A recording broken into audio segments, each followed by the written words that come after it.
So it looks like the commission chambers are muted. Is that on purpose or is that an oversight?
Can anyone in the commission chambers hear me?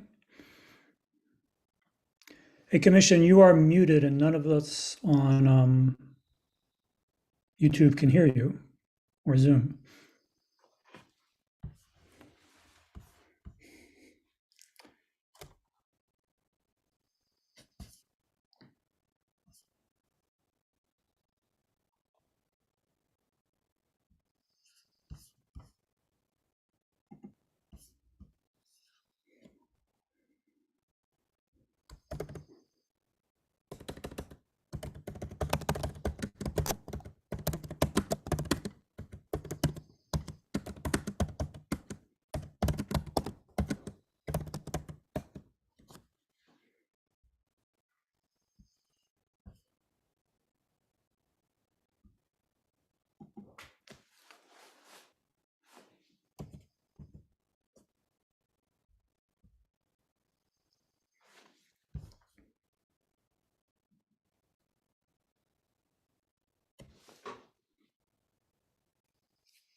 Bushings, bearings, belts.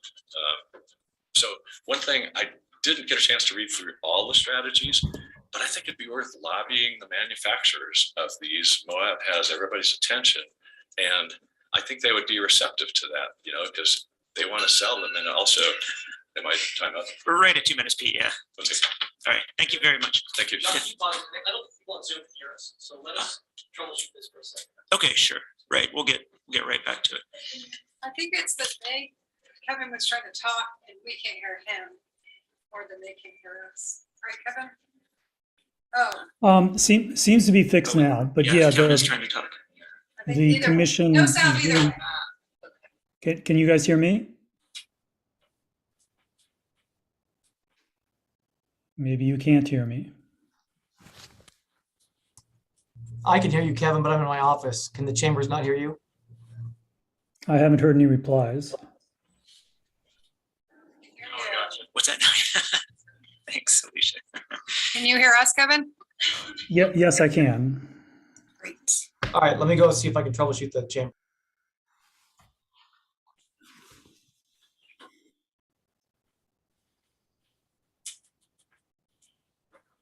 Can people on Zoom hear us though?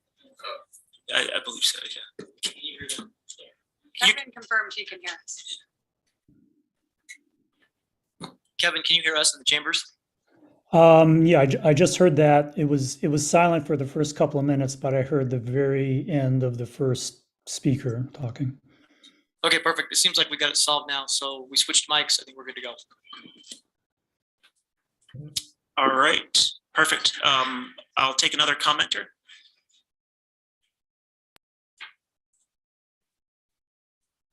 Surely someone here would like to comment. We can just get to business. Please come forward. Yeah. Ian? Thanks, Ian. Hello, just wanted to just sit down and go on record, so thank you guys. So I wanted to say that I am a member of this community. I am also a guide in the UTV business. So what I wanted to say first was just mostly wanted to kind of address the rhetoric around this issue, which I found has been kind of adversarial as opposed to cooperative at times. I first want to say I want to address legitimacy of our activity. I feel like what it does allow is access to people that are not normally outdoors to get outdoors, educate them, and also kind of provide them with one of a best experience here in town. I do share concerns about noise. I want to address this mostly. When I am out on the trail, I want to note that I am bothered by loud machines. They do interrupt my experience, and I am completely sympathetic and empathetic with the loud machines. So what I feel that we are doing to address this, using quieter machines, making sure that we're using best practices through town. This is being quiet through neighborhoods, following all the speed limits. And I also just want to emphasize that when I do see somebody with like a race exhaust, I feel that it's reflecting badly on the industry. So I just want to quickly say how I'd like to do things right is quiet machines. I want to continue to control the speed limits through town and really emphasize this not only to tour groups but to other users. But I also want like clear, concise regulation that's easy to enforce, easy to follow and communicate, and something that I can educate other users out on the trail about. Okay. Finally, I just want to say that if we start to include this issue of prohibition in the conversation, it starts to become a zero-sum game. And what I want to emphasize is that we want to work within the community, not in spite of the community. I want to emphasize that if we do start talking about prohibition, what we leave are the misusers instead of the professionals that want to do things correctly. I want to emphasize that we want to be community members as well.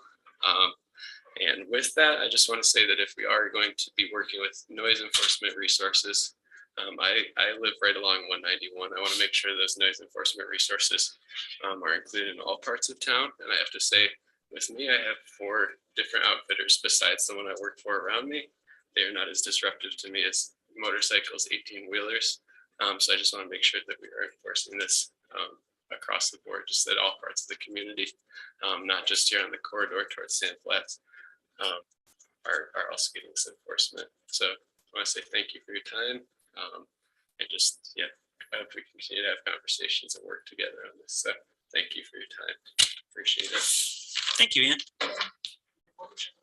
Ian Ward, WARD. Another commenter. If you'd like to comment, just you can feel free to, yeah, Lori, I think, right?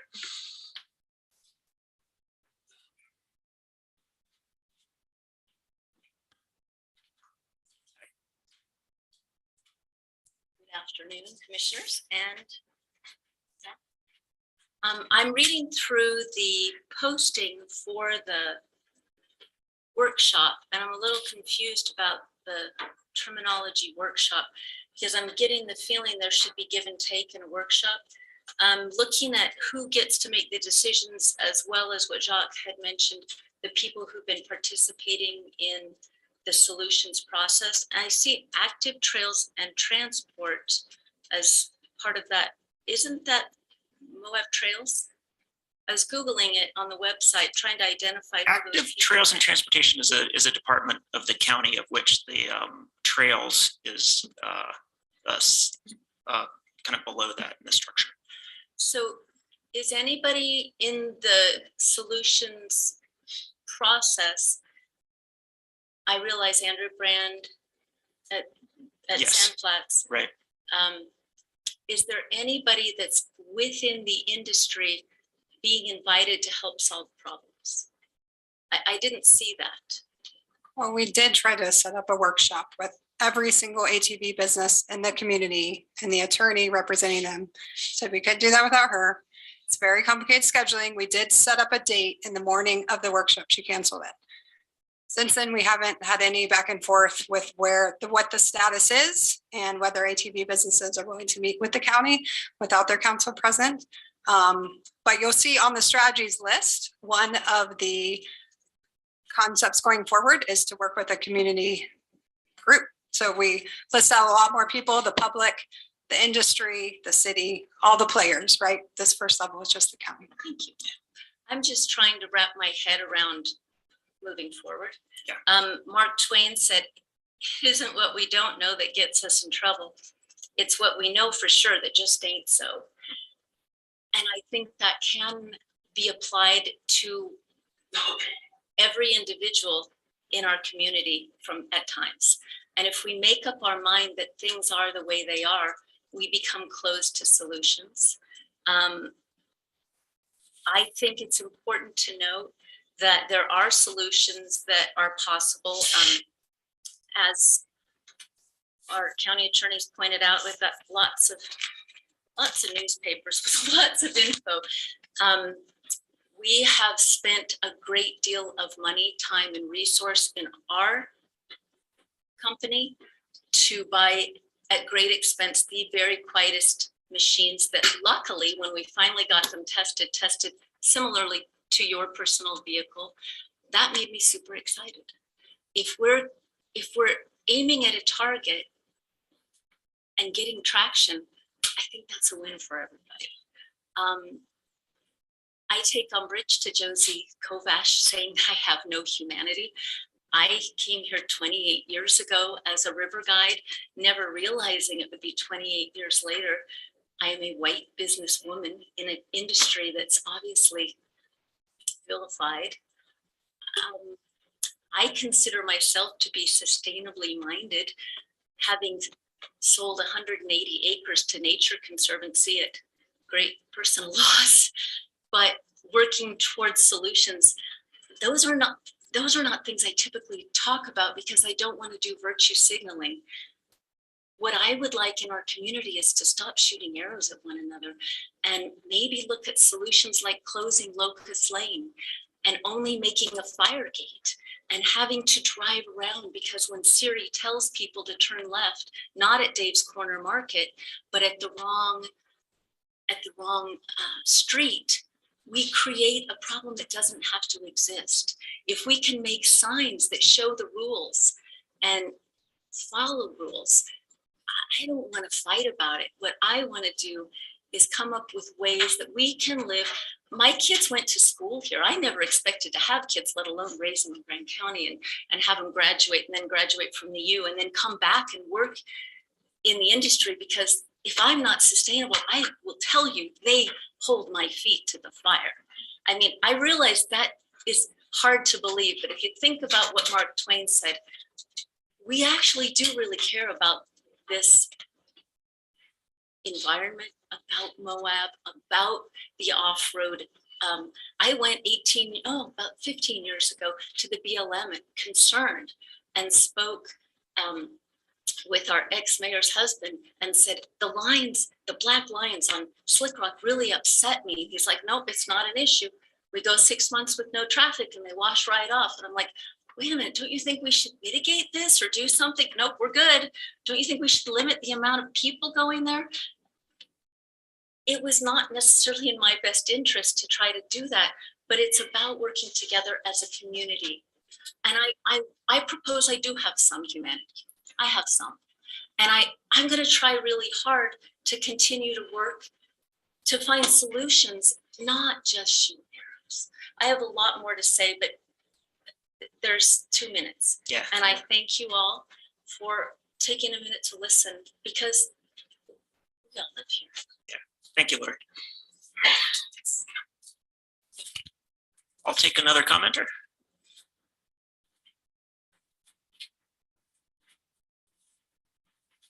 Anyone like to comment? I guess we could go to the, yeah, please.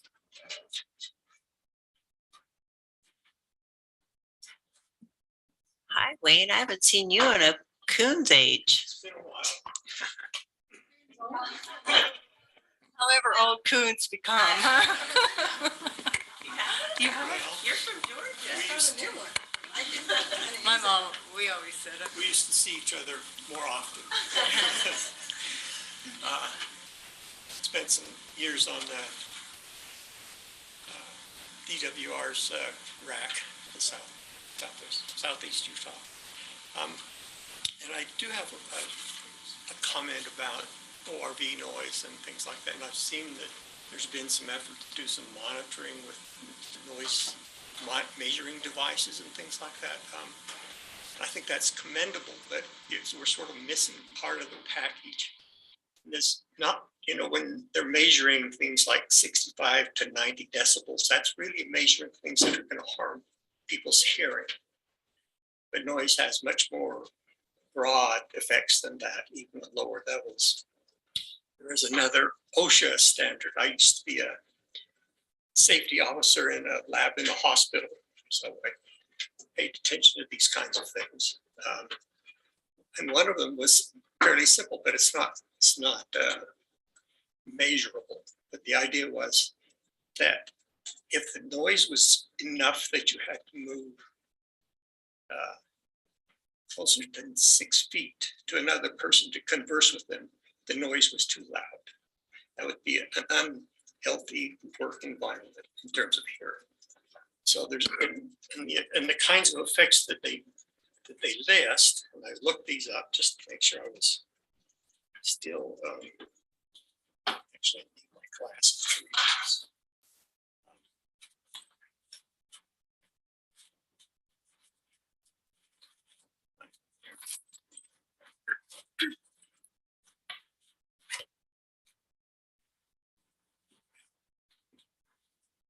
Sorry for this delay, but I always keep a spare with my phone.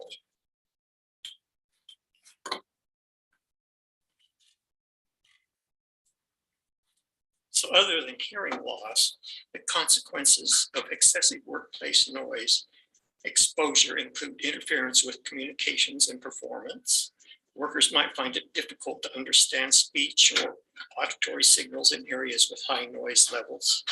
Noisy environments also lead to a sense of isolation, annoyance, difficulty concentrating, lowered morale, reduced efficiency, absenteeism, and accidents. In some individuals, excessive noise contribute to other physical effects.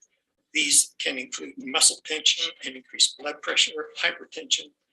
Noise exposure can also cause a stress reaction, interfere with sleep and cause fatigue. I don't really know that that's the sort of thing that's hard to measure, but it's something that I think is very real. And we should be Thanks, Wayne. We're right at 2 sections minutes. on noise. Thank you. I'd like to go to Zoom if there's anyone on Zoom who would like to make a comment.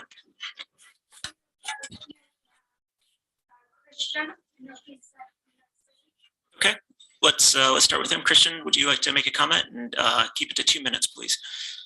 Yeah, sure. Hey, thanks, man. Thanks for doing this thing. You know, dude, like we've been talking about this for like a year, 2 years, and people have been going in circles and say exactly the same things. Like, oh, we should study this. People who have for-profit businesses filling up our homes with noise pollution talk about how they're being sustainable and trying to care about stuff, dude.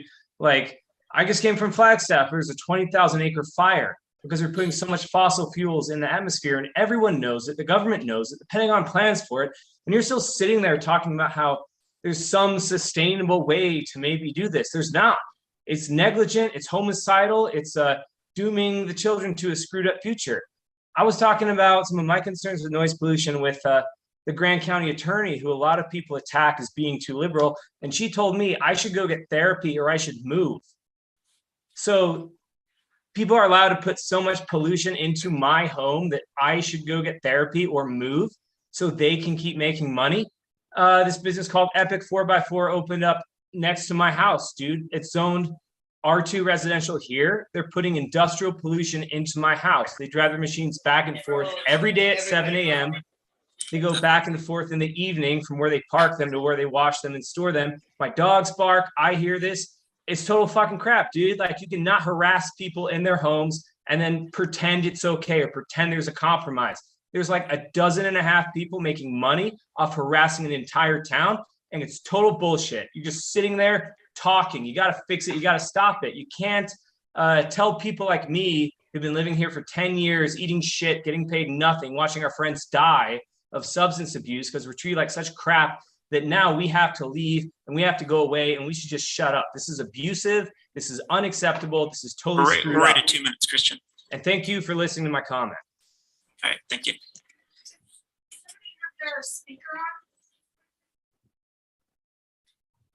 I'll take a commenter from the live commenter if anyone else would like to come up and please. Yeah. I'm not on Zoom. I'm scared. I'm scared of you. I don't have my speaker on. What is your name? Charles. Okay, Anthony. Thanks. Got the look, and now it's calling us out. So I got Do you want 2 minutes? 2 minutes, please? Yes. So I'm a born and raised local, and this is the most dangerous time I've ever seen this town. It is terrifying to even walk down the sidewalks because UTVs drive on the sidewalks. I have proof, I have evidence. Look up my YouTube, Jojo, Joe, and you can see what I am talking about. When I first moved into my house that I just built on Mill Creek and Sand Flats, right on that corner, I didn't have MS. Now I do. These vehicles are murdering me every time they drive by. Every single one of the UTVs, these loud locals, these people need to be put in their place, because I'm very sick and tired of not being able to go outside when the temperature is below 110 degrees. You know, like, I don't understand why these people are allowed to terrorize us day in and day out. I mean, this year it's gotten a little bit better on the noise. It's a little bit quieter, but still, it's constant. These people are completely oblivious to what a stop sign means. You know, I don't know if they don't know how to spell or read or whatever, but that corner is deadly. There has to be something done about it, because I can't even walk to my mailbox because, and the federal government said my mailbox or that road is too dangerous to have my own mailbox at my driveway. So I have to walk down the street and around the corner to pick up my mail, which I don't see how fair that is to me. You know, why should I have to walk down the street when the post office can't or won't deliver to my driveway? Okay. I have been very adamant about. We're right at 2 minutes, Charles, if you want to just wrap it up. Okay. I've been very adamant about speaking to the businesses and telling them that they need to figure out a way to make it where it's the tours, they stop at the stop sign, the tour leader will drive through all nice and slow. But then if a car has to, go, another vehicle has to go, then those UTVs floor it through that intersection. And it's every single one of them. And this has to stop. It's Thank you. ignorance. Well, let's go to our next commenter from Zoom, please. Sarah would like to comment. Okay, Sarah. Yeah, hi. These are some hard acts to follow. I've been reticent to make public comments just because of the blowback you can get from people in the off-road community. I've tried to work with the off-road community a lot, especially at Potato Salad Hill.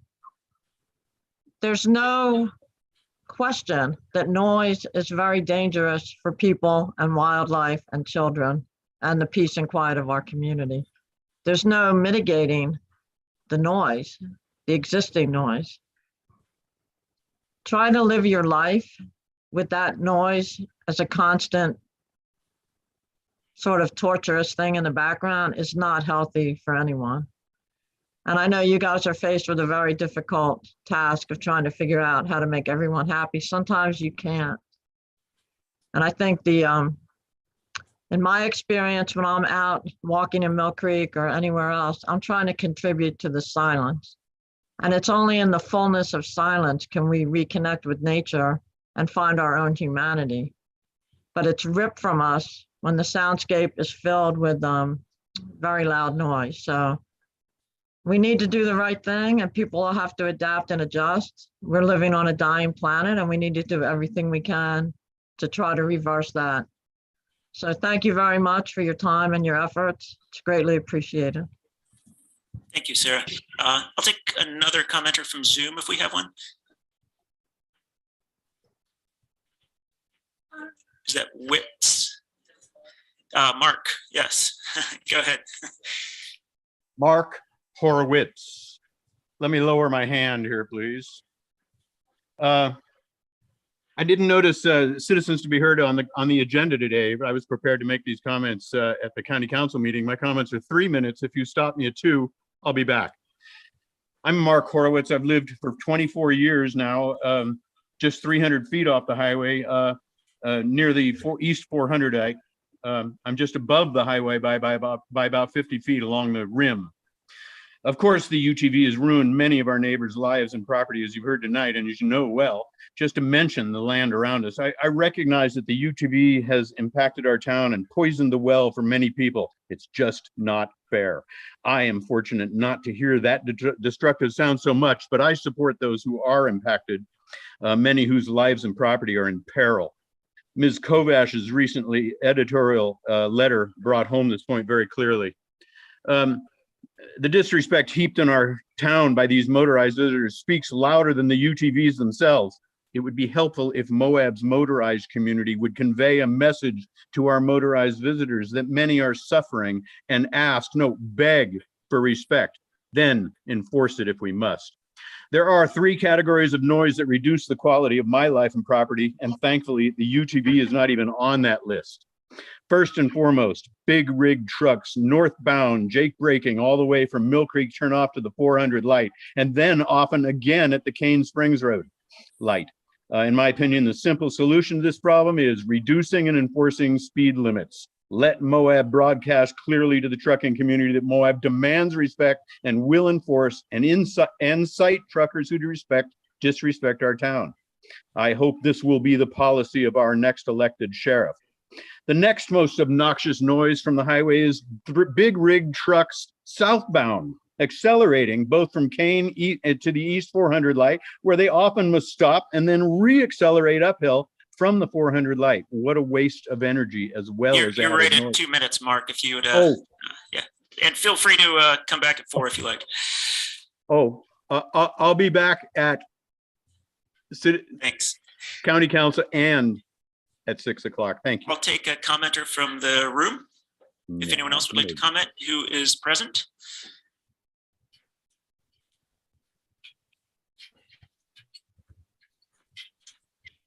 Hey, Ken, we got to keep the door open for the meetings. Thanks. No, I know. I appreciate it. And your name is? My name is Nick Oldham. Okay, thanks, Nick. Decided to keep my comments just a short list of ideas to help reduce noise in our neighborhood from a standpoint of thinking that Moab's visitors are not inherently evil. Some of these ideas overlap, and some I trust you have been brought up before, but now may be worth revisiting. Change zoning to commercial along corridors that lead to popular public lands. Use commercial zoning to provide buffers for the residential areas.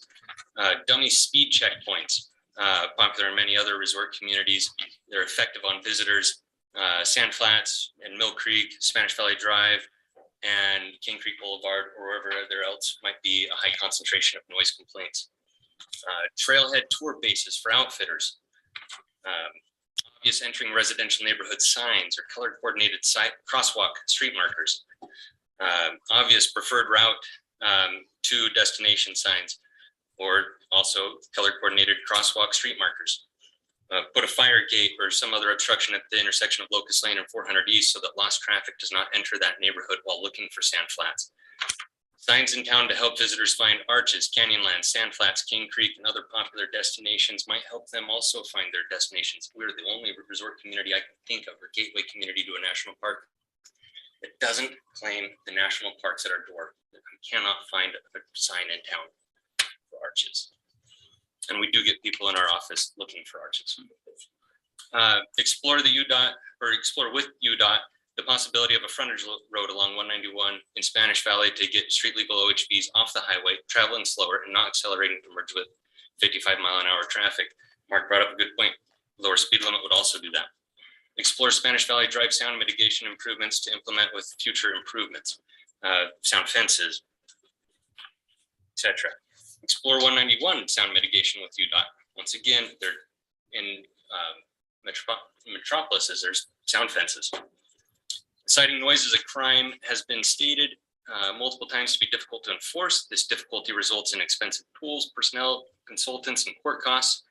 So I propose we focus on speed. It has a proportional relationship with sound. Speeding tickets are easy to pay. Noise tickets would seem like an easy thing for me to contest, or at least I'd want to. Incentivize outfitters to invest in quieter machines. Incentivize outfitters to trailer to the trailhead.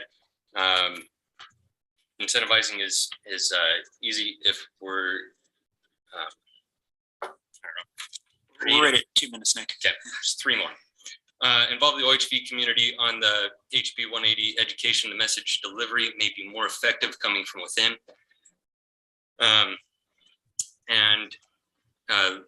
Apply some common sense to our housing issues. Citizens live in noisy areas and cannot afford to move. It may be a strong possibility that our community has inhibited upward mobility. Moab will continue to grow in the future, both in population and with visitors. It is my hope we focus on solutions that enable our visitors to intuitively be better aspects of our community as opposed to criminalizing them. Thanks, Nick. I'm going to take. Could you give that list to one of us? Absolutely. I'm going to take 2 more commenters. We started at 5 after, and we had a little bit of technical difficulty. So I'll go to Zoom real quick. If there's anyone else on Zoom who'd like to be heard. List. Thank you.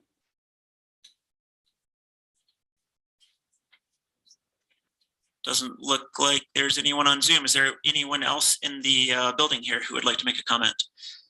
Please. Hello, my name is Kent Grant. I know most of you. Worked with you on Toronto Downtown, one of the original people. I just want to remind everybody that this is not a UTV thing, noise alone. It's all traffic in Moab. And there seems to be a lot of focus on UTVs, which they do create some noise too. But we have to remember that we have a lot of other noise that happens in our community. And I'm really excited about House Bill 180. Most of you already know about that. I got to be a part of that program, which was very exciting, and still am with that program.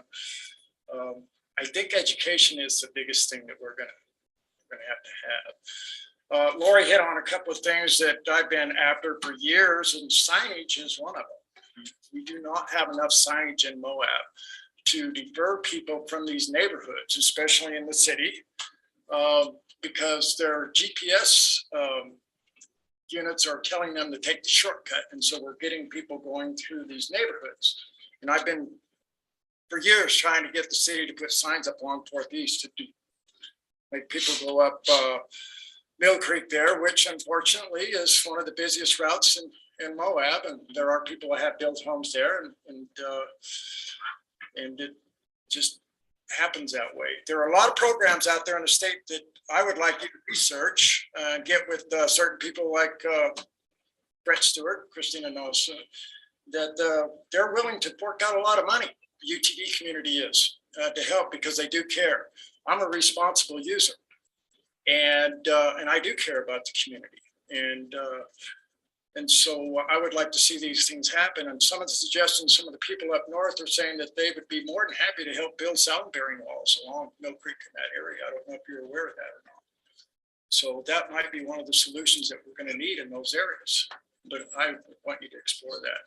Thank you, Ken. You're right there. Yeah. Okay. All right. Appreciate Thank you for your time. All But right. just remember, it's not just UTVs, it's everybody. And we'll take one more commenter. Is there anyone on Zoom who wants to be heard? All right. Looks like Dan. Dan. Hi, Dan Mayhew. I'm the HOA president of Mill Creek Pueblo, that is right on the corner of 4th East and Mill Creek Drive. So we're exposed to some days nearly 24 hours of traffic heading up to Sand Flats. That can be early in the morning, it could be in the afternoon, it can be late at night. If you've got your windows open, you can hear UTVs speeding up and down 4th East and driving around town. If you had ideas about going up to Sand Flats for some reason and you happen to get there when a couple of convoys of UTVs are waiting at the gate, you might as well just turn around and go home because it's going to be a while before you get in. I think besides the noise and the speed, a lot of the issues that I have are the attitude of many of the people and just the attitude of many people in general who come to Moab to have fun.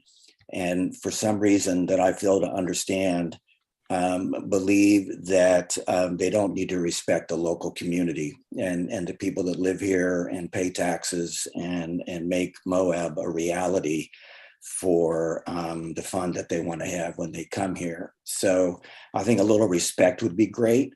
I think lowering the speed, I think maybe eliminating some of the convoys because there's times when it's very difficult to even get out of our community because of traffic either coming down from Sand Flats or on their way up to Sand Flats.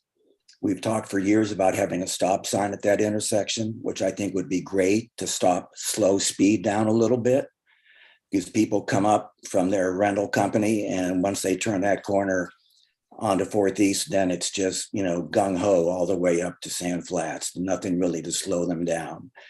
And we're right at 2 minutes, Dan. Okay. I think I've covered most of what I wanted to say. Thanks for the opportunity. Thanks, Dan. All right. If anyone else wants to comment, there is a, I'll take one more. Come ahead. Go ahead. All right. Thank you. What is your name? My name is Katie. Hi, thanks you guys for having me. I grew up in Moab. I've lived here my entire life, except for the years I spent in college or summers I spent traveling. And I've seen the difference that's happened, especially in the last 5 to 10 years. I never thought we'd have a 4-lane road going through, but we do just have that one road. We don't have that many roads. We have a lot of people. I can see that not everyone appreciates the way that tourism has changed this town. I've been here since way before that. My whole childhood was spent here. The places that I drive tours now for a tour company in town was my playground where I grew up. I love the desert. My family loves the desert, and the people that get the opportunity to go out with a guide like myself or like my coworker Ian, I also want to emphasize everything that Ian said. Also Nick, also Kent, and also Lori. I see the difference that it's made. I know that it's a real problem. I know it is. I see a lot of really reckless driving from a lot of people, not just UTVs. Mostly I see this from people with out-of-state plates, people that are not from here, people that are not educated, and people don't love the desert here. When you go out with someone who cares about the desert, like myself, like Ian, like even multiple other guides from other companies that I work on the trail with, they leave a tour like that with an appreciation for the desert. I can't tell you how many times I've stood up at the dinosaur tracks looking over sand flats in the area where there's construction for condominiums now. And I tell everyone, look at this desert, look behind you. This is what this area used to look like. They're building homes here now. I cannot tell you how overwhelming the sadness is when people have spent the last 3 hours with me falling in love with this place and they realize how much we're developing it. I realize that there's a problem. There are multiple.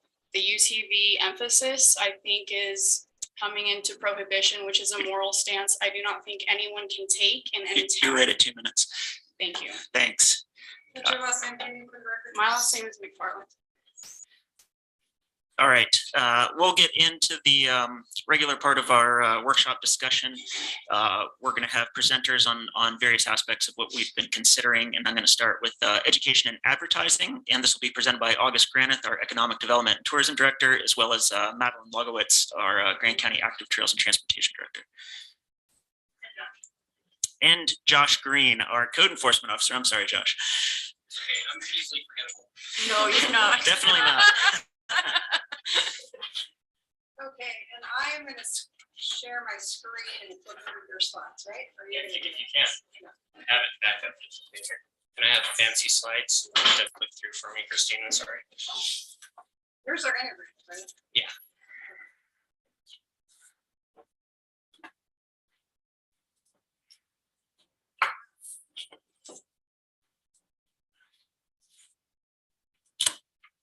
Again, I'm August Granith, Economic Development Director for Grand County.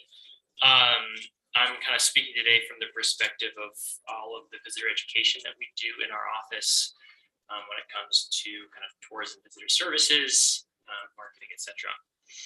So why educate visitors? This was spoken to earlier during public comment, but this is really the only tool that targets all recreationists, whether they be private parties with their own gear or folks renting from local outfitters or locals themselves. I should say, why educate everybody?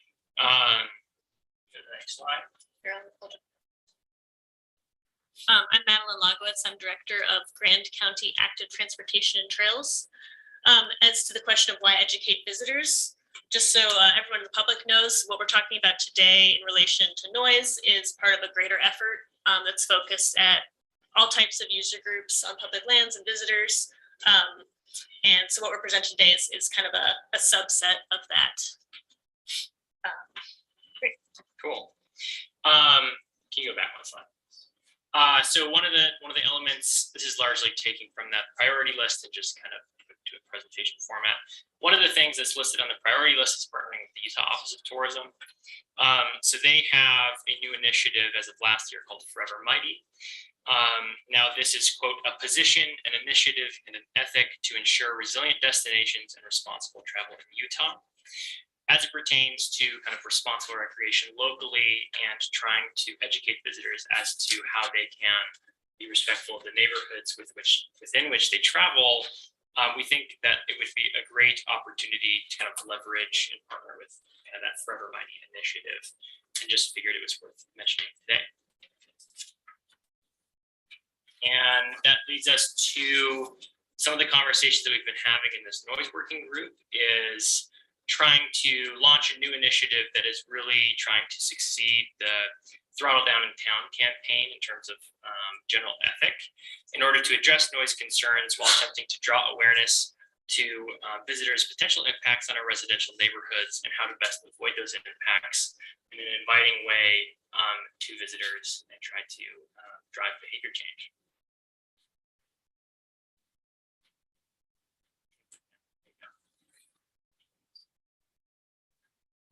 So the way we talk about education in this case is we're talking about before visitors arrive in town, when they're in town, and then at the trailhead. And so what we're mostly talking about today is the before they get to town, so the trip planning phase, and in town, because those are two areas we've identified that really need to be beefed up. Go to the next slide. So the first section here is some trip planning kind of elements. One of the recommended strategies is making sure that we have consistent and concise information on best practices and on local regulations online on all of our trip planning platforms, which we have here a screenshot of what's currently up on the Discover Moab website. So ensuring that that's up to date, has all the messaging that we want to have, and that we're driving visitors to that page. Additionally, whether it's on the Sand Flats Recreation Area website or the County Sheriff's Office, make sure that we have that consistent and concise messaging across all platforms, because we've heard complaints of inconsistent message and inconsistent information. Something else that we can explore that's recommended is similar to a campaign we launched this year to educate visitors as to the coming changes with the time entry pilot that launched in April of this year. That was a targeted paid marketing campaign to try to reach potential visitors to our area and inform them that how the details of the program worked, to try to encourage people who might have been concerned about how the program worked, that they would actually continue to come here, get their reservations, and know what to expect upon arrival. That type of strategy, targeting specific user groups, geographies, and audiences with messaging such as that adventure starts in neighborhoods messaging, could be an appropriate way to educate people before they get here. So my name is Josh Green. I'm the compliance officer for Grand County, and I'm going to talk to you about House Bill 180. So House Bill 180 was created by UTV enthusiasts and was sponsored by Representative Carl Albrecht, with Senator Bramble being the floor sponsor. It passed unanimously with only 4 representatives absent or not voting, which means it was a bipartisan vote. A unanimous one, which is awesome. It was signed by Governor Cox on March 22nd, 2022, and it goes into effect on January 1st, 2023. So what does House Bill 180 consist of? It requires an individual that's 18 years old without a driver's license to complete an operational safety class before operating an off-highway vehicle, OHV, from here on out. Amends provisions related to off-highway vehicle registration, requires the issuance and display, I can't see that, sorry, of license plate on each OHV, makes it mandatory for an operator to take a once-in-a-lifetime educational course. In order for that individual to operate or rent an OHV, guided tours sanctioned off-highway events are exempt from that because they will have a person with them that has taken this course, will be their observer. An individual may not rent an OHV to an individual until the individual has taken the safety course and provides proof, which means that every person that's going to be going out on the trail and use these OHVs is going to have this educational course in front of them, and they're not going to be able to say, well, I didn't know. So with the off-highway vehicle course, it was a test that was created by the Division of Outdoor Recreation under the supervision of the DNR, with input from Tread Lightly, the OHV community, and Grand County. This test was designed to develop and instill knowledge, attitudes, habits, and skills necessary for the safe operation of an OHV. It can take up to 30 minutes to complete. It was designed to be accessible on mobile devices and computers. And it consists of currently, in its current form, it consists of 26 questions, most of which are accompanied by an educational video. Andrea Brand, who, as we all know, is with Sand Flats, was able to provide most of the videos for this test, and they just kind of went in and took out the word Moab and put Utah in. So that way everybody, it could be applied across the state. This just isn't a Moab-centric thing. And these are the educational videos that we're using with Sand Flats. So this course will consist of 5 sections, and they are OHV vehicle safety, designated trail use, tread lightly principles, OHV user impact, and OHV in residential neighborhoods etiquette. And Grand County representatives Andrea Brand and myself, we were tasked for coming up with the questions for section 5, which was OHV in residential neighborhoods etiquette. We were invited to be a part of this because after 146 passed, we'd actually had a meeting in here talking about education. And little did we know House Bill 180, which was a bill that was kind of brought up by OHV enthusiasts, was passed, and then that was our avenue, and that's why we kind of adopted this approach. So these are some of the test questions that we're using. They're multiple choice, true, false. I don't have the answers on here because I don't want nobody cheating. So what are some of the elements required for your OHV to be street legal? That is a big thing, and that's something the Sheriff's Office has been dealing with quite a bit. How do I drive my OHV through town courteously? And that's multiple choice. They have to click everything on there. If you have a non-resident OHV permit, can I legally drive on the streets? Noise, and this is one that that we put in there with help from Les Moore, the sound expert, including the total sound frequency and vibration of an OHV can be heard inside neighbors' homes, bedrooms located near a roadway, true or false, and driving at higher speeds in neighborhoods is not recommended because. And my little asterisk down there says it is subject to change. One thing we need to note is every single question has an educational paragraph with it. So they can't say, I didn't know. So, and then on to the next slide, which is my favorite part of this bill. HB 180 also outlines penalties for unlawful use of an off-highway vehicle. If an individual is convicted of certain off-highway vehicle laws, they will perform community service to repair damages caused by the violation. The court will order for the community service to occur at the location or locations where the person caused damage to the public land. Persons who tamper with signs or fencing on privately owned land will be assigned community service in the form of repairing any damage to land or infrastructure caused by unlawful motor vehicle travel. This right here has made it to where you can't get your awesome picture taken on a rock because you only have to pay a $50 fine. Now you got to come back and rake out your tire tracks and then perform other services on the trail until you meet your allotted community service time. And the final part of this is these penalties were actually encouraged by OHV enthusiasts as a way to combat unlawful cross-country travel, and they are going to be very effective in my humble opinion. Awesome. Thanks, Josh. You're welcome. In addition to that, in addition to HB 180, this is again part of kind of a larger program, but we also have the option to do a voluntary supplemental training that's Moab focused as opposed to statewide. And we can use incentives such as if visitors complete this online, they can go pick up a WIP flag at a location such as the MIC. And right now we use incentives with the non-motorized community. The trail ambassadors use stickers and patches and things like that to engage. This would be expanding on that.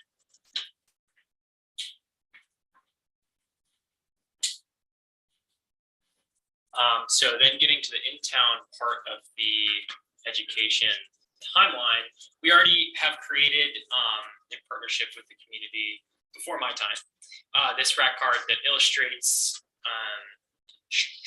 what requirements there are to be street legal in Utah. And this is something that we could add those kind of considerations of noise in town and proper regulations associated with that and distribute that within the community. They're currently available anywhere that you can get a OHV permit.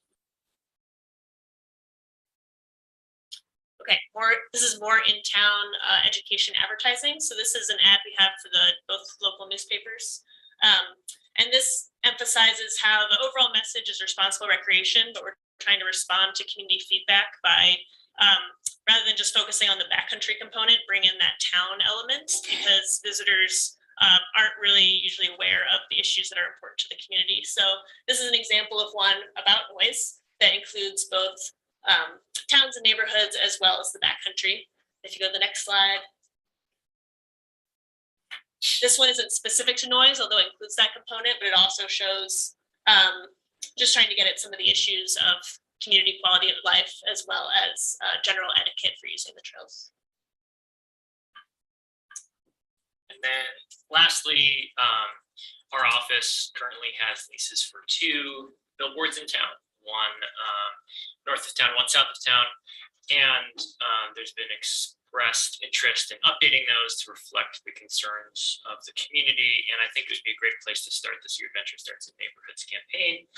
And so we had Maddie kind of sketch up a concept of how do we communicate that message. And this was the first kind of concept sketch that Maddie did. just kind of trying to drive home the point that your adventure does start in a neighborhood, and that you know, have kids and dogs and people crossing the street, and is kind of general, but encourages kind of just general awareness of the neighborhoods within which you travel. Your words and stuff. Love it. You are an adventure. Welcome to Moab.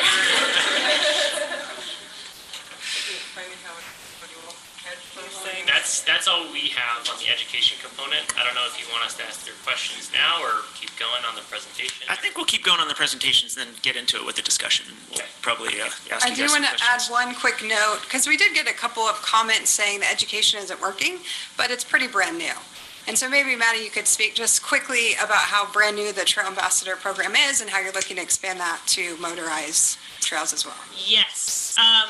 So last year we had a pilot program, only for 6 weeks, where we had trail ambassadors out just at hiking trailheads and mountain biking trailheads. And then this year is the first year where we've expanded. Unfortunately, we haven't been able to fill all the positions, so it does feel like we're a little lighter on the ground than we'd like to be. But as of this year, we've had 3 out of our 6 positions filled, and we've been bouncing between primarily the hiking and the mountain biking trailheads. We would like to start expanding into onto the motorized trailheads.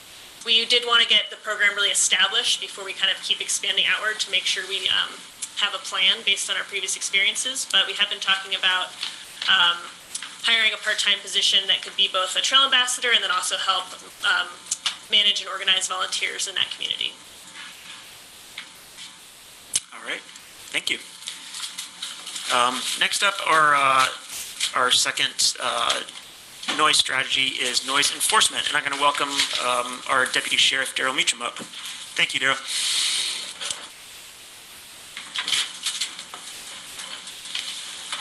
All right, I'll start off with the guys and contacting people and working with this UTV issue. They're finding more and more licensed UTVs. More people are there. In the recent polling of what we've done, we have 12 sites in the last stretch of time we have here, 8 warnings and 1 impound on the UTVs. So if you want to go from that, that's where we're at there. And you know, it's kind of this noise thing. We'll see where it goes. I'm not going to get in the weeds on all that. This is an issue that's huge. You know, we'll deal with the law enforcement side of it where we're at. If you have questions later, if you want now, I don't know, you can fire away at me now. I'll answer them. But it's just kind of an observation of mine. 10 years ago, this started ramping up, and I made the comment that's kind of funny. You know, it seems like everything here's for the dollar. You know, we're gonna get here. We've got a problem. We do have a problem. But Green River is starting right where Moab was. UTVs are exploding. People are there. The noise, people there are complaining. People are upset. It's there. It's all there. And there were some comments on 191, and I think one thing we have to remember on 191, it's a state highway. It's a major route of commerce, and you're going to be very limited about anything you can do with that at all, especially from our standpoint. So with that, you can fire away at me or whatever you like. So last year, you guys cited more ATVs for licensing issues. Is that a workforce issue, or, you know, why are we looking at 9? You know, we're versus... finding more of them licensed. Okay. And the guys, we've been telling them, you know, if they're not licensed, if they're not there, we want them cited. We want them done. If they're completely undone, let's impound them. Yeah. And we're starting to see that. And I don't want to jump on the bandwagon. We're finally got some people hired, but we're in the process of training those people. You have all these calls to go, and Moab City PD's been chronically understaffed. So we've been bogged down with that. We've been helping them like crazy too. So we're in the game here, and we'll do the law enforcement piece of this. I'm just the weeds of what it is. I don't envy you. I don't. I really don't in any way. So Daryl, you mentioned, and I remember Steve mentioned that more counties are starting to have issues. They are. You're mentioning Kane Henry County. Dr. Kane County Sheriff Tracy Glover, they're starting to have issues. And it's bringing to the surface the other issues too, because the guys now, you go along now that everyone's noise focused, Well, you hear all the cars that are violating, you hear the trucks that are violating, you hear the motorcycles that are violating. So we've got to walk that tightrope of not creating bad case law, because if all we do is UTVs, it's going to get us. Can't do that. You have to enforce it fairly. It's noteworthy, though, that Kane County's issues are more backcountry related. So they're seeing an implosion in ATV tourism, but the trails are not accessible through town. And that's what makes Correct. Moab so unique than any other community in the state, that our most popular trails are accessed through town. Right. And then Moab's different too, because when you get to San Juan County down here, they have designated routes that you can ride UTVs that aren't street legal out of town, that you can do that. I believe Emory has some of those too. So you have to deal with that component also. What about speed limit enforcement? That's one of the hardest ones to stomach, because I'll be honest with you, from the law enforcement side, if you have a street legal machine and they're not modified, they pass the noise standards, and that, how do you do that to them and not do it to the other cars? Because law allows you to pass speed Because limits by most- vehicle type I expressly. get that, but most of your speed limit reductions are for safety reasons, trucks and things like that, not purely for noise basis. In my opinion, that's going to get us in trouble. Select them out just for that because of noise. Okay, Just we my do have an opinion. update on that in the legislative piece. Okay. Did you have something, Saber? Yes, thank you. Yeah. Thank you. Even if they were cited, when they were speeding over what the cars are, where not that they're speeding over the limit that's caused, set for UTVs, ATVs. But when they start to speed over the limit They need to set be by the cited. car.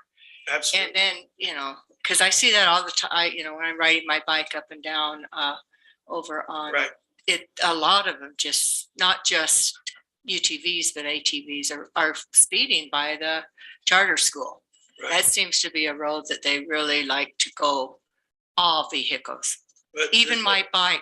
The other thing you need breaks. to realize here is we're the county. We're not Oh, the yeah, city. you're right. And I say here, apologize. and I You're right.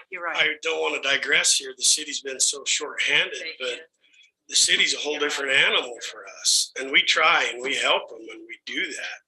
But yeah, they shouldn't be speeding, and my guys know they should cite them. Absolutely. I think the thing here is an education thing, and I don't know how you're going to do it, is if you had 6 diesel pickups running together, it's going to be loud. You have anything, motorcycle group, you know what a group of Harleys sound. Groups of any vehicles are loud, and UTVs tend to travel in groups. So I don't know how you're going to calm it down any more than they are. And it is illegal to modify an exhaust. And I think you're going to get into that later. One way or the other, you can't buy a UTV and modify the exhaust, or you're violating the law. Mm-hmm. One way or the other, it's against the law to modify an exhaust. Are you citing folks for that? If they modify it, Yes. absolutely. They can't do that. And I know it runs contrary to what so many people are saying, but very few of them have modified exhaust. It's really easy to pick out a modified exhaust where they punch the center out, or they bought one that isn't there. It's pretty easy to pick up on it. Yeah. This is an ignorant question, but is that the case with all vehicles, pickups, Oh, little yeah, you cars? can't- Okay, yeah, yeah, because yeah. I mean, those are some of the worst of those No, little that's modified across the cars. board. Okay, You can do that. okay, great, thanks. Could you speak to the noise meter training and how that equipment is being utilized? You know, we've had what, three guys there for sure most of the time, sometimes 4. We're wholeheartedly involved in that. Where it's going to go, and I think that when we start getting into it and start testing in court, that's where we're going to find out where we end up. But I mean, does that meter live in the department, or is it in a patrol vehicle? Or if you got a call to dispatch reporting noisy vehicles, what's the next step? Drive-by stuff, we're just getting into that now, the drive-by testing and that, because that's a whole different animal. Most of what we've done is stationary. Like we tested all the UTVs at the companies and everything else to see where they're at. As far as drive-by, the one thing that I think everybody needs to remember, there's a statute for unreasonable or excessive noise. And we can cite under that. If we get someone that's excessively noisy, I don't have to have the noise meter. My guy can do that. And if he can go into court and prove that, we can do that. And we're willing to do that. Have those, you know, if we get one that's got a modified exhaust blowing through the county, we'll pull it over and we'll cite him anyway. Have there been any recently? Not recently. There's more compliance now than there's been in a long time. It's just sheer numbers is what you're dealing with.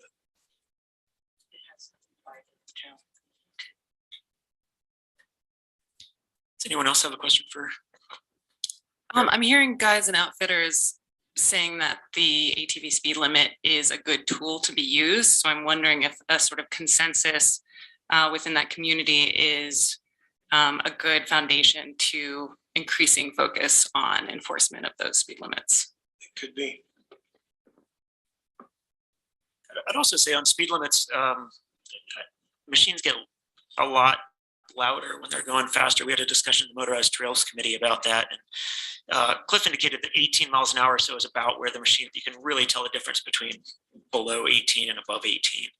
And he wasn't advocating for the dual speed limits at all, but he just made that point. And I think anecdotally, I very much agree with that. And citing folks for speeding over 20 when it's a 15 for off-road vehicles, I think would make a big difference with sound in our community. Well, yeah, there's two, but I'll be honest with you. We have people that approach us and say, I am tired of following a UTV 15 miles an hour all the way down to Spanish. Yeah. I'm sick of it. So we're trying to balance that. I hear you. Yeah. Because it is slow. Yeah.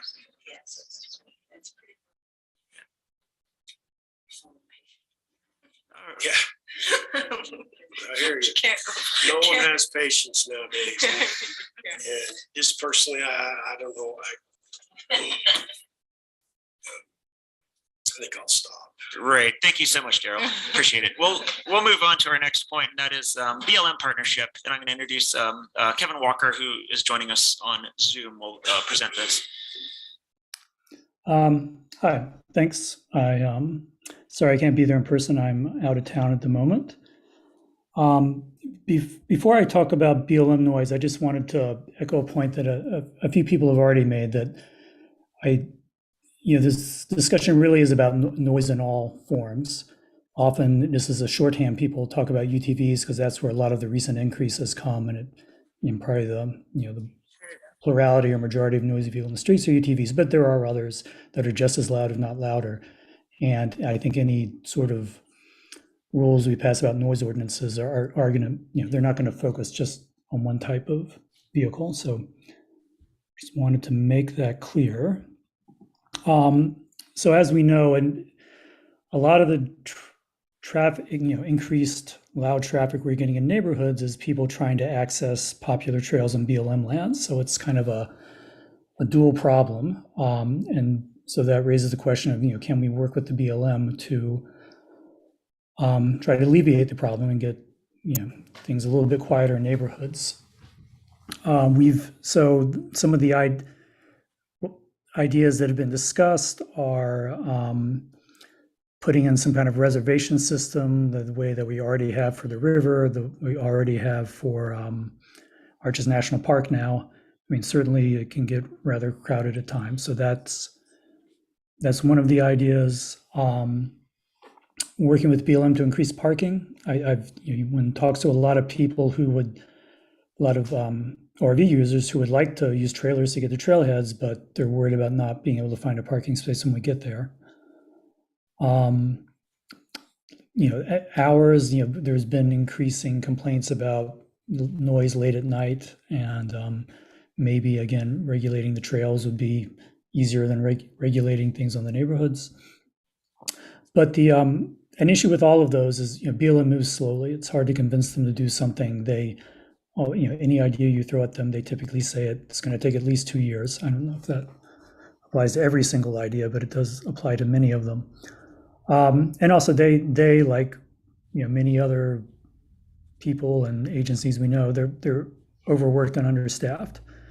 So I think if we as the county government, as a community, want the BLM to be doing more to address this problem than they have been, we need to be thinking about how we're going to persuade them. I think just asking politely once every 3 months, with some kind of rational argument. That's what we've been trying for more than a year, and it hasn't produced a whole lot of results so far. So when we discuss this further, just keep in mind that it's not enough to come up with some bright idea about what the BLM could do to make things better. We also have to find a way to persuade them to find the time and money to go through the planning to make that happen. So I'll stop there. All right. Thank you, Kevin. Our next strategy are legislative changes. We'll go to Attorney Christina Sloan. I have one question for Kevin before we go to that segment. Kevin, gosh, probably 9 months ago, we asked the BLM specifically, formally by a letter, to do planning around certain areas in the county. Sand Flats was one in particular, and noise pollution was specified. And you work closely with the BLM, I think most regularly of the commission. So do you have any update on whether they've done anything? As far as I'm aware, that they've not done anything, but I have a meeting scheduled tomorrow, and I will ask again. So. Okay, legislative changes. We have this split into, and the priorities that everyone is seeing now are ranked by the noise working group. And so we prioritize state code changes above local changes that are lower down in the list.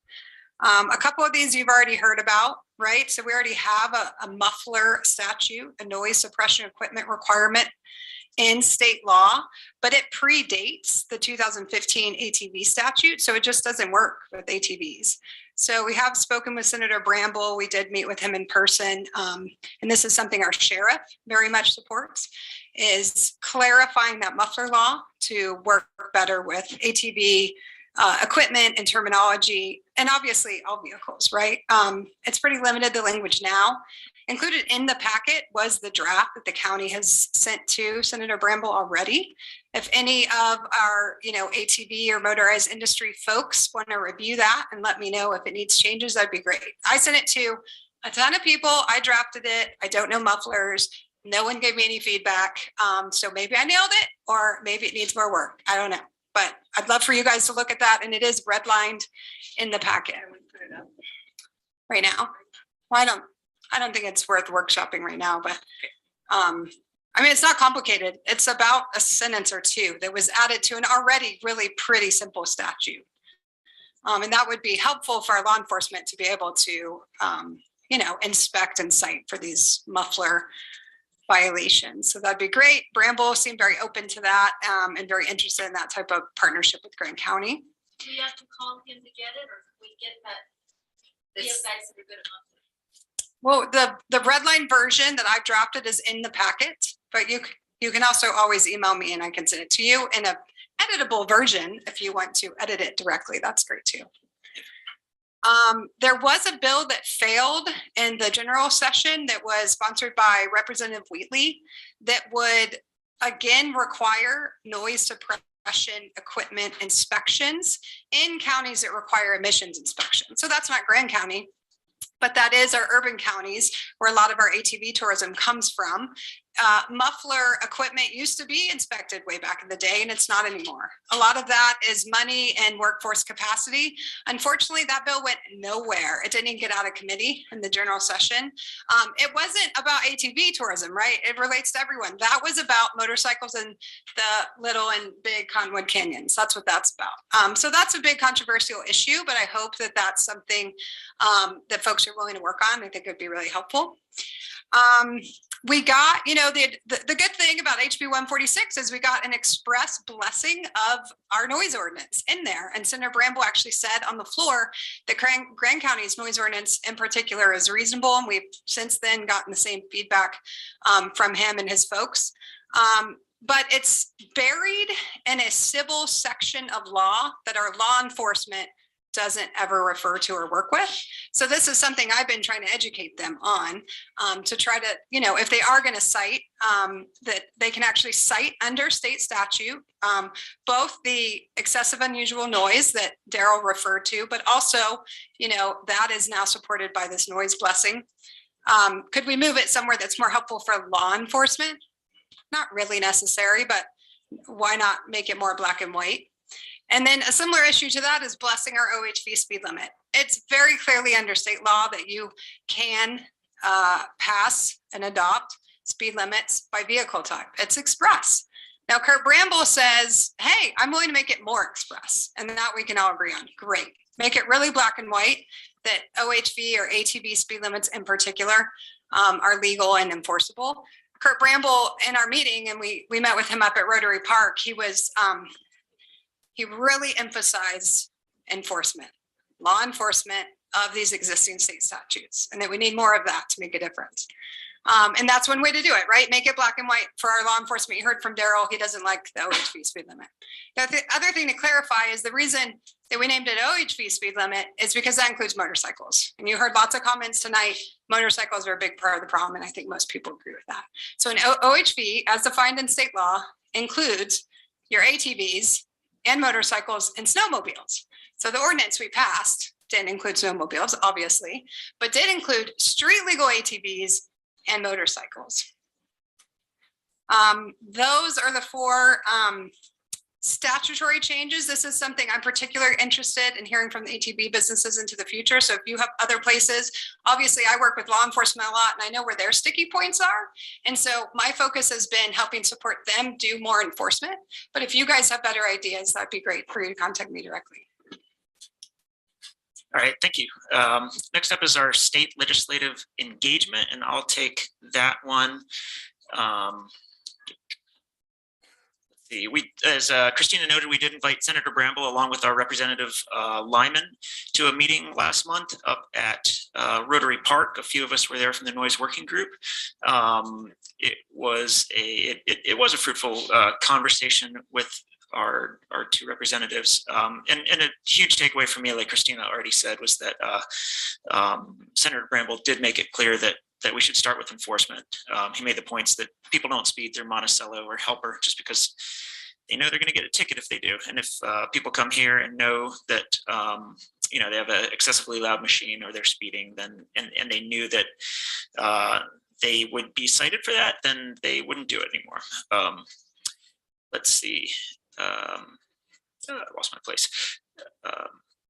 Anyway, it is no secret that Grant County is a bit of an outlier in Utah, so it is always a good idea for us just to get to know our representatives and get to know the folks, the state legislators, and the people up in Salt Lake City, so that they can get to know us and our unique problems in this town in order for them to get a better understanding and hopefully work with us instead of against us on some of these issues.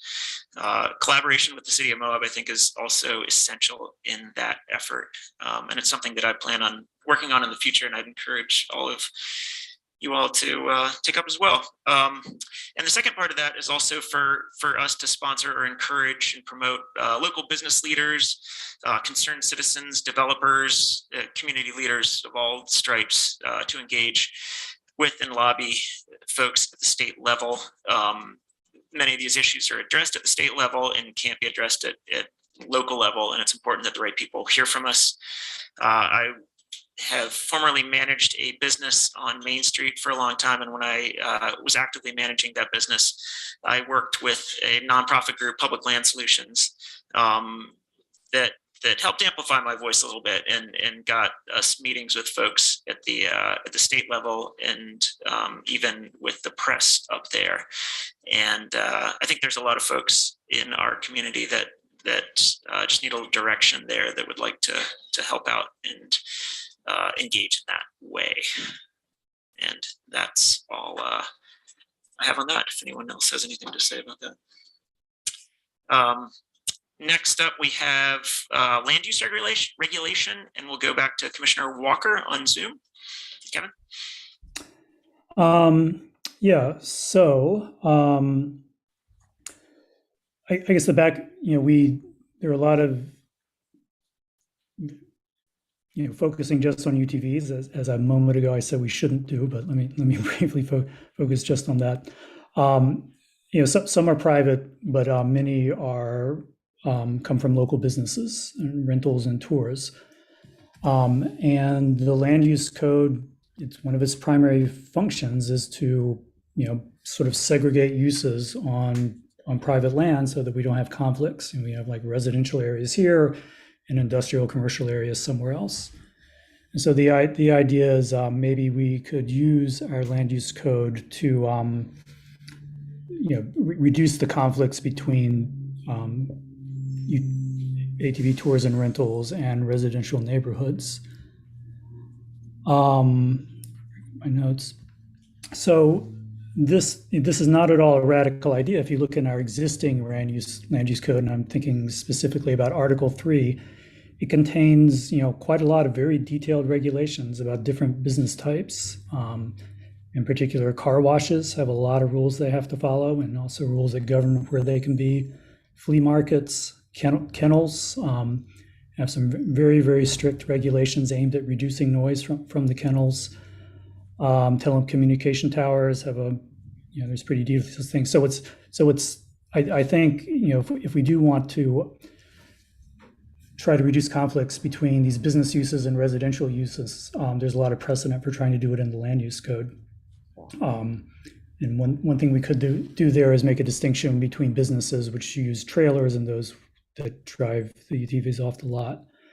I think we're probably not ready in this workshop to get way into the details, but maybe the commission can weigh in on whether they think this is an avenue that should be pursued, at least see what our options are. All right, thank you, Kevin. Anyone have a comment on that? One thing you didn't bring up was the revisiting our fencing laws, and we've heard from a lot of people about soundproof fencing. Well, we actually have pretty restrictive fencing laws. It's permitted. We have a 6-foot limitation, et cetera. So I also think that's another piece when we look into this land use code update to look into fencing. So I think that's an important piece, especially if people are willing to fund it. Yeah. There were a lot of written comments that referred to fencing or requesting fencing for sure. Can I ask a question on that? Please, sir. If we wanted to explore the possibility of businesses having to install their own noise mitigation fencing, would that take place in the land use code, or that's a similar? I'd be really interested in putting this on one of the higher priority zones, looking at the land use code and figuring out how we can make our neighborhoods safe and good for our residents using the land use code. Kevin's been bugging me for a while, so it's on my priority list, and I hope to get the process started maybe another month or so, and it'll be a long process, but it's definitely on my high radar. All right, we have less time for discussion than I was hoping, but I'm going to go over there. We do have some mid-ranked priorities. I'm just going to read them off so that they're on everybody's radar real quick. We're looking into a Moab Stewart, like a gold medal ATV business voluntary program, and not just ATV business, but other businesses as well, other outfitters, bike shops, etc. We also have lower priority education and advertising stuff that we haven't talked about at this meeting, but have other ideas as well. Let's see, one of which is installing automatic noise radars with flashing information, and that's more complicated than you think. We've talked about it in other meetings, so I'm not going to talk about it, but we hear a lot about those. We're definitely considering. Exactly. Other legislative changes, signage, a lot of people refer to that, and map app updates, which I think would be relatively effective. A lot of people use apps these days to get around. Andrea Brand has reported that Sandflats has focused on that, and they consider that a done. It sounds like maybe that's not so true. I also think the signage is a big issue with the city, and I know Kent mentioned he's tried for years. I've tried for years personally to get the city to put up signage. I don't understand the blockage there, but that's a continued place to push on the city for sure. Yeah. And it would, yeah, right. And a noise advisory committee. Do you want to speak to that at all, Christina? Well, we kind of mentioned it. Laurie brought it up. It's a much more expanded committee that would work on these issues with industry, citizens, the city, all the above. Right. And then just a few lower priority engagement tactics, civil enforcement and manufacturer relationships, which both could help out as well.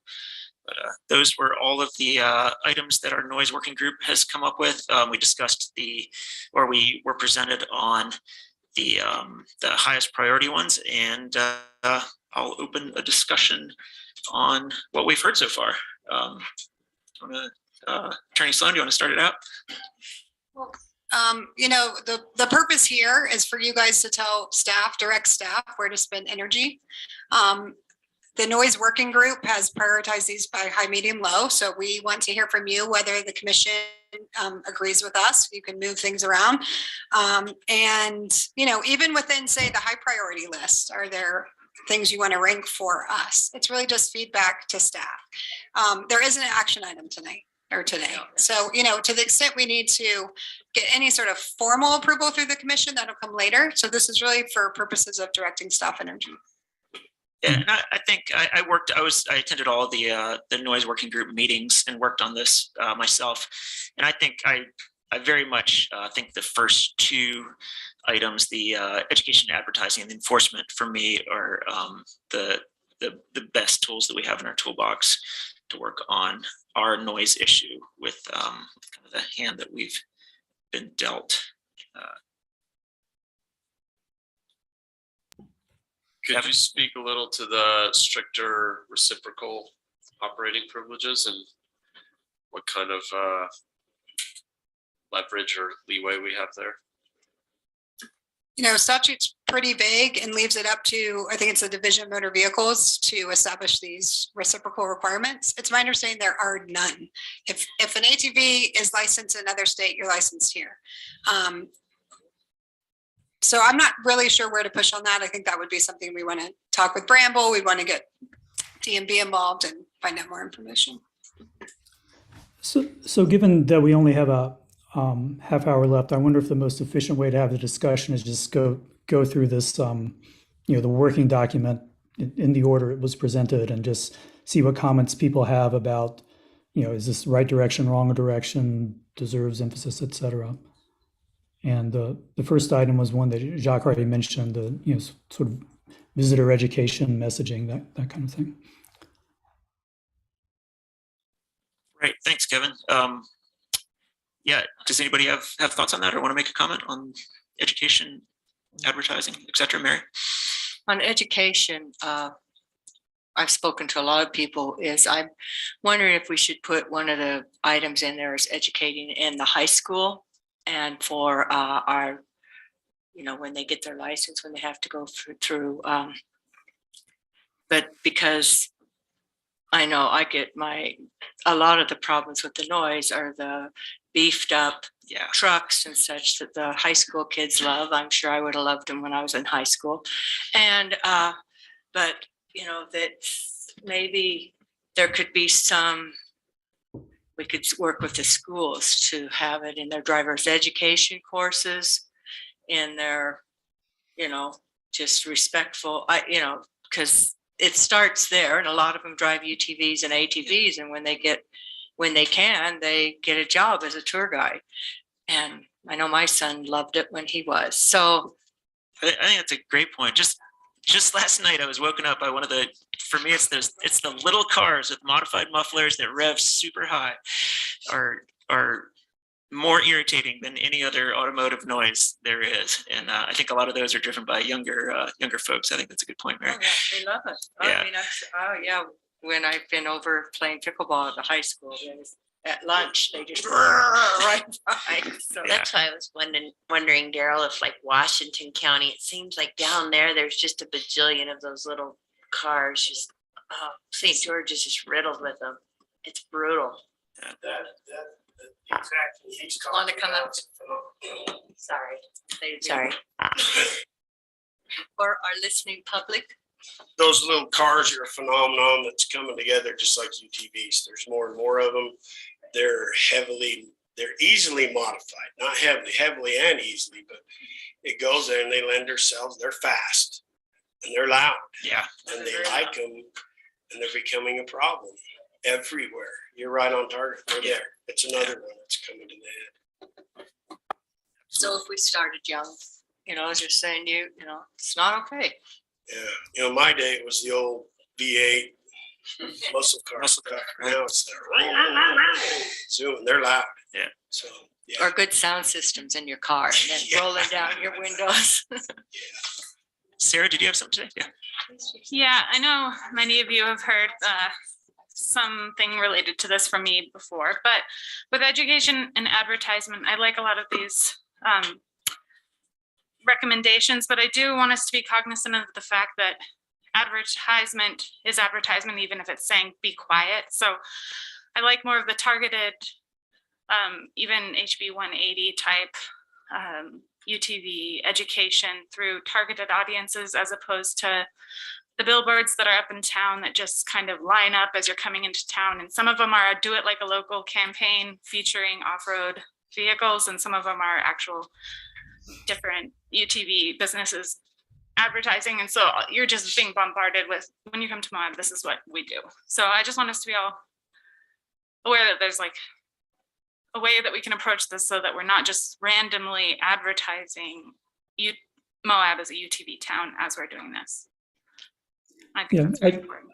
I agree that that's something we need to keep in mind, and maybe, you know, when discussing, I think any messaging campaign, you know, one should probably first discuss the goals. You know, what ideas do we want to impart in which people's brains, and then how do we go about achieving it without having undesired side effects. Yeah, I think my goal would be, you know, that most visitors who come here know that it's kind of rude to drive a noisy vehicle through a residential neighborhood, you know, no matter what kind of vehicle that is. I think a lot of people don't know that right now, because I just have trouble believing there's that many rude people in the world. You know, we've got, I think a lot, you know, they're just coming here and doing what everyone else is doing and not thinking too much about it. So I think we can fix that and change that by targeted messaging campaigns. And I personally, I think the message should be, you know, just use a trailer. That solves the problem. I think if we get into like dB limits and all these technicalities, that's just way too hard to understand. And we're just asking people to voluntarily help out with the problem. And so I think we should, that's what we should ask for. So. Can I ask a clarifying question about 180? Is it just under 18, or is it I guess it's actually over 18. Over 18. And it's everyone who owns an ATV or rents an ATV, unless you're on a guided tour. Okay, that helps. I'm really excited about it, Josh. I think it's really cool. Yeah, do you want to come up? I think it has a lot of impact. Like, I equate it to the Division of Wildlife. To do certain things, to shed hunt, for example, during a certain period of time, you have to take a course. And I think it has a big impact, at least to me. Like they really are able to disseminate really critical information, and you have to pass the course. See, Brett Stewart and the other OHV enthusiasts, they actually came up with this idea because of the antlerless. Did they? Okay. Because just so everybody knows, if you want to go and search for deer antlers, elk antlers, stuff like that during certain times of the year, you have to take a class that basically tells you when you can do it, the ethical way to do it, what you know, not to trespass on private property, stuff like that. One thing about HB 180 that I didn't get a chance to say was the new rule where if you have an OHV vehicle and it's just registered to be an off-road vehicle and it's not street legal, it has to be plated now. It's not just a sticker, which means if you're off trail, back in the day, it's like, well, they got a sticker and I'm not going to walk all the way over there and look at their sticker, which is about the size of a credit card, if that. Now they got a license plate on the back and it's going to be a different color. We're going to know what it is. And so when these get reported, they're going to be able to look at a license plate instead of looking for a tiny sticker, which is nice. This bill was, I know I keep hammering this in there, but this bill was made by OHV enthusiasts that were tired of seeing the misuse on the trails and the trail destruction. I mean, it has everything in there from this educational course, has everything in there from the tread lightly principles to packing out your poo. Everything you could think of is in this test. There's 26 questions in there that tell you how to, you know, how you should be acting out there. And also it you know, kind of goes over that this is the law, and we want people to be educated. We want people to have fun. We respect their right to come here and recreate responsibly. And if you get the question wrong, doesn't it pop up the education again? It's going to keep. Yeah, and I We can use believe, so I can't 100% confirm this, but I believe that it's a 100% pass or you have to take it again, which with the antlerless hunt. So if you got one thing wrong, or not antlerless hunt, antler hunt, if you got a question wrong, it would pop up at the end and they'd give you a paragraph. You have to read the paragraph, then you have to answer the question after that. So these are all accompanied by educational videos that are not required to be watched, because somebody might be in their car in the parking lot and they might not have good enough internet to be able to watch the videos, but people can't. But the videos are set up in a way to where people might be like, oh, I have to watch this video. And so it's there. It's going to be available for them. They're not very long videos, and it's just a really good program. I believe that is going to be very beneficial to not just Moab, but the state of Utah. Also, When does the law go into effect? I'm not clear on that. January 1. Okay, Yeah, January great. 1, 2023. They're going to have a couple of months, I believe, of soft implementation in the sense, like if on January 2nd you don't have this, they're not going to give you a ticket. But you will be required to carry a copy or proof that you've taken this course. So either on your cell phone or throw it in your glove box of your OHV, ATV, UTV, and even is for snowmobiles as well. Yeah, great. Yeah, great. And thank you everyone here who's worked on that. I know it's been a lot of folk. The commission to know that Josh Green is very creative, and he came up with Your Adventure Starts in Neighborhoods and a larger advertising campaign that we have there, which would be in neighborhoods, at base camp, at trailheads, but this Your Adventure Starts. He's been a superstar. And you guys have talked before in other meetings about retooling, do it like a local, because what does that mean? It means nothing, I think, to most people. So Josh has been really great, and I'm very excited to see what August department does with that too. Yeah, in the interest of time, to weigh in on the educational and advertising piece. I am a big fan of House Bill 180. I think that we should continue to engage in that and offer any kind of support to that and have a voice there. So I'm appreciative of that for sure. I think that's huge. Back to the item A, I would also echo Sarah's concerns about portrayals of stuff in our imaging and our advertising. I really think that it's kind of appropriate to focus on neighborhood front country sort of stuff for the sake of citizens. I think that that's most of the complaints are coming from neighborhoods and not what's happening in the backcountry. So I'd like to continue to prioritize that. And then there's a note here that requested by the sheriff's office to help educate ATV drivers being miseducated on ATV forums. I wasn't aware of that miseducation. I think identifying some of that stuff and targeting some of the messaging there would be useful as well. August, I think you might want to talk to the issue of using motorized vehicles and ATVs in the billboards and campaigns, because I also brought that up because I hate that do it like a local billboard by the South Maverick. It came up in the noise working group that, hey, it's a balance of grabbing the attention of the user group you want. And so I think August could really speak to trying to figure out that balance, especially for directing him and developing these new campaigns. I wasn't clear on, how do you feel about that billboard? Hate it! Loud and clear. What is exactly the question?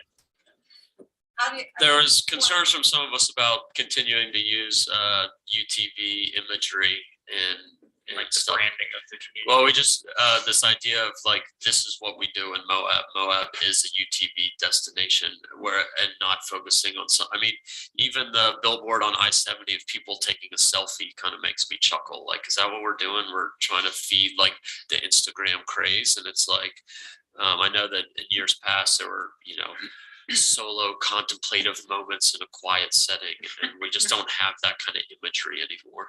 Sure, and that's something that we can certainly keep in mind as we do.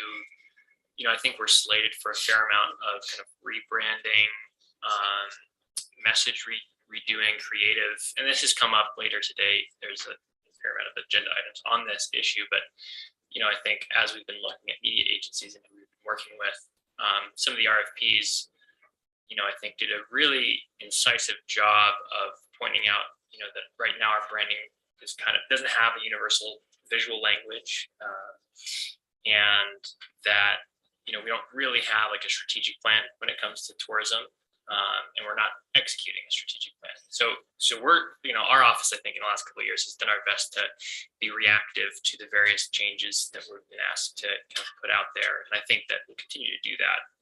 But I think, I guess my general goal is to, you know, prioritize via stakeholder engagement a tourism strategic plan that, you know, kind of mirrors for the next 3 years as we have this diversification money and we do a diversification strategic plan or economic development strategic plan, that those go hand in hand, have specific expertise to develop those things, and then that could reflect those concerns as we develop messaging, branding, advertising, etc. But specifically, I guess my question would be, so for like these billboards that we're going to redo, is the kind of spirit of the of kind of Maddie's sketch capturing what you all are asking us to put out there? And then That was in the presentation, if y'all want me to put it back up. It was the big 4x4 with the link. And then the follow-up would be that, you know, I think to me, it sounds like you're talking about those targeted visitor education campaigns, where if as a tool to educate visitors before we get here, looking at key demographics, doing paid social, you know, YouTube ads, whatever. I mean, that's what we did for our timed entry visitor education campaign, which is very effective. The concern there is, what imagery are we using to pass on this education? Is that kind of mainly that kind of targeted out of market online presence versus the in-town physical billboard reminder when you're in town? Or is it all of the above? I mean, I think it's kind of all of the above, but like one thing I think is, sure, we can try to target visitors that are going to come here and say, these are the rules about driving on the streets. But to me, that just seems kind of off. Like, I think we should be targeting visitors who are going to come here with something like think quiet or slow your roll or look at the crust, or I don't know, trying to hype the science quiet aspect to get visitors to come here. And then doing much more targeted, like somebody signs up for a UTV tour and gets sent a link to an educational video with those like really specific ATV hyping videos. But I mean, that's just my opinion and my sense of like, what are we trying to say? I know certain places in Idaho, they really want to be like, we like quiet fly fishermen to come here. And they really just like play that up, you know, and they're like, we like it quiet here. And they do that thing really well. And I think that we can try to do that as Moab a little bit better. Yeah. So just generally branding, what is our brand? What are we selling? Who are we asking to come here? Yeah. So another example to maybe keep in mind is, I assume most of us have seen those billboards throughout the state that say, you know, wash your boat off before you take it out of Lake Powell or something like that. I mean, you know, so that you don't spread zebra mussels or, you know, whatever exotic species they're worried about. You know, to me, that doesn't make me want to go out and ride a boat. It's just, you know, I think it's kind of neutral. So I think if we think about it, there is a way to sort of let people know what the, you know, the formal and informal rules are, or what it means to, you know, be polite and respectful in the residential parts of town without it functioning very much as advertising. But, you know, that's the kind of thing that can be workshopped, I think, with our ad consultants and August's department and things. I think that would be another option for the advisory committee. If the lawyers, businesses talking to the county about ATV issues, that we could work on some of that zebra mussel-esque advertise, something where there's attention getting, like, oh, look at that muffler or something. I don't know, whatever it is. It's not my wheelhouse.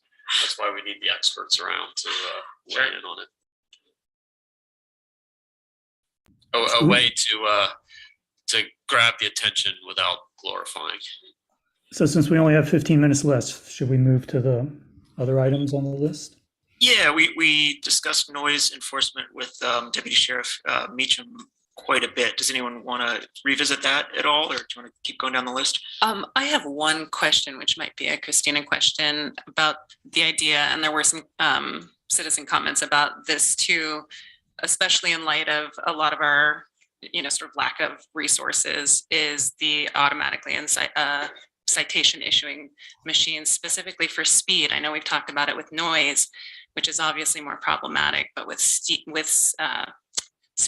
And I think that there are issues around state restrictions with that, and maybe we can only do it in school zones or something like that. But as maybe Jacques said, if people think they're gonna be pulled over for speeding, then they won't speed. So even having a machine that is known to do that might be enough of a deterrent. That is interesting, because we talked about the automatic noise meters, but not a speed meter. I don't know of any restrictions in state law that would allow us to use it. Our main issue is we don't have a civil department. So we don't have any, we'd have to build a department, which according to Chris Baird is about $800,000 cost to be able to actually issue tickets automatically and have a process where they're paid or they're administratively not paid and you try to enforce. So we just don't have any structure around it. Right. Daryl, do you have anything to add to that? No, it seems like I remember clear back Wellington started that, and boy, that hammered down. And there was some legislation on it. I'm not sure where it's. Okay. Yeah, I would like to pursue that or just get clear on what our roadblocks are. It's a great deterrent. I visit my father in Washington, D.C., and he knows exactly where every speed camera is because he's gotten tickets at a few of them and warns me. I've gotten them, and you're like looking at the camera. Oh yeah. So my recollection is that they're allowed in school zones, and they're allowed if there's an officer standing beside it, or something like that. That they're monitored. So I agree. I think we should see how much they cost and what our options are, and confirm what constraints are. Certainly worth looking into. Yeah. More generally, That's about way down on our non-priority list. So that would be the kind of feedback. I think we would need to, I don't even know how to explore, quite frankly. So I think we'd need a consultant to even kind of advise us on how to even create that kind of civil enforcement structure. But if that's something you guys want to move up, that's in a low priority bucket. Is that necessarily civil enforcement, or if we pulled the statute into the place we want it to be, then it would? Unless we have a law enforcement officer handing that ticket, we don't have a structure in place. So the machines can't essentially cite as though it wasn't, like, that just automatically becomes a civil enforcement. Right. If you want anyone to pay it, you've got to have, the muscle behind it. Okay. Right. Well, I guess I'm very interested in knowing a little. I mean, lots of cities, including places like Monticello and but the name is Wellington. There we go. They manage it. We're bigger than they are. So they don't manage cameras. They have I law thought enforcement Daryl doing just said that it was speed Wellington that enforcement. started the thing with the cameras.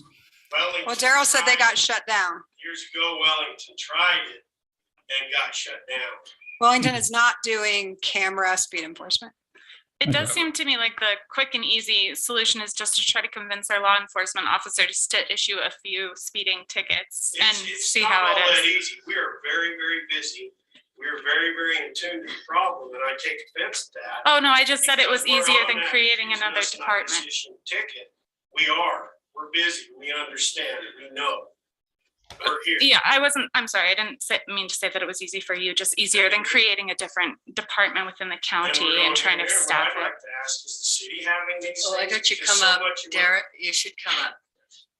Because they can't hear you on Zoom if you're not going. So much of what we have going on here is in the city. You guys, all these complaints and problems, city. I'm asking you, where's the city on this? Where's the chief of police? Are they having these meetings? Are they doing this? We are engaged. Our guys are. They're acutely attuned to this, and we're not against it. We're going to do whatever we can, and we are doing what we can, but we are very, very busy. So we're there. I've certainly engaged the police chief, who isn't ready to focus on noise. But I've brought it up a few times just to keep. Yeah. And it's not just us. I mean, we got 50 something comments for this meeting today, and a lot of them mentioned enforcement, and that's why it's on the list. And we appreciate you being here and sitting down. But I think that, a lot of when there is an extra officer, like being out on Kane Creek or someplace, that it's that it would be well received and it would be good optics for the citizens as The well. lieutenant I had the lieutenant was going to do a project the other day out on Spanish. Well, I was riding a bike out towards the end of the pavement, towards Amosaback, and I saw a UTV pulled over, and people were clapping as they went by. So people were very appreciative. It's to a like, very hotbed issue. We are, and I don't mean to get upset, but we are engaged. We really are. Yeah, I know you guys are working really hard. I didn't mean to say it would be easy. And I've thank you, Daryl. also, That's- yeah. I've also emphasized, no more warnings. Let's do citations. If you know, once you pull that car over. Yeah, I think so. We have about 5 more minutes left of discussion. Did anyone want to talk about reprioritizing any of these items? Could I just add something to the BLM conversation? Because I know we're talking about the potential of expanded parking at trailheads, so that maybe trailering can be more of a consistent use. And then I also heard mention of, in addition to that, having like outfitter sort of guide bases close to the trailheads. And so I wonder, Kevin, if that's part of the BLM conversation. Does that go part and parcel with the expanded parking potentially? Yeah, I think so, but I think we also need to we need to figure out for ourselves what it's going to, just how far they can go and what it's going to take to move them. I mean, it's a large bureaucracy and they've already got a lot on their plate. So and we don't have any formal control. We're basically just asking them for favors. So, but maybe at a future meeting we could have a more focused discussion on that. I would say in terms of priority, with hearing feedback from Daryl about some of the other communities that are starting to suffer or deal with wrestling with some of these issues, I think that engaging the Utah Office of Tourism and that partnership for some broader kind of state advertising and cross market should kind of be moved up in priority.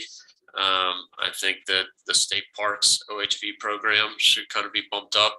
I think that any kind of time we can have allies outside of here, not only can we share with each other and learn stuff, but when it comes to legislative issues, it might be a more united voice. If we can be a little more than outside Justice Valley. I wanted to also make kind of a procedural point about the prioritization on this list.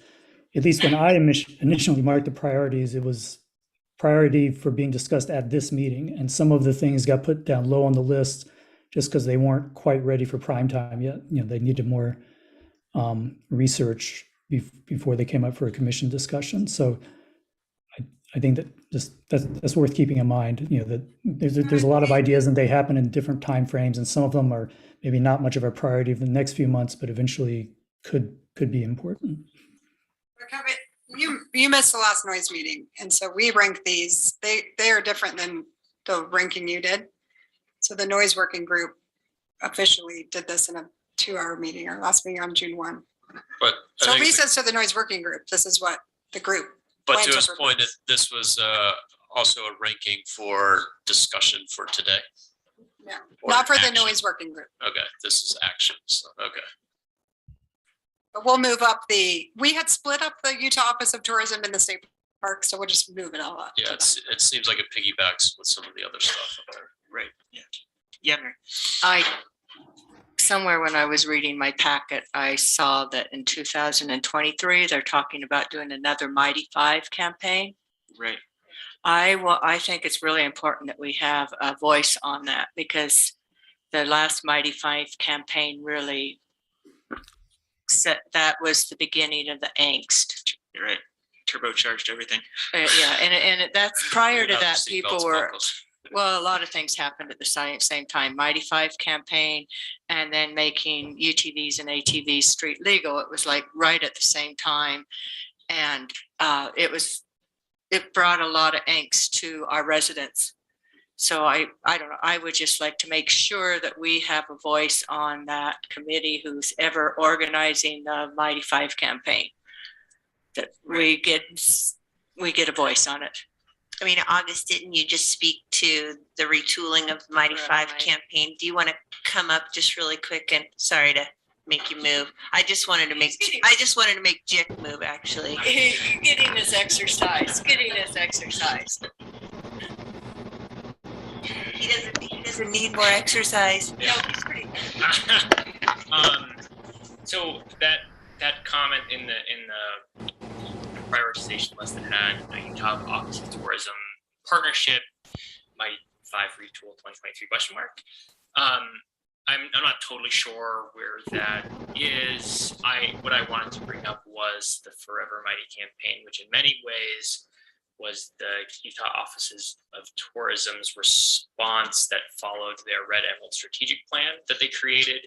That was really trying to strike this balance as we are here between how do we take into account the positive benefit that tourism offers its local communities and simultaneously tries to drive responsible recreation and just good ethic across the board. And so that was the outcome of that. Now they still do promotional campaigns of all sorts.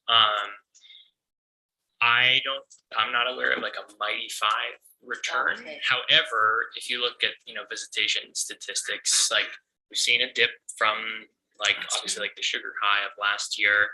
And I think across markets in southern Utah, starting to see, a downturn. And so I've heard in conversations ad hoc from people wanting more Mighty 5 stuff. Not necessarily that's what our community is.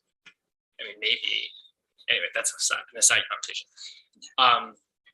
It's ongoing, and I'm happy. I have plenty of ongoing conversations with the Office of Tourism. I'm happy to host and set up any kind of partnership conversation if there need to be one. And quickly, Phil Lyman tipped us up to that at a meeting. And it might not even be called Mighty 5, but there is expected next year, the state's going to start working on a Southern Utah advertising promotion again. And he was the one that proposed, hey, we need to get Grand County into that room. So again, that's one reason why these legislator contacts are just so important. And then we did confirm what Phil Lyman told us with some state contacts we had that, that is, we don't know what it looks like yet. But hopefully HB 180 sets a really good tone for Grand County getting in the room and, helping, determine what that looks like for our own community. All right, looks like we only have a couple minutes left before 4, and we have our regular meetings to get to at 4 o'clock. So could I add one thought? Please, Josie. Yeah. Oh, sorry. Just in a lot of this conversation, because I feel like we're kind of dealing with what's happening right now, but I've heard a lot of comment about what is, also impacts in the backcountry. Even though I agree with Evan that a lot of the contention is in neighborhoods, and also just sort of the carbon footprint of motorized recreation in general. And so I wonder at both the legislative level and what we could do locally. I'm not sure what that would actually be, but to eventually and sooner than later really incentivize electrifying all of the rental fleets in town, because that would just single-handedly solve a lot of the issues that have come up around this topic. So that's my last thought. Great. Thank you. Let's take a 5 minutes, okay, for everybody. 5-minute break and get back to it at 5 after 4 for our Thompson Springs Special Service Fire District meeting, followed by our regular commission meeting. So I'll adjourn the workshop. Thank you all for participating.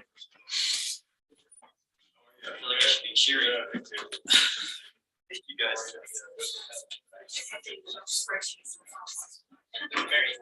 Yes.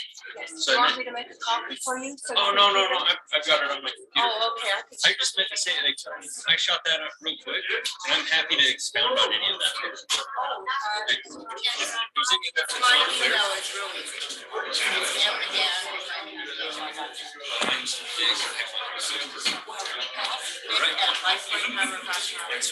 Because some of the and so really from the very beginning.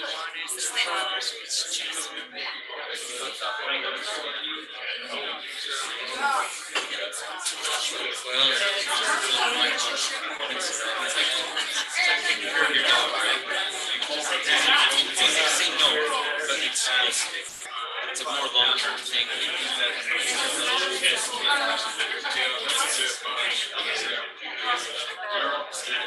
Hi, how are you? I haven't seen you at this meeting in a long time. Are you staying for the rest or are you taking off? No, Ashley.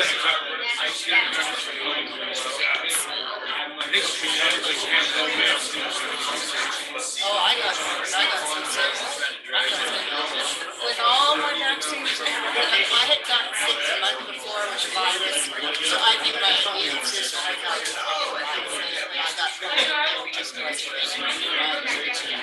and John got it, my husband got it for like 1 day. I was so mad. He just went right back at work in 2 days. I was down. You think you're sick? Thank you, ma'am. Do you want to see this with one of you at our house? Huh? You know, Brenda did.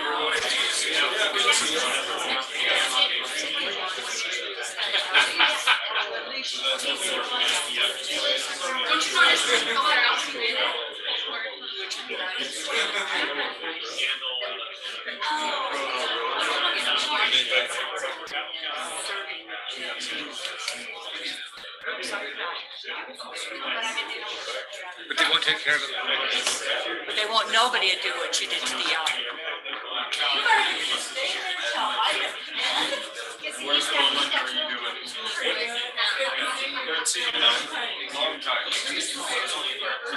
Yes, I do.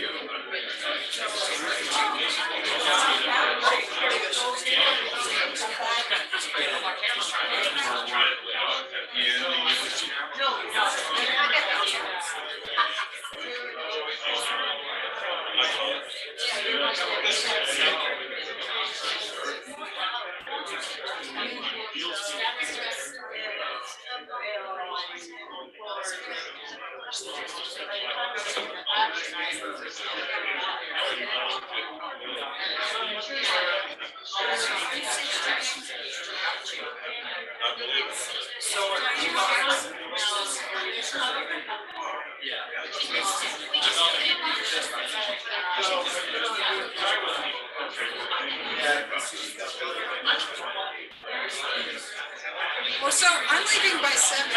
When are you? You're good though. You're a good boy, stop up there. I don't think I'm waiting. Well, he was just saying when you're the chair, you have to do this.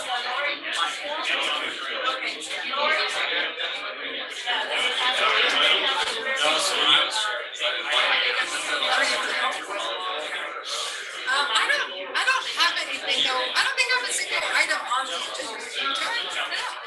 So you can sit. No idea. What? I was gonna say. No, I don't. I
Shocked me seeing folks. What's that? We used to get people pledge. Oh, we did. Like you call. Just randomly? Or you could test stuff. Who do you have in mind? Am I calling you, Evan? No, usually like somebody, because then it's like in the minutes, like so and so led the pledge. Oh, okay. I don't know, 100 years from now, somebody might be looking at the minutes for some reason. Right.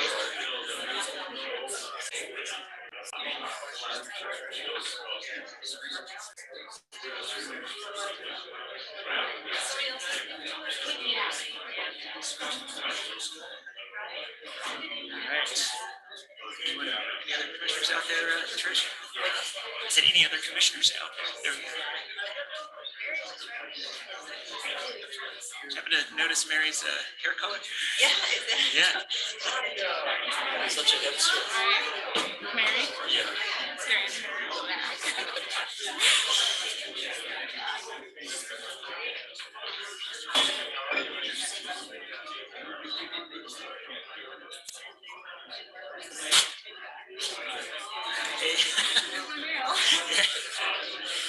I just yelled at him. Okay, thanks, Trish.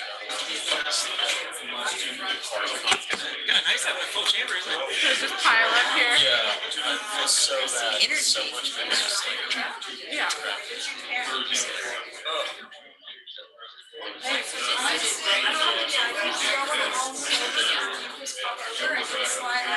Oh, I'll sit in the hot seat where I belong. Sure. Sounds like you're. It's gonna be like a rotation. Who's gonna get admonished on the stage? Mallory can come and sit in the center now. I had a lot of fun last time. Everybody's name comes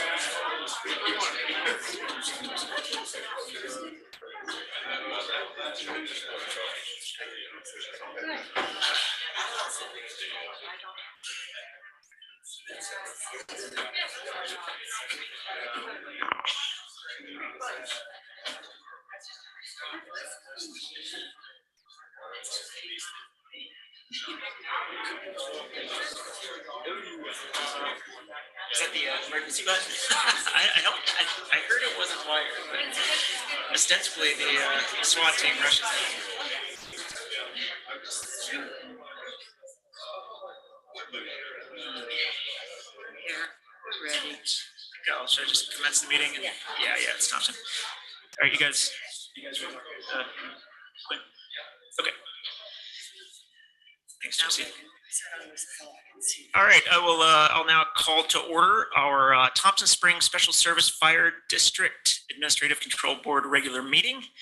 It is 10 after 4 o'clock. Present are Commissioners Clapper, McGann, Hedin, Stock, Kovash, and Hadler in the chambers, and Commissioner Walker joining us virtually on Zoom. Let's see, we'll start with citizens to be heard. This is a citizens to be heard just for the Thompson Springs Special Service Fire District. So if you're here for citizens to be heard for a regular meeting, that will happen in a few minutes. Do I have any citizens to be heard for Thompson? All right, seeing none, we'll move to approval of minutes. I'd entertain a motion to approve the minutes from the last Thompson Springs Fire District Board regular meeting. I'll make a motion to approve the minutes for the May 17th, 2022 meeting. Thank you, Trish. Second by Commissioner McGann. Any discussion on the minutes? Seeing none, I'll call for a vote. All in favor? I don't see, thanks, Kevin. Passes unanimously. Next, we have ratification of payment of bills, and I'd entertain a motion to ratify payment of bills in the amount of $2,224.01. Payroll in the amount of $1,646.88. Total bills and payroll in the amount of $3,870.89. So moved. Thank you. Motion by Trish, second by Mary. Discussion on bills. Seeing none, I'll call for a vote. All those in favor? Aye. Passes unanimously. Next up, we have Chief Markham's report, and it looks like Chief Markham is with us on Zoom. Over to you, Mark. Greetings. Can you hear me? I can. Great. Okay. Start with the incidents since the last meeting. There's been various, I'm not going to go over each and every one of them, but various medical, fire, and extrication calls. On June 5th, I did take engine 41 down and assist Moab Valley Fire Department with the Pat Creek campground fire. Equipment, engine 21, which is my R four-wheel drive brush fire, EMS rescue, kind of all-purpose truck. It's having some engine issues, so I put it out of service. I'm working on a definitive diagnosis for it. Hopefully it won't be too expensive to fix. I moved the equipment from that truck onto our big truck, our big fire engine, our type 1 fire engine, which can't go off-road, but most of the extrication calls like that are usually on the interstate. I'm looking at the FPPP program. That's a state program that deals with excess property from the military and the Forest Service, maybe getting a truck from them. They're usually older, but they usually have pretty low miles and are very usable. So I would need approval by one council member, a signature, just to request one of these pieces of equipment to replace engine 21, because engine 21 is a 27-year-old truck and it was secondhand and well used when we got it. So the writing's kind of on the wall. I don't know how much longer I can limp it along, but yeah, if I get a council member at some later date to sign just a basic request, and then the state will let me know what they have available. If we find something suitable, we'll request that. Training is ongoing as usual. I did get in an 2022 application to the Utah Fire Department Assistance Grant, requesting wildland PPE for one of my new members and some new fire hose and fittings that have been either damaged or worn out. And I did submit billing paperwork to the state for a fire that was outside of my district, way out on I-70. Submitted that paperwork for billing. Hopefully it'll be approved and it'll be $500 for the department. So that's about all I have. If anyone has any questions. All right. Thank you, Mark. Any questions for Chief Markham? Thank you. Thank you. All right. Appreciate what you do out there, Mark. Thanks. And it looks like, Mark, is that signature you need? Is that something that can be e-signed, or do you need a signature in person? It could probably be e-signed. So I could send that. I'll just send it to general to the county council, and whoever wants to sign it, if you could, that'd be great. And again, if there's more questions, let me know, or you can call me or whatever. Perfect. Thanks, Mark. Yep. All right. Doesn't look like we have any new or old business. Anyone have a future consideration for Thompson? Then I will adjourn this meeting of the Thompson Springs Special Service Fire District. And I will call to order the regular meeting of the Grand County Commission. Present were the commissioners I mentioned earlier, which is all of us, as well as Commission Administrator Mallory Nassau, Associate Administrator Quinn Hall, Commission Coordinator Alicia Oliver, Clerk Wojtek, and doesn't look like Attorney Sloan is with us anymore. Oh, I'm sorry. I missed you, Christina. Attorney Christina Sloan as well. we will start with a pledge of allegiance. All stand. Pledge allegiance to the flag of the United States of America and to the republic for which it stands, one nation, under God, indivisible, with liberty and justice for all.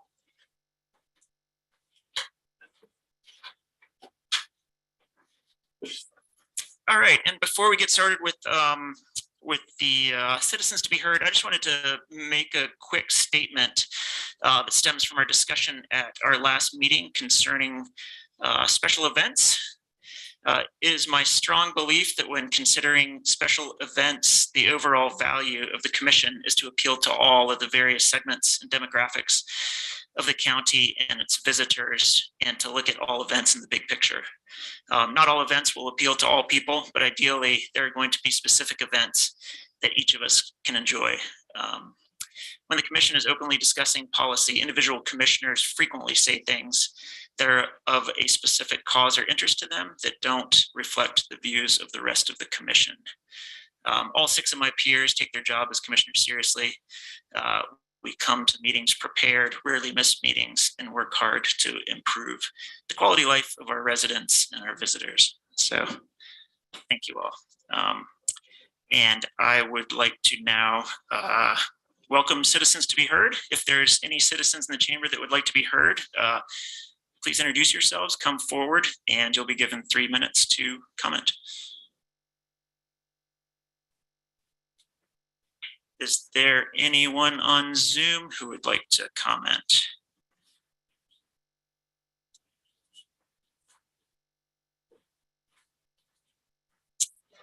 All right, it doesn't look like we have any citizens to be heard today. Next up, we will move to presentations. Our first presentation is the Canyonlands Natural History Association. So welcome CNHA. Please try to keep your presentation close to 15 minutes if you would, and we'd love to hear more about CNHA and what's going on. Welcome.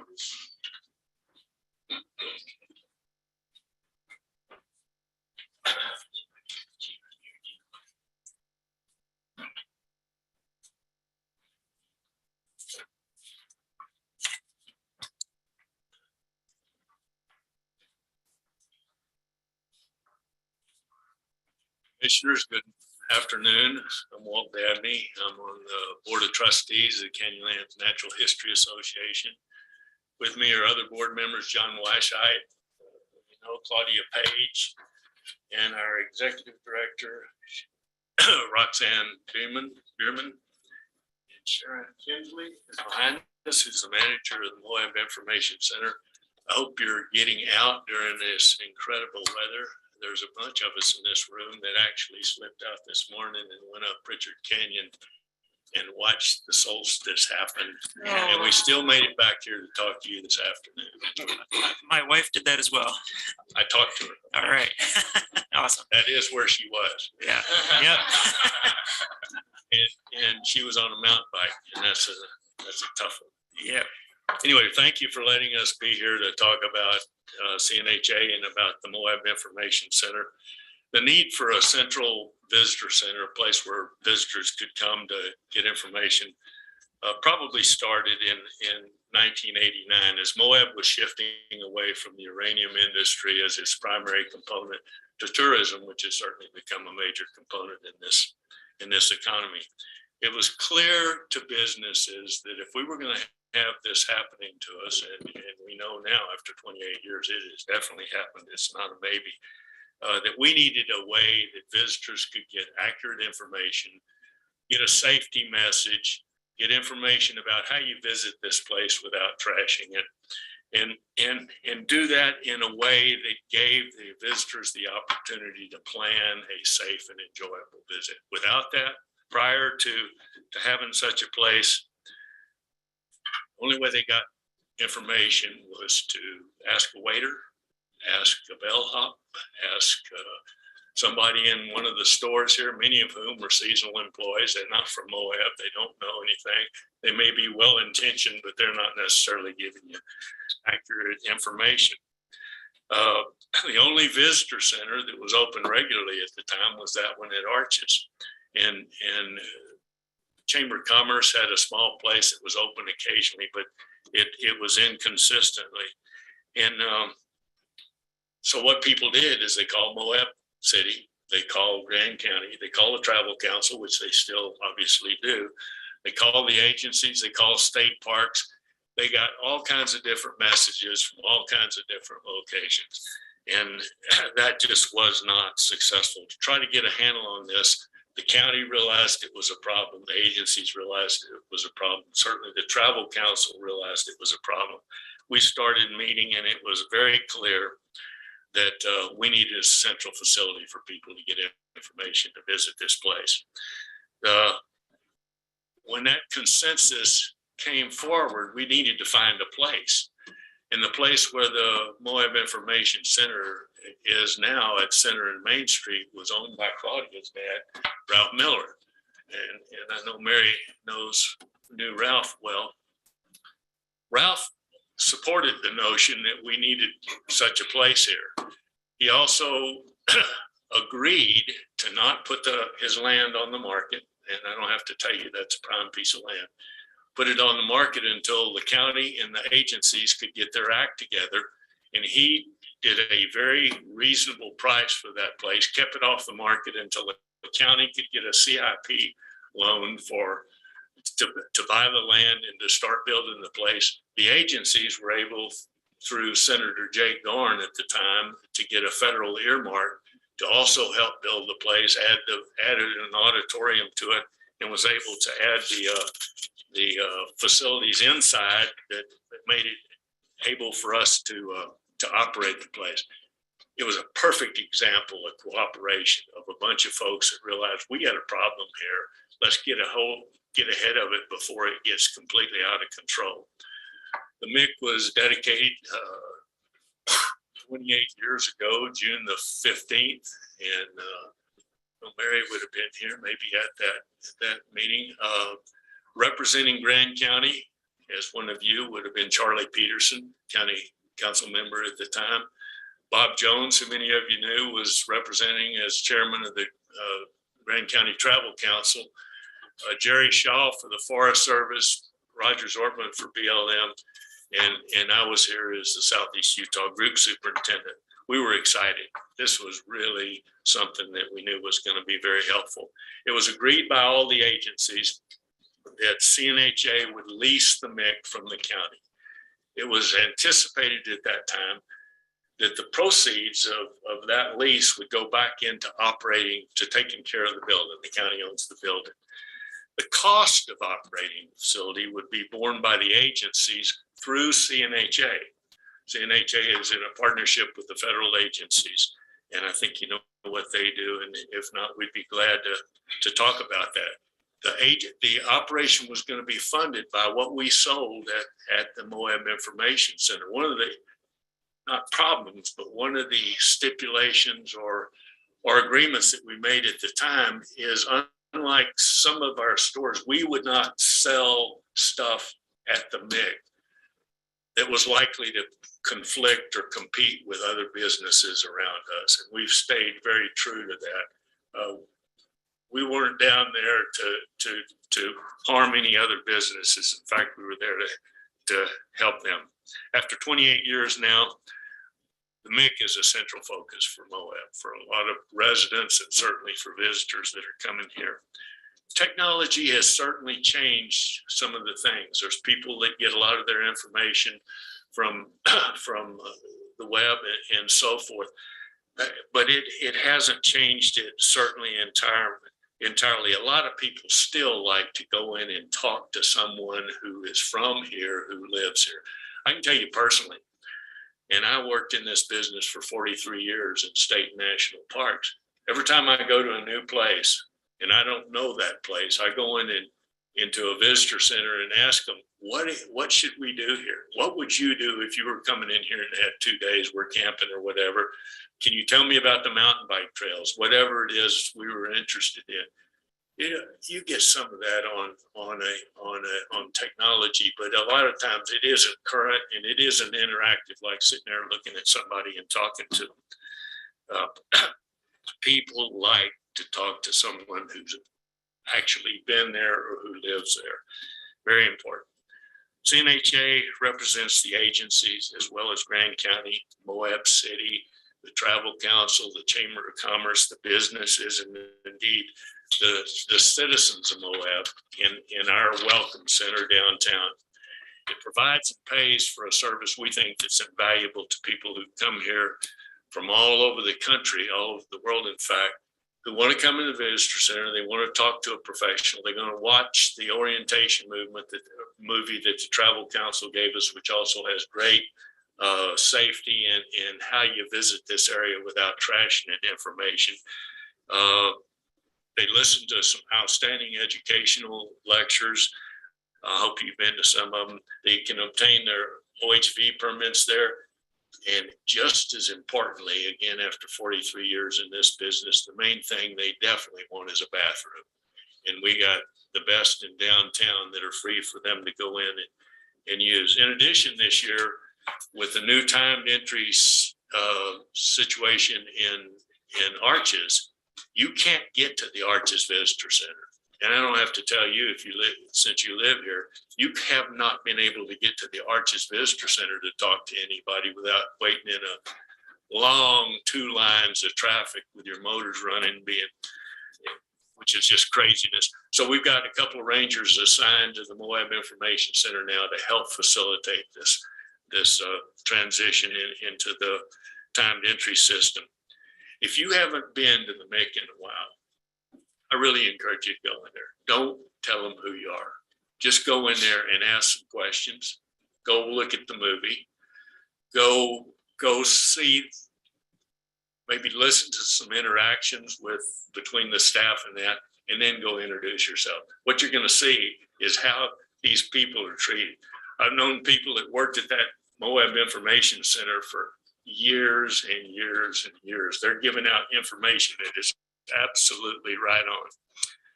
Anyway, I hope you will go in there and do that. And if you haven't seen the Travel Council movie, that is really a good orientation movie that we show on demand there.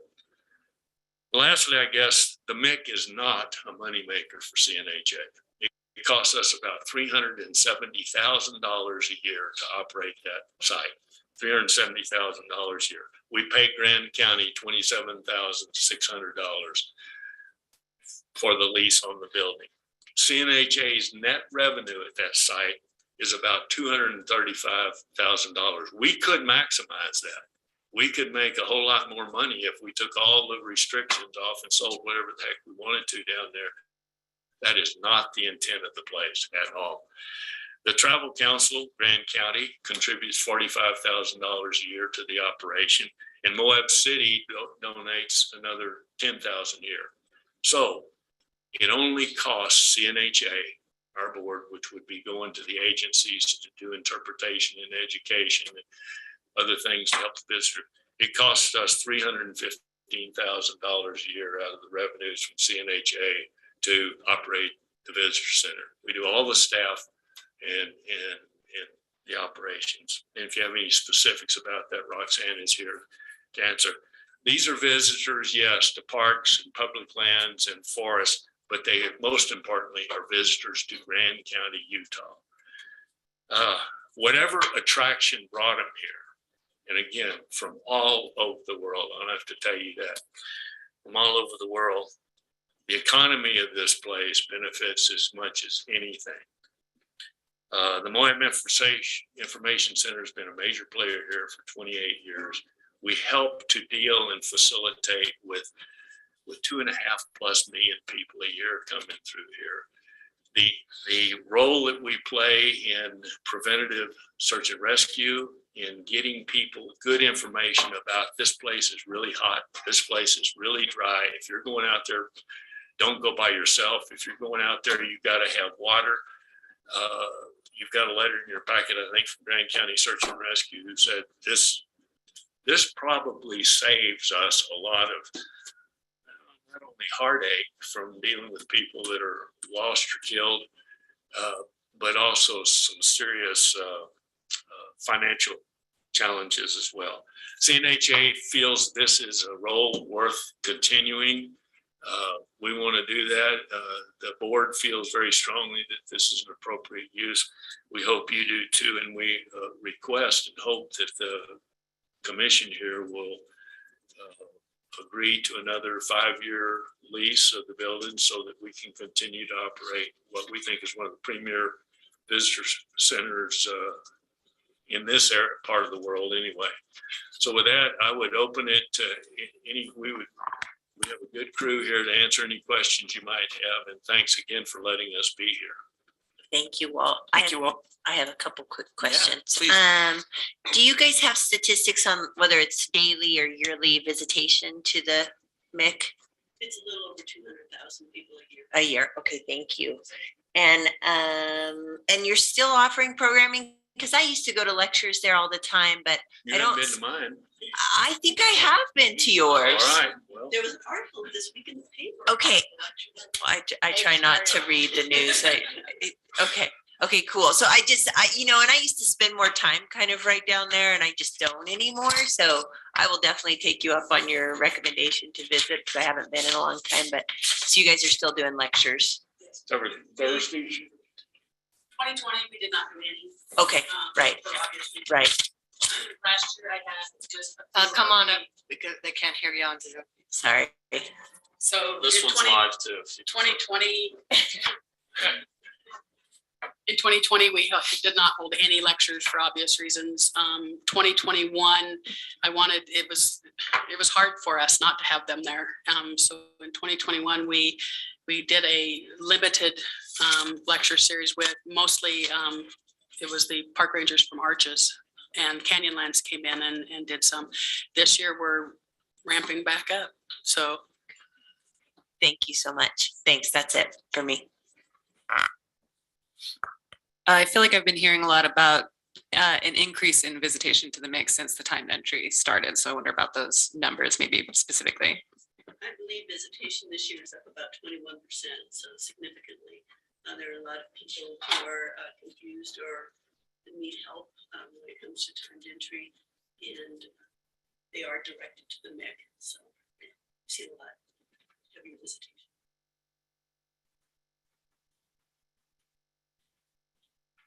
Any other questions?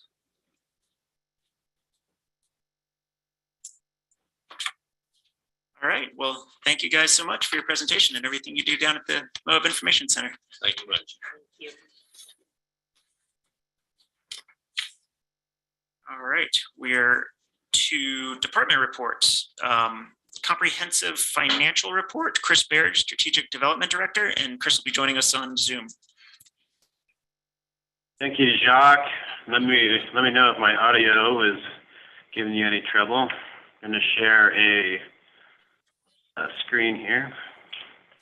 Where is that speaker? Is it just the TV? Can you all hear me all right? It's not the best, Turn it up. but it's not just you, it's kind of everybody. Is there? It's on Zoom. The people on Zoom are Yeah. very quiet. I think that the issue is with the sound system. Like I can hear Chris great, so I think it's a problem for Yeah. speakers in the courthouse chambers. Yeah. Chris, we turned up the speakers on the television. Try it again, will you? Okay, how do I sound now? That's great. Quite a bit better. Okay, I'll just try to speak up.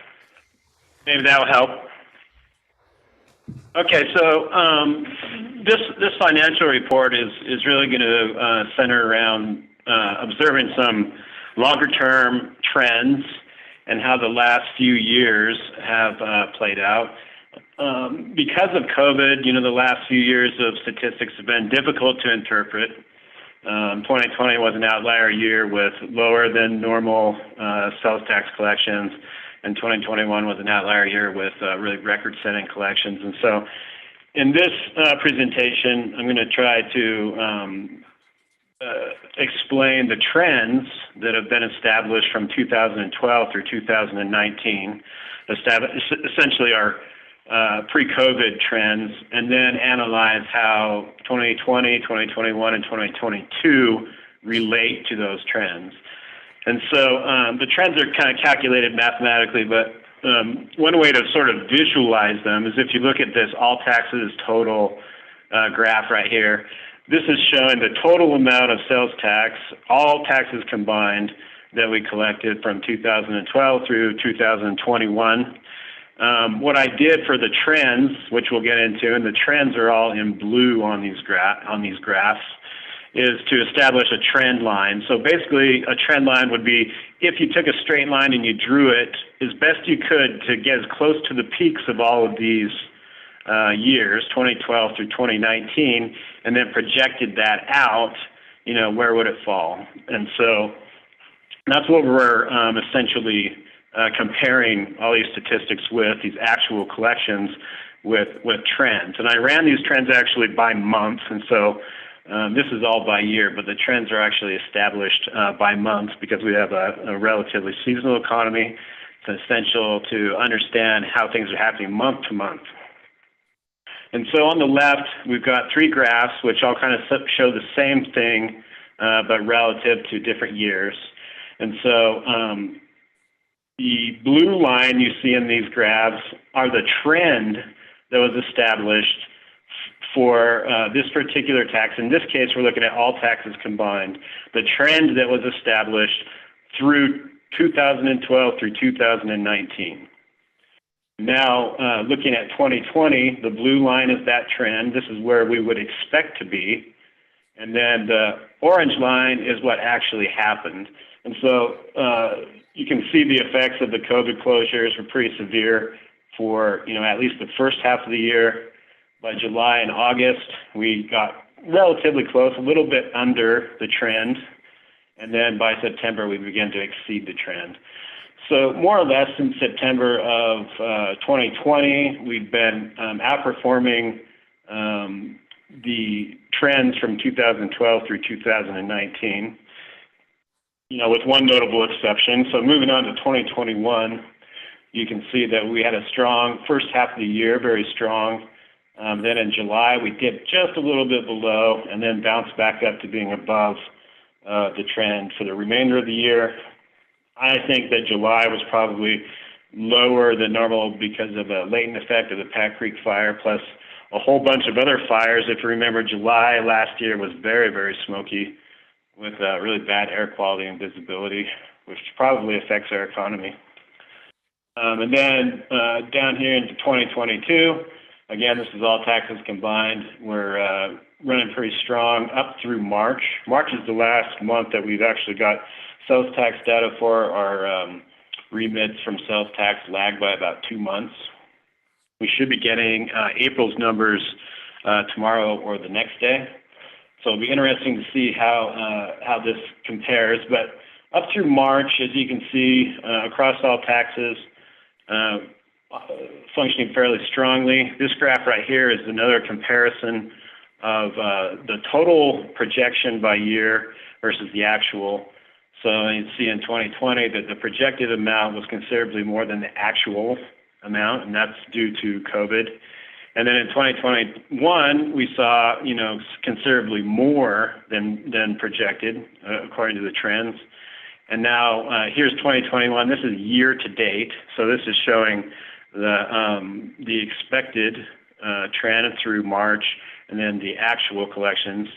So actual collections are about 27.56% above that trend, which again was established between 2012 and 2019. So fairly robust amount of information there. So then I'm just going to quickly go through the same graphs, but just relative to the different taxes, because they, in some cases, represent different sectors. So the TRT is the transient room tax. This is the tax that all short-term accommodations collects and remits.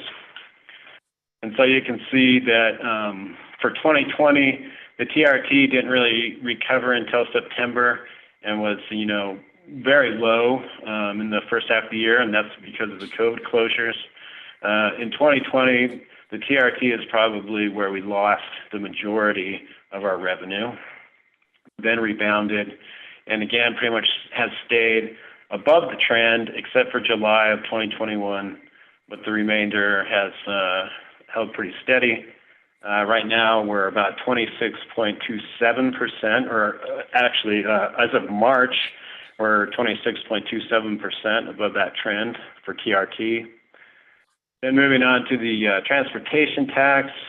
This one's a little puzzling to me, you know, just because the transportation tax is supposed to be applicable to all transactions except for groceries, essentially, unprepared food. So this should hypothetically track with our general sales taxes, but it doesn't, which kind of indicates that there's a problem, I think, in terms of collections or reporting. But again, you can see stayed pretty low for most of 2020, bounced back up, it's kind of crossed the line a few times for some reason. But at this point anyway, 2022, we're about 6.3% above the trend. So even though it's lower than I think it should be, it's still, you know, outperforming the trends from 2012 to 2019. Chris, I had a quick question about the transportation tax. It looks like that tax did not exist before 2016. So that one is, it came online in 2016. So we don't have the full. And so maybe that explains why it doesn't follow the general taxes, because you're just extrapolating from 2016 through 2019 instead of 2012 through 2019.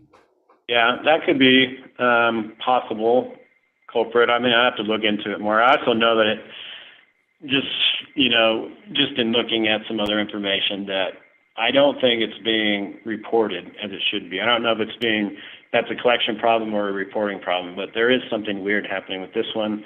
I don't know if businesses think that it's only applicable to gas or something, but it's actually applicable to all transactions except for unprepared food. I don't know. That's a little bit of an anomaly, but still is showing, growth above the trend.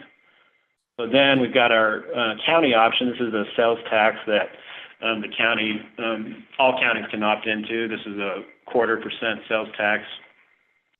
The general sales taxes have, kind of recovered in 2020 a little earlier than the TRT did. It hit parity with the trends, in the middle of June, July, and then started to exceed those trends. And then in 2021, it stayed fairly strong. This general sales tax actually didn't dip below the trend in July like some of the other tourism ones dipped below. Then 2022, we've got, this year to date right now running about 31% above the trend year to date for 2022. Again, now this is a generally applicable tax, and so it gives a good indication of the overall state of economic activity. The rural healthcare sales tax is also applicable to all sales except for unprepared food. And this one also is a fairly recent tax, came online in 2017, and similar graphing figures from the other taxes where we see low for half the year in 2020, then bounced above and started performing well, with the exception of July 2021. And then year to date, we're 30%, almost 31% above the trend. Moving on to the restaurant tax. This one isn't performing as well as the others, but it's still above the trend. You can see that we saw, again, some major drops in 2020, and it kind of like bounced back and forth for the rest of the year. Same with 2021, we saw some ups and downs. And then at this point in 2022, 6.8% above the trend. And so it's still hanging in there. Doesn't seem to be as strong as some of the other sectors. So the restaurant tax is still trending well, it's at least through March, but not as strong as some of the other ones. Then we've got the general sales tax, which we split with the city. This is another sales tax. This one actually is applied to all transactions, including unprepared food. And so again, crossed over, and we kind of lost quite a bit in the first half of 2020. And then since about June of 2020, it stayed above the trend substantially. And at this point, this general sales tax is almost 42% above the trend. So it's showing pretty strong growth. And then next up, we've got a car rental tax. This one's a little bit misleading because in 2018, we added a component to the car rental tax, which increased the collections. And so this jump in between here is not the result of necessarily just economic activity. It's also the result of increasing the actual collections. You can see kind of similar outcome. You know, it around June or so in 2020, it began to recover and then stayed strong all the way up until this point. And so this is year to date, we're 43% above the trend. It is starting to close in though with the trend. In March, there's not as substantial a difference. And then back to all taxes projected. So I think this is just a good indicator of the state of the overall economy, at least leading up to March 2020. There's been questions, you know, about how the reservation system of the national park might affect sales tax and economic activity, and we'll probably be able to find that out here pretty soon. And I think, you know, running these trends and using our data from prior years is the best way to really get a handle on how the economy is doing right now. You know, and generally in the past, you know, we've had the ability to just compare it to the prior year. But because the last 2 years have been outliers, you know, some pretty significant outliers, I think it's important to assess where we're at against these trends that have been established over the long term. Anybody have any questions for me? Well, thanks for putting that data together, Chris. It's really interesting. Why do you think the restaurant tax isn't as robust as some of the other ones, or is trending in the same way? I don't know.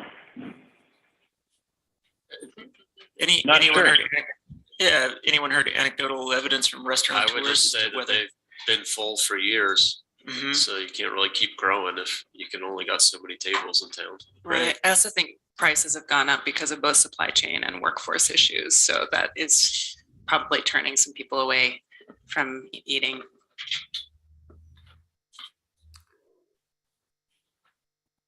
Yeah, I'm not sure. Isn't it also generally believed that the increase in visitors is that's increasing at a higher rate than the number of tables available at restaurants, right? That's why we have longer lines than we used to. So you would expect if the number of restaurants isn't growing quickly, the revenue from them wouldn't be growing quickly either. Right. Yeah. Any other questions or comments for Chris? I guess it's a combination question and comment, but I guess the conclusion I draw from all this is that in terms of the various sales tax collections, so far we're doing fine. And as you point out, you know, we shouldn't compare to 2021 because that was a very strange year. And, you know, looking at multiple years the way you've done here, things look like they're, you know, on track. No particular reason to be concerned. Yeah. Well, I mean, it's worth pointing out that at least, like I say, up through March of 2022, we're doing better than fine. We're actually in probably our most substantial growth spurt since maybe the uranium boom, quite honestly. I mean, there's no, you know, looking back at the statistics, you know, the last 25 years, there's no other time where we've seen as much growth in the last, you know, in just a couple of years' time as we have right now. and why that's happening. So it's very speculative. I suspect that 2020 saw a lot of vacations get put on hold, and then in 2021, 2022, that backlog of vacation is playing out, and I think it's going to renormalize. And I think that even though we're well above the trend right now, that we're likely to meet back up with the trend within a year. That's my, speculation. Just because I don't think that the forces that are working to increase economic activity are indefinitely sustainable, because of the unique circumstances of what created it to begin with, which is that backlog of vacations from the COVID closure era there. And there may be some effect also of international travel being restricted and a lot of domestic visitors being forced to choose a vacation in the States. That could have possibly resulted in a net increase in visitation for us, even though we lost international visitors.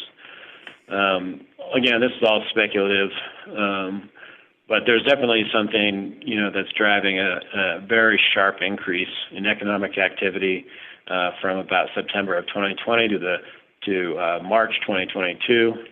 I think that things are going to probably, like I say, trend back into a more sort of average growth rate that we, would have expected pre-COVID. Okay.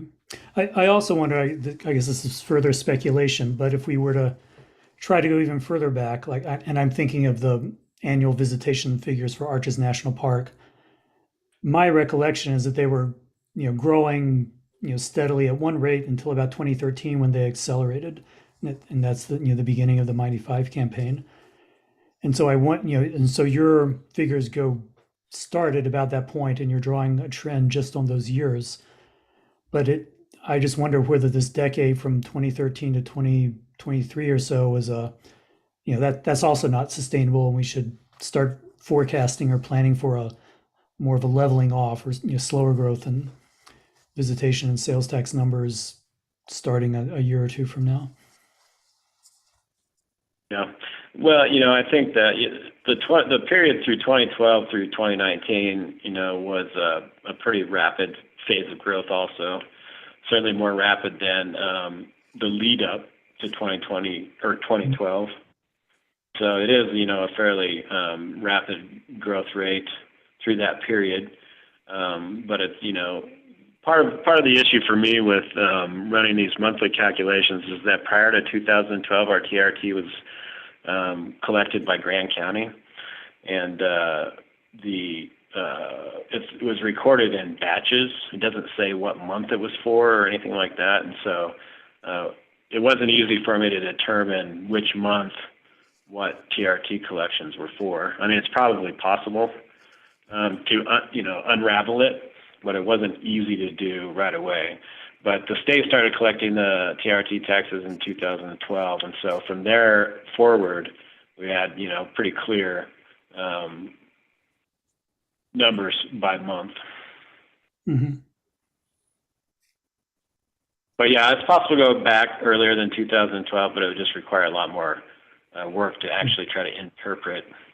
Yeah, and I wasn't suggesting that you do that. I know it's hard to get a hold of this older data, but I think we have various other indicators that starting around 2013, we started growing faster than we used to, and I don't know that that's going to we'll be able to maintain that forever. So in the future, I think maybe we should expect it to return to growth levels in the 1990s or early 2000s or something. All right. Yeah. Thanks for that point, Kevin. Any other questions for Chris? Comments? All right. Thank you, Chris. You're welcome. Yeah. Appreciate all that work. Great stuff. Yeah. Very interesting. Next up, we have agency reports, and we'll start with our interagency fire update. Terry Gardner from the U.S. Forest Service, if you'd like to come up.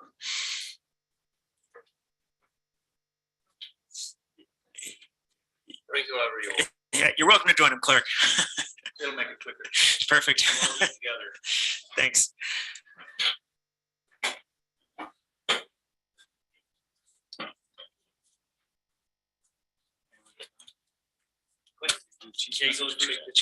Hi, I'm Terry Garner. I work for the Forest Service. I'm the Fire Management Officer for the Moab Monticello Ranger District. And I have the chief's letter that I attached or sent in. You guys probably all had a chance to skim through it.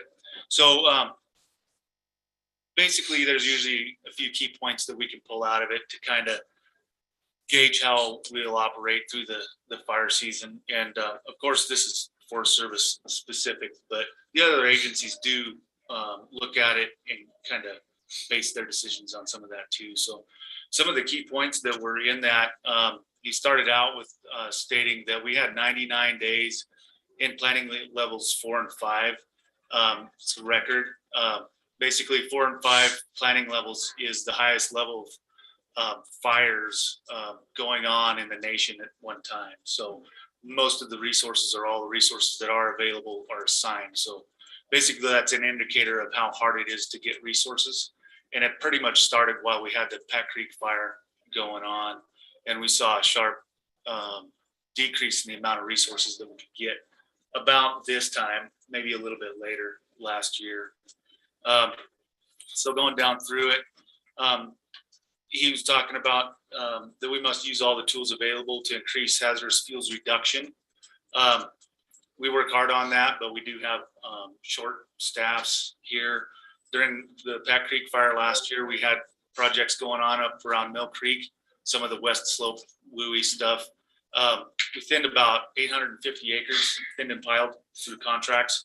And then this winter, we burned almost all those.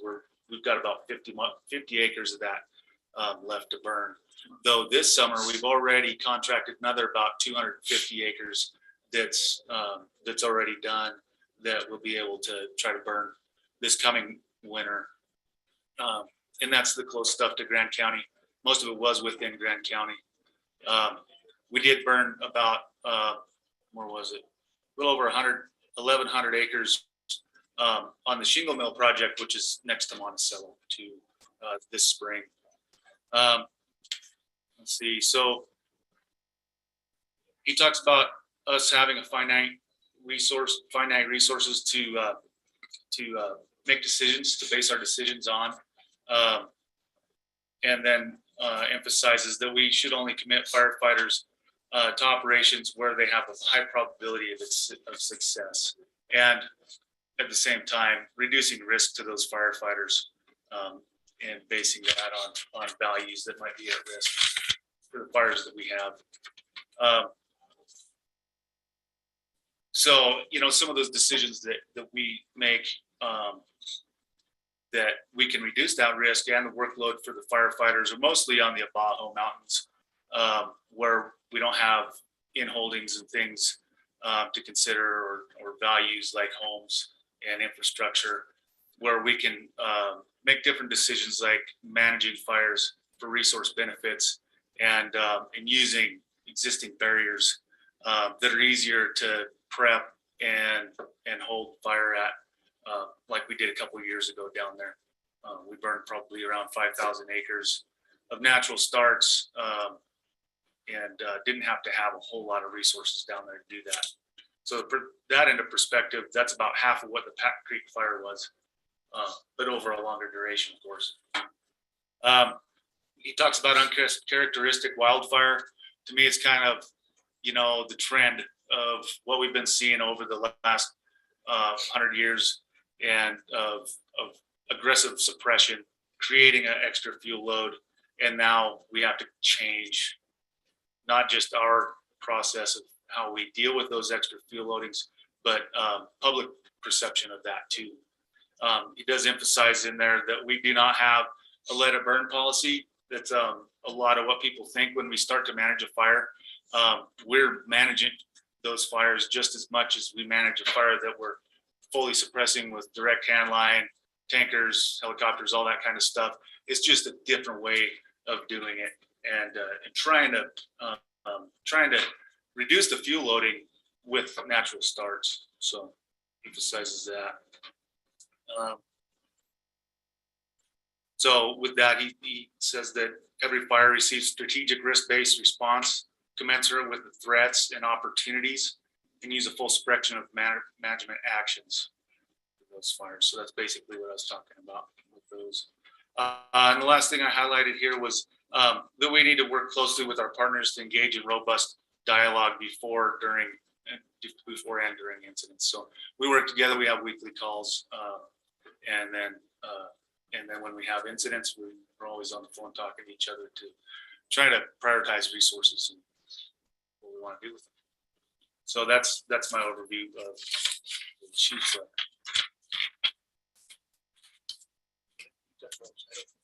Don't have notes, my notes. Right. Hi, I'm Clark Mon. I'm the Fire Management Officer for the Canyon Country District BLM here, which is Moab, Monticello field offices. Fire danger wise, right now on BLM lands, we were trending right about average or so, a little above average into May. That's dropped a little with this last couple of weeks of weather, which has been a little bit of a relief. But we're still right at that 90th percentile or so with the metrics that we use that measure kind of the probability of having a large fire zone. So still a significant amount of fire danger out there. And we're right at that peak of when we historically reach fire danger, which is right at the end of June into the 1st of July for southeastern Utah. And that covers all elevations, really. So, we're right at about average right now. Our fuels continue to be dry at all the elevations. The pinyon and juniper, we're seeing a lot of mortality in those species. The sagebrush has reached a critical level like it does every year where it's available for fire spread. And then we've got a fair amount of cheatgrass out there. You've probably all seen that, especially on the river corridors, which is definitely a concern for all of us. So, we're keeping a close eye on all of that. Fire resource wise for BLM, we've got the resources out at Kens Lake, which include 2 fire engines, our exclusive use helicopters here on a 90-day contract, water tender, and a interagency fire cache, along with our fire dispatch center. We also have resources in Monticello as well. So everyone's ready to respond. Luckily, it's been kind of slow compared to last year, but we'll take that for a good monsoon push here in the next couple of weeks. See, we did go into fire restrictions on the 2nd of June, which is a little earlier than normal for us, but I think going right to stage 2 was a good decision based off of the annual grasses that we have around a lot of our campgrounds on the river. So just stopping the campfire thing will hopefully eliminate that potential emission source. So I think that's it for us. So Rudy Sandoval, I'm the state of Utah area FMO for the division.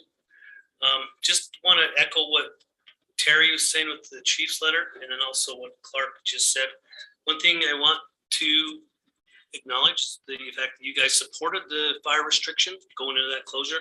I think that was much needed, and based on the science that Clark and his folks are doing, as he explained, I think we're going to start seeing those trends to drying out, obviously, because it's summertime today.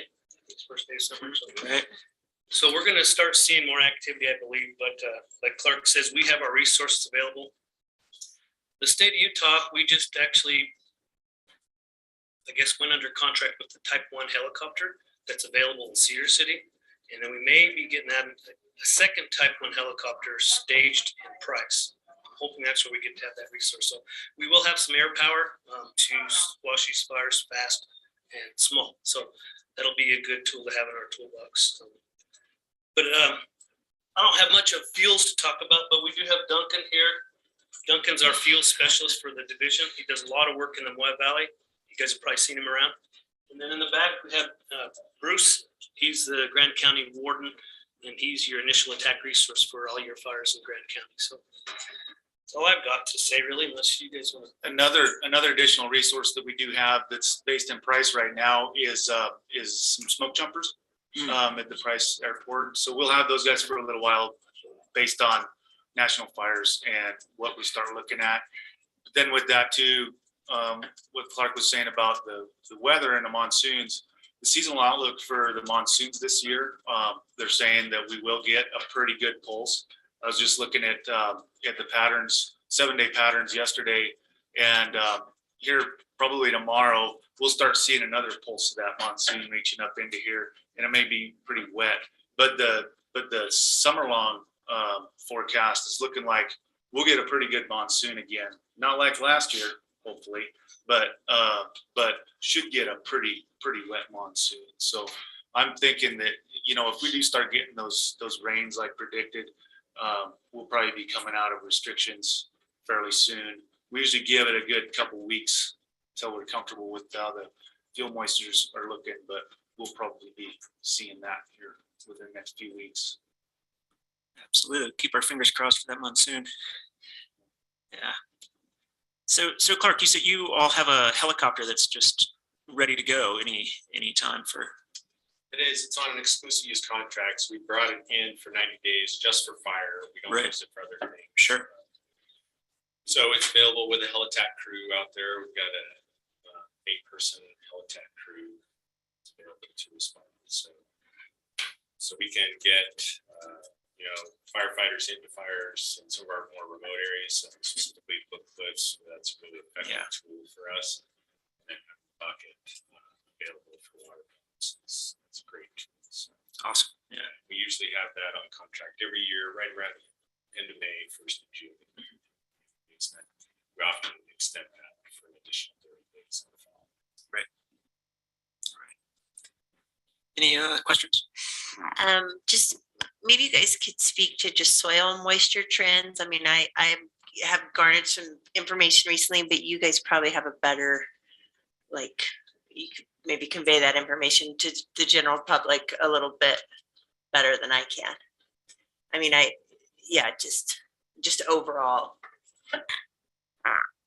Well, I don't know a whole lot about where we are soil moisture wise, other than we're in a deficit right now, and we've continued to be in one with the drought. We had a little bit of recovery last year with that really stout monsoon that we had, and that early season snow that dwindled fast, and we're really right back to where we were. So we're seeing, the response we're seeing is in vegetation. So the pinyon juniper mortality, but the mixed conifer at the higher elevations being drought stressed, and the beetles being able to move in easily when the trees are stressed, and those sort of things. We're just seeing the response in vegetation. Yeah, I was with these guys the other day in Sagers out in the Book Cliffs, and it was disturbing. The pinions, we've been seeing that trend now for a while, but it was disturbing to see junipers dying off.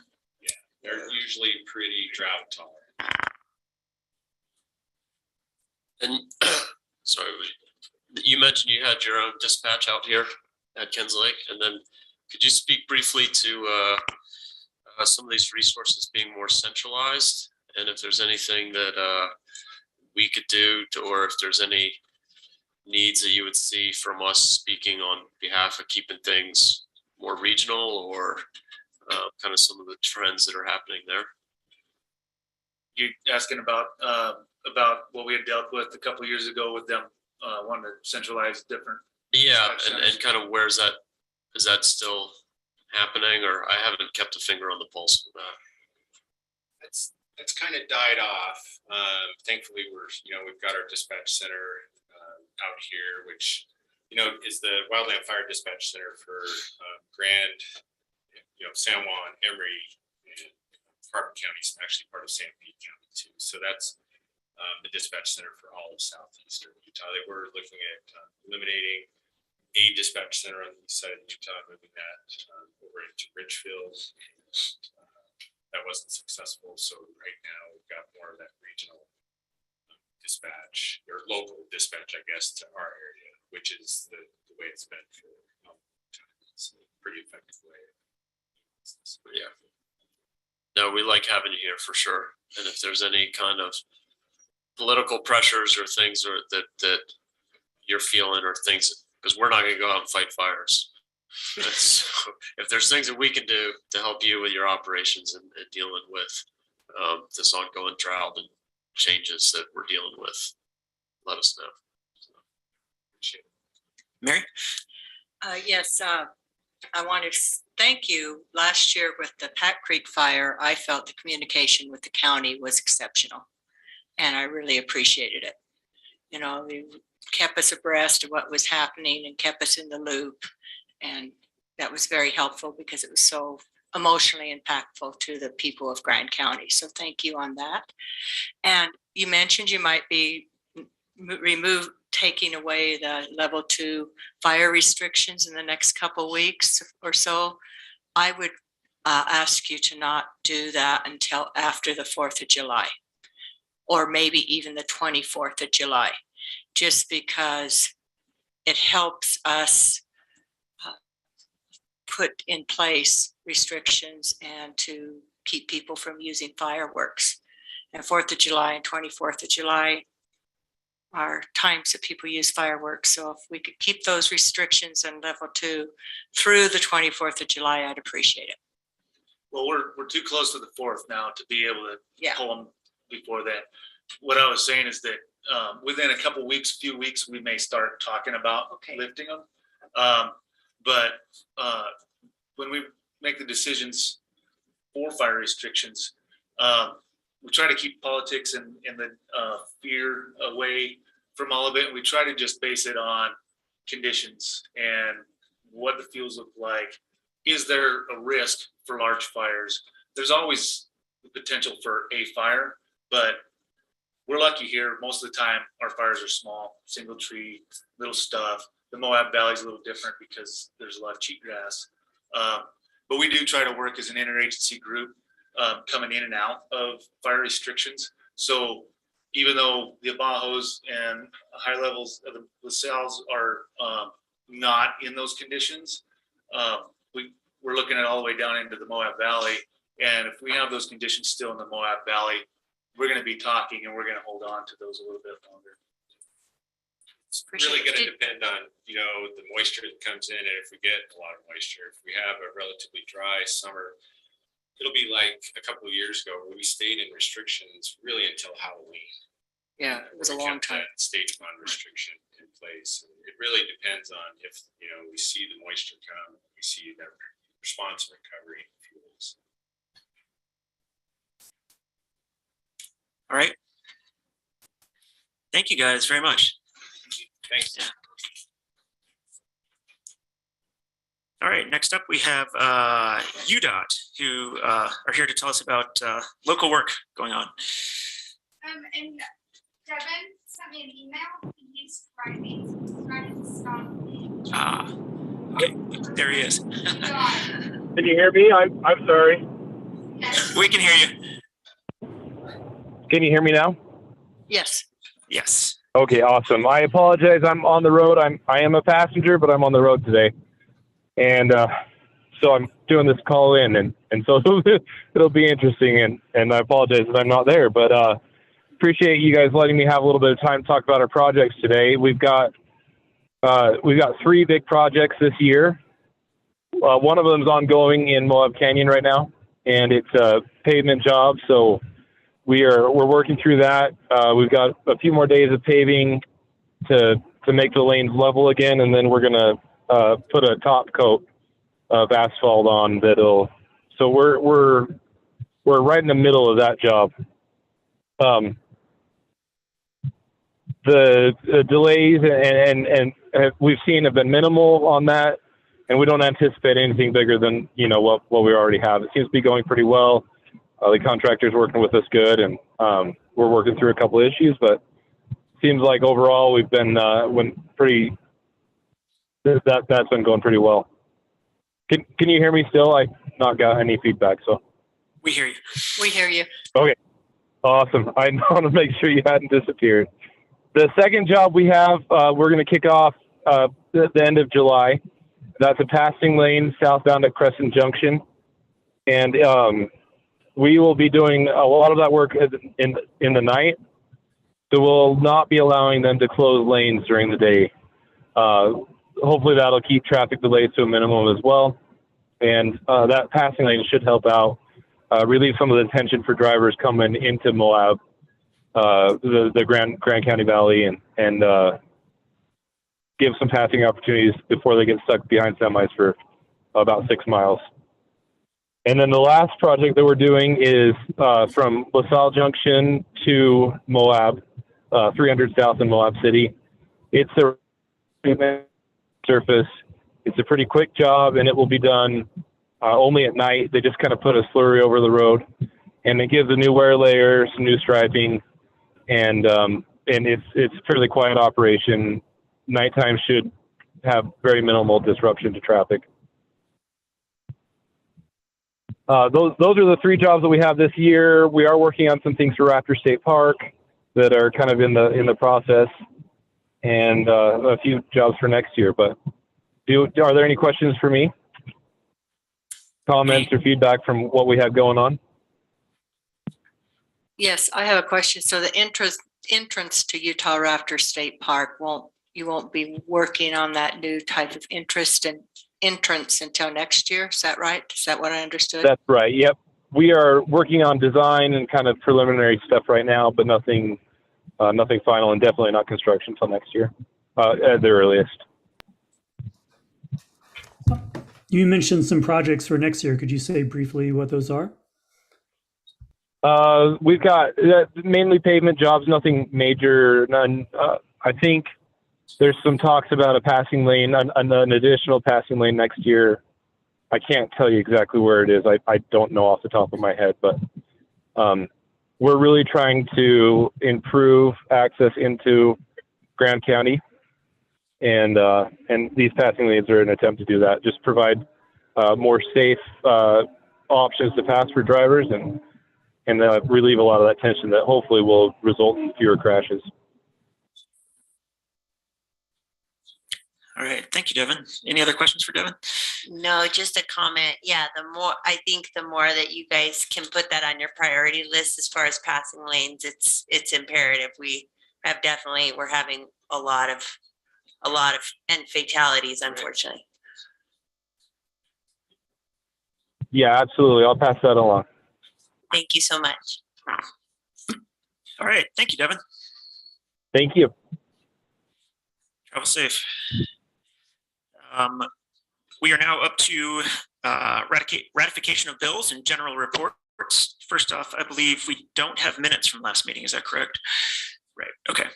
So we will go to what's that? Okay. Right. We'll do that next time. So ratification of payment of bills, total bills in the amount of $846,892.03. Total payroll in the amount of $316,949.51. Total bills and payroll in the amount of $1,163,841.54. Entertain a motion. Move to accept the bills as read. Thank you. I will second that. All right. Motion. Motion by Mary, second by Trish. Any discussion of the bills? Call for a vote. All in favor? Aye. Passes unanimously. Up to commission member disclosures. Does any commission member want to make a disclosure concerning any of the action items that we have today? All right. We're up to general commission reports and future considerations. And I will start with Kevin online. If you're ready, Kevin. I'm sure. Actually, the last few weeks have been pretty quiet for me, so I don't have anything to report. All right, that's easy. Thank you, Evan.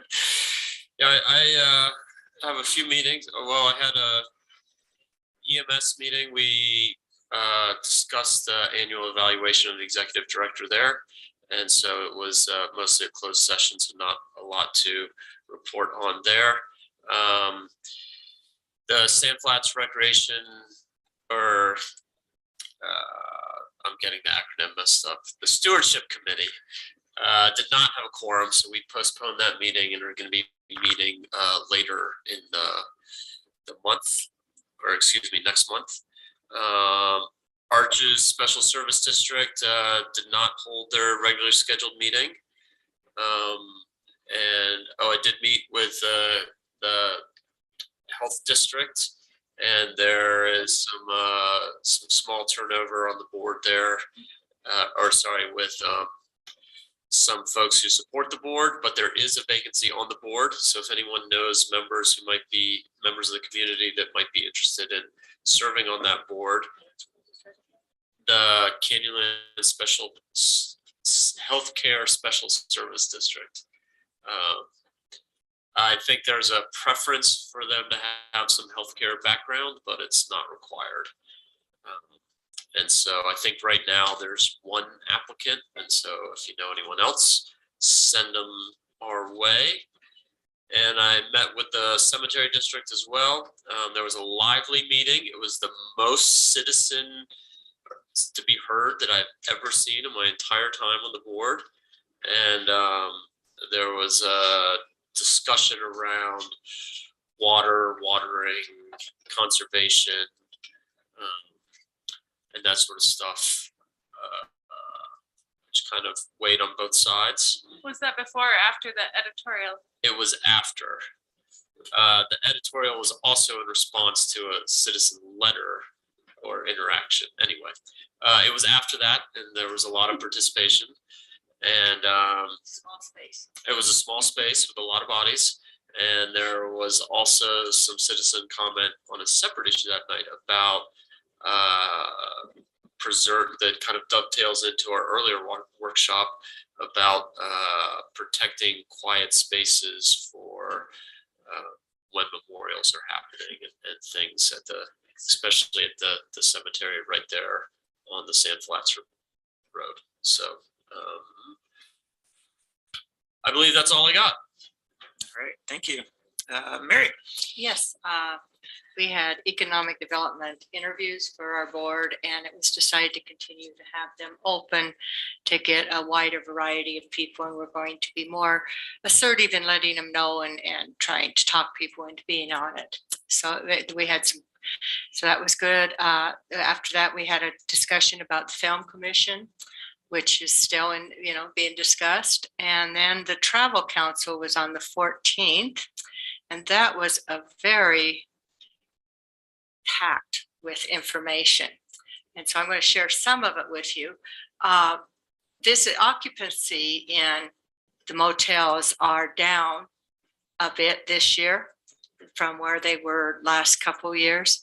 But what's interesting is the amount of money we're getting is higher. So the occupancy, I think has a lot to do with we've put on so many more beds. There's, so when there's more choice and it's spread out, the occupancy rate's going to go down, but we're receiving a greater amount of TRT tax for us. So that was it. So the room rates are up. Yeah, there's more, it looks like we're not having less visitation. It's just that the motels that used to enjoy having full, having them full and no vacancies aren't experiencing that. The rates are a percentage. Hmm? The rates are a percentage. So when there's more rooms. The average daily rate is higher. Yeah. And we're getting, but the occupancy rate is down. Right. Yeah, but the occupancy rate is a percentage. So if last year there was 100 rooms and it was at 80%, this year there's 120 rooms at 70%, it could still be more heads and beds at a lower occupancy rate. And that's what's happening. And, of course, it's created some angst amongst some hotel people because wondering if this is going to be a common trend. I don't know where we are on, when we did the moratorium, there were so many beds, so many on that we couldn't stop, that they had to go through, they were vested. And I'm not sure, Chris, are you still on? Doesn't look like it. I'm not sure. I'll find out. Do you know, August, how many our motels are expected to be built? Or have we reached the conclusion? We I'll, are working on a map that's going to show all of the OAO units that haven't been built out, where they are and how many units. okay, so that'll be reported All the later. OAO developments plus. It looks like Chris is on, actually. Did you want to say something, Chris?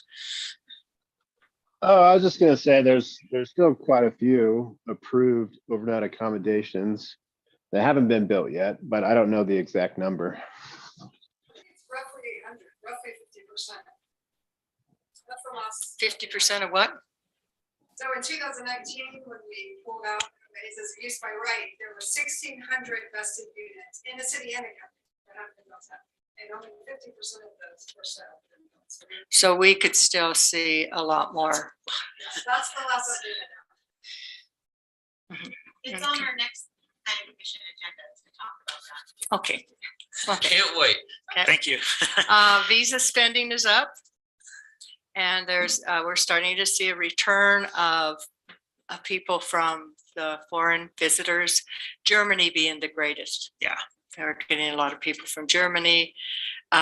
Visa spending is up, continues to be up. So, our economy is strong as far as visitation. We're not seeing a dip. It doesn't feel as busy to me this year, but maybe it's a different type, or I don't know. It's always hard to tell. Yeah, it's always hard to know. Unless it's not. And Arch's visitation is down a little bit, but a lot of that is due to the fact that more people are going in after the park is closed and before the park. So they don't really believe they're seeing less. But the reservation system seems to be working really well. But even Canyonlands has less visitation, which doesn't have the reservation system. I will send this report to you. I bet everybody would enjoy running through it. Did we send it to all the commissioners or just the travel council? Do you know? Probably not. They don't sound I think we all got it. Yeah, I remember seeing that. Yeah, it's pretty interesting. It's a lot of good works, a lot of good stuff went on it. So that was the main part of that meeting. They're packed. It's always a 2-hour meeting. Let me see, what else did I do? It wasn't with a thing, with any business that I was doing with the county, but I learned of a bill that is being presented in the Senate it's called to establish Truth and Healing Commission on Indian boarding school policies in the United States and for other purposes. I've been looking through the bill. It looks like a real, quality bill for us to support. I've talked to Willie Gray Eyes and Mark Maryboy, and they both experienced the boarding school situation and talk about how they are still, dealing with the trauma from that situation. And thus far, we don't have any of our senators or congressmen in Utah supporting it.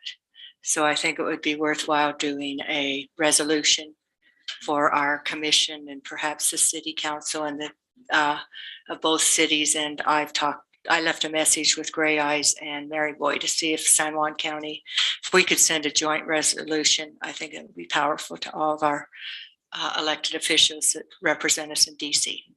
So that's all I have to report. Great. Thank you, Mary. Trish? Okay, so I'll try to go really fast. I went to the Planning Commission. We had a public hearing on Arroyo Crossings. Some of the kind of really cool things about that, within the next 3 years, we're expected to see 300 units come online: apartments, townhomes, twin homes, single family. So that's really exciting. There's just a small kind of lot line adjustment. So that's what's coming to us in the future. No changes in density. They just have, you know, as time goes on and things are actually happening, they're just having to make some minor adjustments. We are working on the ADU code draft language and the temporary use draft language. So a lot is going on. So Elisa is extremely busy. I went to the Grand Conservation District, and just something that stood out was NRCS presented that soil moisture is trending downward. Precipitation is well below normal. As we know, drought assistance is available to large producers, so large farmers and ranchers. But those trends just aren't looking great. I went out with WRI, so the Watershed Restoration Initiative. We visited some sites that they've been working out in Sagers Canyon, so above Thompson, and that was really interesting, just kind of fuels mitigation that they're working on. But as mentioned, that was really disturbing to see junipers dying, and quite a few. So that's really disturbing. Groundwater and sewer, some things that are of interest, just Kins Lake. Right now, Kins Lake is looking super good. The 2,200 acre feet, which was 254% above last year. So it looks really good. Soil moisture at 9,500 feet is 13%. And it was 28% a couple weeks ago. So soil moisture is dropping rapidly. The Pack Creek fire, the cool thing about that is their system as far as groundwater and sewer worked perfectly. They figured they disseminated about 75,000 gallons of water on that to fight that fire, but it worked perfectly. And kind of a really cool thing is Dana from Groundwater and Sewer and Sue Belagamba are now on the board for the Colorado River Authority. Okay. So that's pretty cool. We have some representation. That is really good. It's pretty cool. And some diverse representation, I think. So that's it. All right. Thank you, Trish. Sarah. Let's see, I attended the Travel Council Advisory Board meeting with Mary, and you did an excellent job summing it up. And I also just got notice from Chris Goldkowski from the USGS, the Pack Creek gauge that we helped fund was installed, and so its data is starting to be up online. The data is up. It's just stream height right now, not volume of flow, but it's yeah, it's on the USGS website. It's kind of like a long thing, so I won't say it, but I'm sure you can find it. Just search Pack Creek gauge. And then I also had this interesting conversation with Steve Getz, who is on the Moab Drought and Conservation Advisory Board, and he sent over some interesting ideas about water infiltration projects that are in line with what Mark Stilson has been talking about, using old gravel pits in the future to try to boost up the valley fill aquifer. And so he's engaged in this and was sharing information, so I'll pass along some of that. And that's all. All right, awesome. Josie. Okay, on June 9th, I attended the Housing Authority Board meeting for the first time. I've taken that over from Mary. And yeah, kind of in a lot of this conversation, it's just so amazing to see all the different entities involved in really making affordable housing continuously happen in this community. Some updates specifically with the Housing Authority, because they are plugging away with the mutual self-help programs. They do have a bit of staff shortage since they don't have a program manager still after Jenna left. And after Sam had his bike accident, they're short on construction supervision. So they're kind of in a hiring frenzy in addition to all the other work that they're doing. But things are still progressing even despite those setbacks. All of the rentals are full and waiting lists are long. They're working on pre-qualifications for the Murphy Flats HDHO. More updates on the potential deed restriction pilot program. That's a collaboration with economic development and other folks, kind of emulating Vail in deed. And also mention the possibility of utilizing some software that Vail has for that program for applying the HDHO. So I don't know much about that, but it sounds kind of great to just use resources that are already out there instead of rebuilding from scratch. Sure where that's okay. And kind of a silver lining thing is one of the folks who lost their home at the Pat Creek fire, the Pat Creek campground fire, was a veteran, and the Housing Authority has veteran specific vouchers, so they're going to hook that up. Yeah, a lot of finalization for things with both Wingate Village and Arroyo Crossing that the board voted on just to get those things rolling. Also met with the Utah Film Commission and talked about the Film Ready initiative. So it was a good overview, not just of what we're doing with our film commission, but also of the sort of broader picture of rural film incentives that have come out of SB 49 for the next 2 years, which we are definitely benefiting from. And it's kind of a pilot to see if that will continue. So it was good to kind of get a lot more information on the layout of that. And then on June 14th, I attended Four Corners Behavioral Health Special Board. They had a special board meeting to do some policy review, but kind of more importantly, they're doing a really impressive overhaul of their pay scale and structure to try to be like more competitive and equitable and supportive of their current staff. And so the leadership there has done a really, really thorough review of their current salary ranges and potential changes. They've had 2 sort of third-party salary surveys through both Utah Behavioral Health Committee and the Gallagher Group. And so they're kind of taking a lot of input from that and just overhauling that system. And hopefully that will at least help some of their workforce issues, as everyone is having workforce issues. I attended partially the Travel Council Advisory Board meeting and just kind of echo what's already been said. There are so many sort of like charts and infographics and images of data collection, and it was really great to hear Ben talk through it and really give like deeper analysis interpretation, because that's what's needed. It's like we have all this information, but really getting to what it means is a really exciting thing to do. So I want to definitely see more of that. And then on June 16th, I attended the Canyon County Partnership meeting, which is just sort of an update from a lot of different players in Canyon Country and in southeastern Utah. So highlights from that. Well, the next meeting will be at Range Creek, and I feel like anybody can actually go to that if they want, and that's appealing to just, yeah, I know I might too. They're having a field trip. So I'll let you guys know if anybody drops out. I think the field trip is full, but it would be for Range Creek. Okay. Yeah, but just just going there would be fun. Yes, very much so.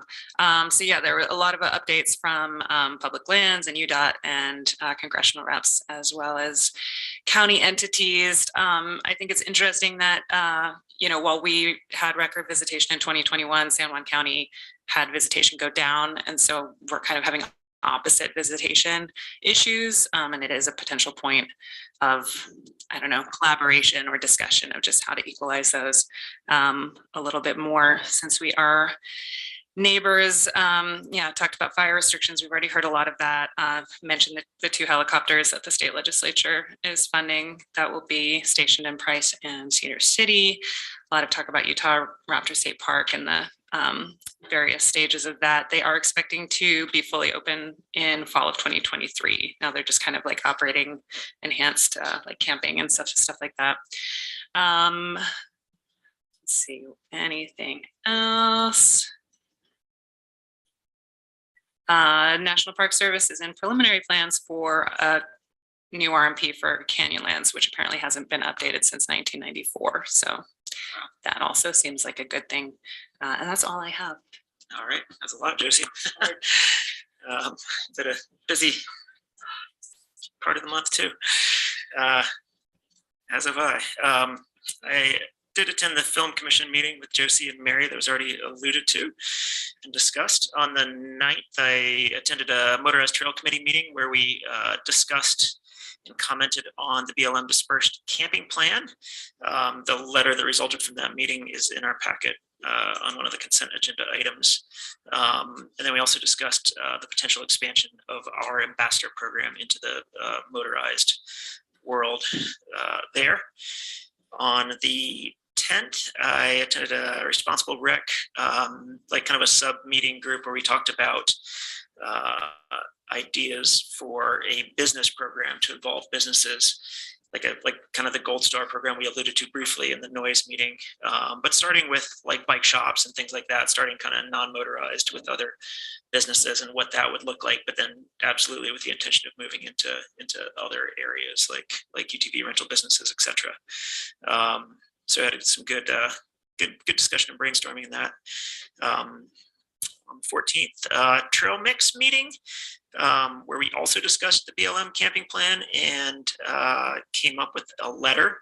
We also had a pretty good discussion on e-bikes. Mostly it was like an introductory discussion on e-bikes, kind of figuring out where they lie, because it is a non-motorized trail group, but e-bikes are a little bit nebulous in a lot of ways, and they're kind of getting ignored, but they're here, and it's an issue.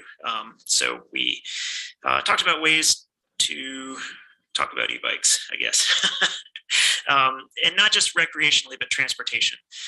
Things like like allowing class 2, which is throttled, but speed governed e-bikes on potential bike paths as a tool for commuting.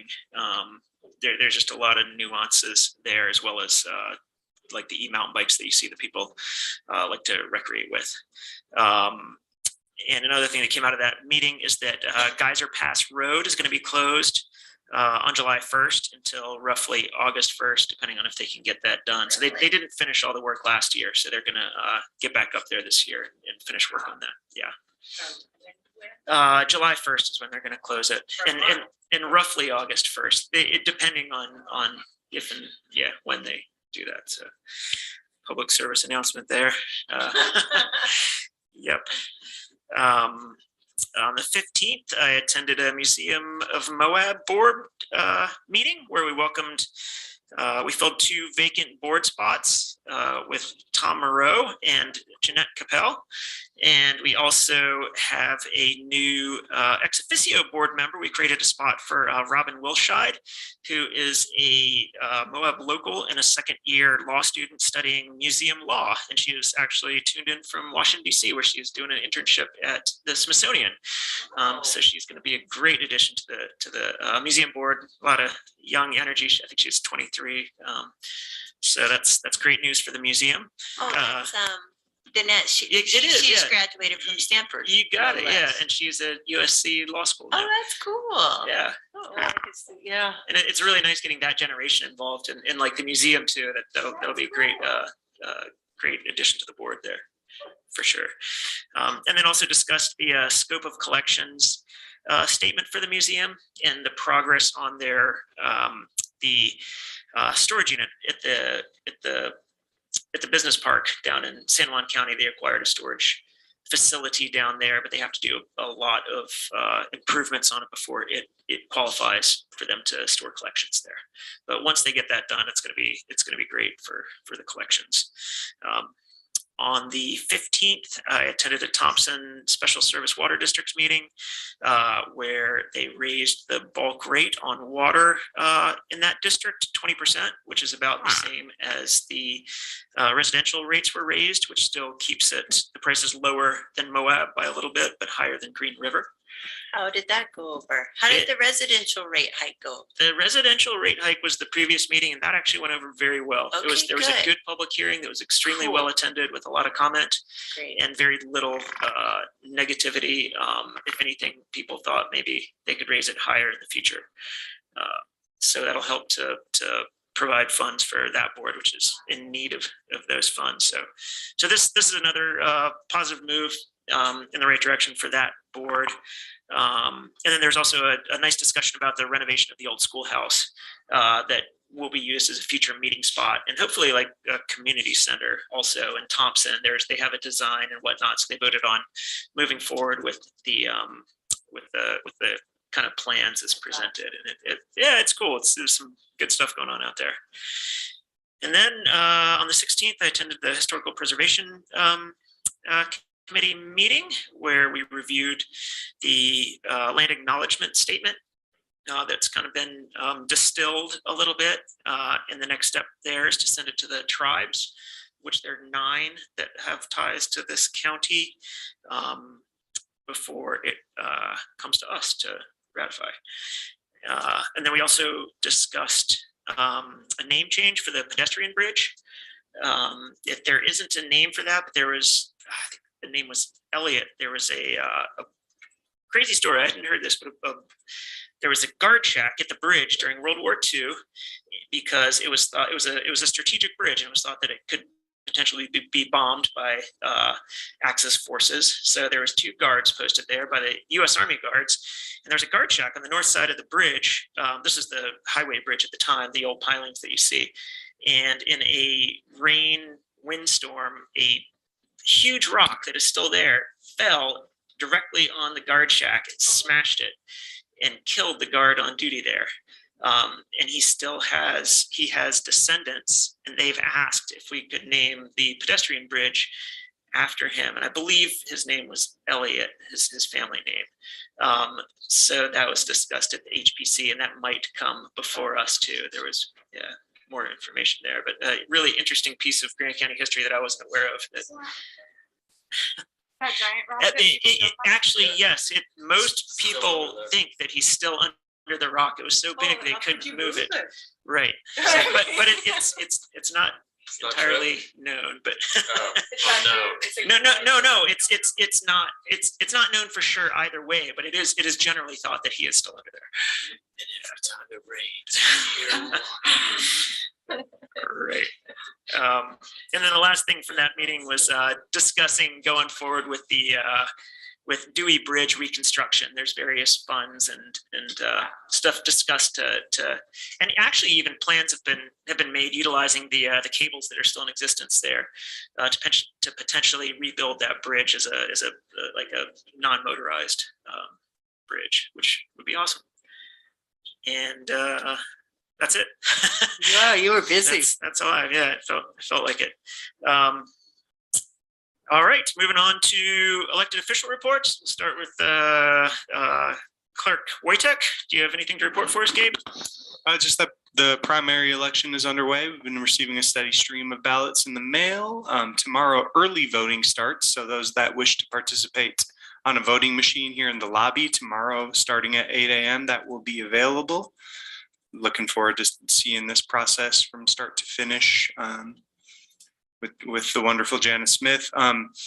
This year, there's an outfit that the state runs called the Legislative Auditor, and basically the legislature gets together every year in a committee during the legislative period, and they decide what they want this legislative audit group to look at any process around the state. And this year, maybe not surprisingly, and maybe for good intentions, they're wanting to have a closer look at election processes around the state, which is kind of exciting for all of us clerks because we want to show off what an awesome job that we do. And so there's a gentleman named Jake Dinsdale who I met with last week, and he's going to be around for this election day for the primary, just kind of taking notes and seeing all the processes that we have in place. So, and hopefully it will be another opportunity for us to continue to instill confidence in all of the election processes that we undertake here and across the state as well. All right, thank you. Christina. My time. All right, I don't see any other elected officials in the House, so we'll move on to our Commission Administrator, Mallory Nassau.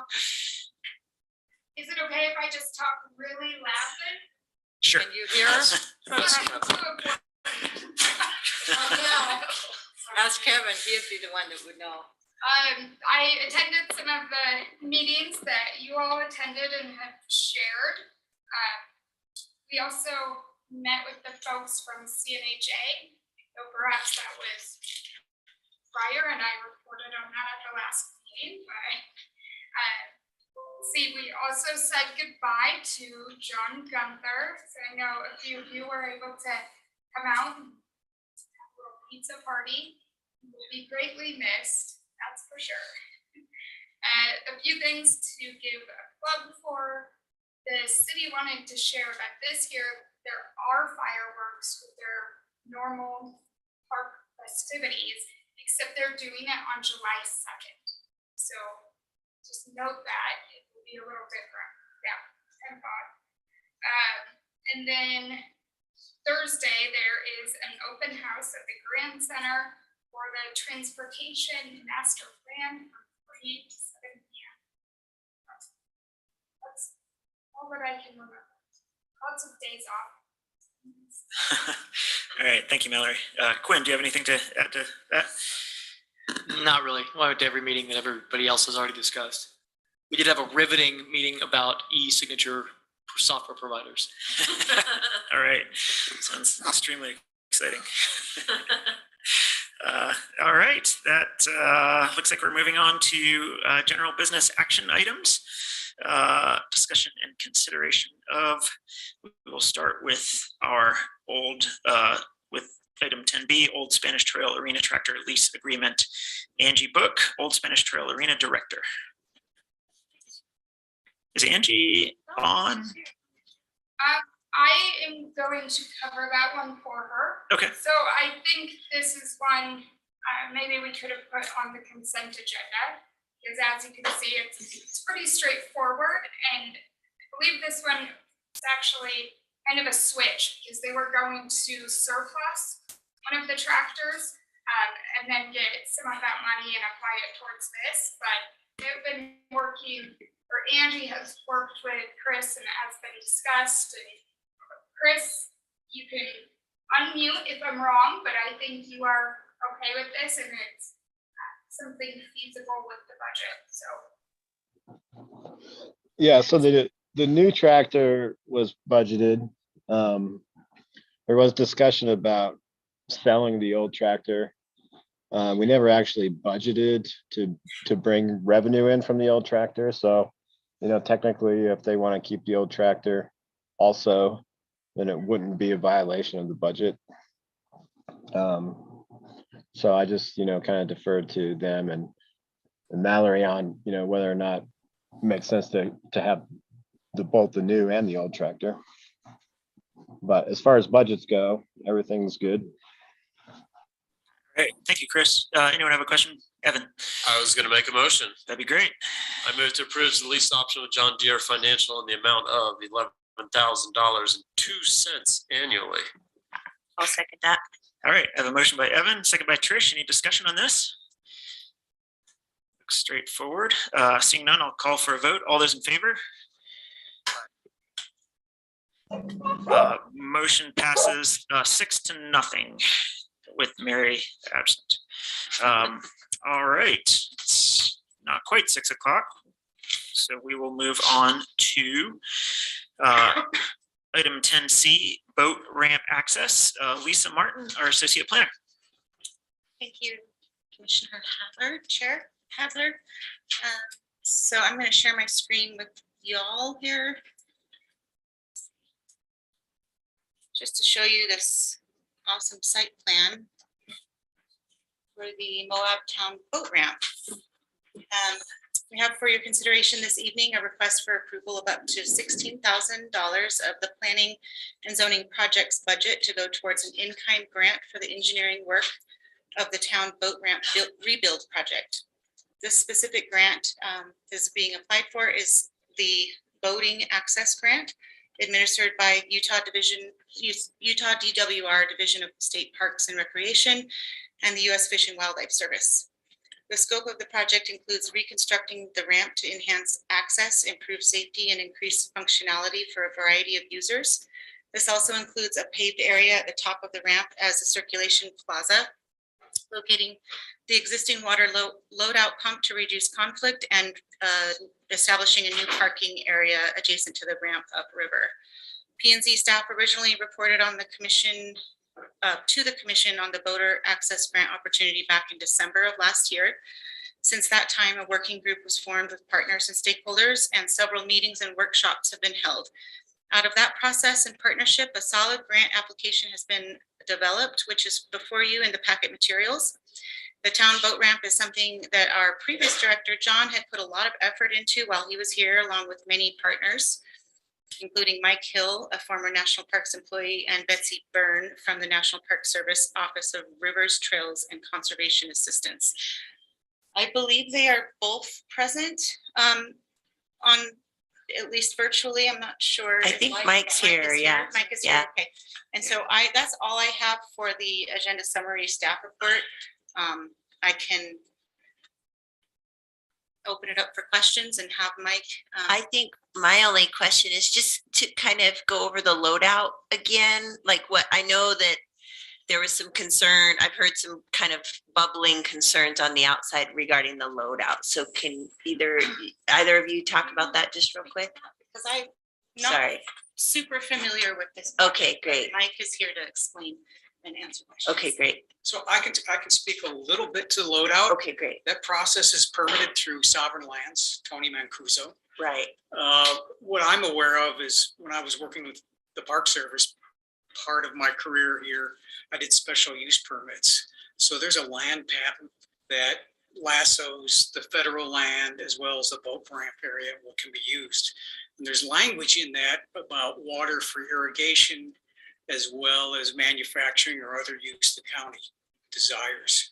So I'm not sure where the state is on, they have a temporary, there's possibility of moving it. Okay. So I really don't have an answer for that, but I know some of the workings okay there. Yeah, and I don't really know where I was going. I will just state that, I've heard some concerns, right, about that loadout.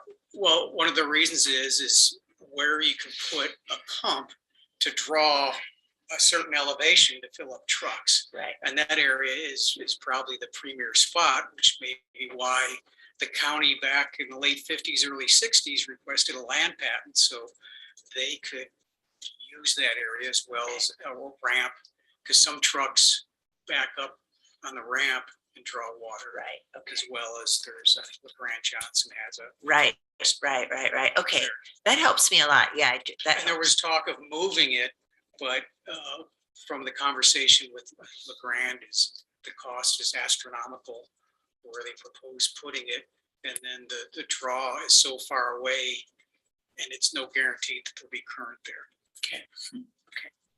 So within this proposal, is the loadout still encompassed? Yes. Okay, great. It's actually in the plan. That's what I thought I heard. Okay. So a brief description of what's proposed is where, I don't know if you're familiar where it's at now. Yep. They would move it against the cliff face. And so that big area there would be a turnaround for those vehicles. Okay. To use that load up area. Okay. And then they would designate a ramp for boat use, which is paddleboard, motorboat. And then moving the parking beyond that gate, which would free up that area. Okay. Yeah. That helps a lot. Thank you so much. Sure. Cool. Yeah, thank you, Mike. Any other questions for Mike or Elisa?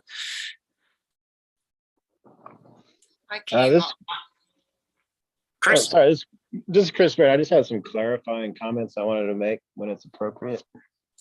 Yeah, go ahead, Chris.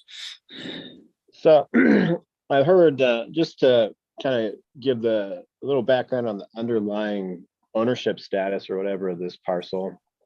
There's obviously the sovereign component, which is below the high water mark. And that is governed by Sovereign Lands, but above the high water mark on that actual parcel, it's a patent, which isn't the same as a warranty deed or real true full ownership. The actual parcel itself is technically within Arches National Park boundary already. I've heard some discussion about giving it to the park, but it's already in the park. The patent, is sort of provides us not so much with ownership, but with the right to use it for recreational purposes. If we don't use it for recreational purposes, it reverts back to the National Park Service. When it was originally patented, the underlying federal agency was BLM. It's one of the park expansions brought it into the Arches National Park. So it's just kind of worth, I think it's worth kind of pointing that out, that it's already within Arches National Park. And the federal government's sort of giving us permission to use it for recreational purposes if we want. And also, you know, the permit that Sovereign provides for the water loadout only applies to the Sovereign part. It doesn't apply or give any permission to the county's parcel or the patented parcel. Just wanted to kind of clarify all that. Okay, thank you, Chris. I have a quick question. Yeah. It sounds really nice, the plan you guys all sketched up for that area. I know that it needs work. I was wondering if you considered any alternatives to the access to 191 right there. I know it's pretty dangerous, and people are like taking the right turn and then making a quick left into the hotel parking lot to like turn around and go across the bridge, but there's not much visibility. I don't know. It's not an easy fix, obviously, but is that at all part of the scope? We have brought it up with UDOT. John was very vocal about that issue, and I think that they do have it on their radar for future study. But they don't have a real immediate plan for addressing it, but they are aware that we are very concerned. Yeah, it's definitely a safety nightmare. I guess my thought there would be, if we build it, the parking lot will fill up, you know, and is it premature to build it before we have a safety plan for that access? Or, I mean, y'all are the experts and you have that entire group of looking at it, but I just wanted to raise the issue. Sure. I don't know how much the user activity would increase as a result of these improvements, but I think the improvements themselves are needed for safety just of the use of the ramp for the existing users. So it's kind of a chicken and the egg thing. I could see that it may draw more use of it if it's all built out and nicer. So it is something to think about. Yeah. But so this is just this grant would just be going towards the engineering part of the project. Right.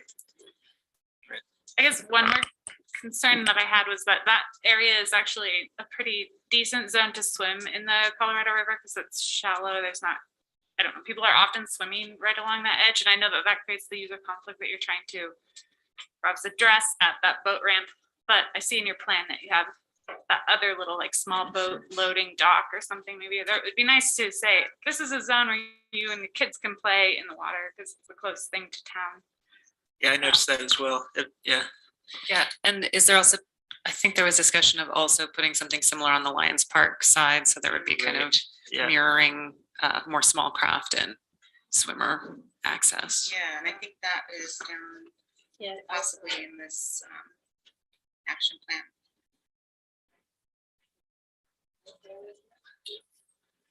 Right, yeah.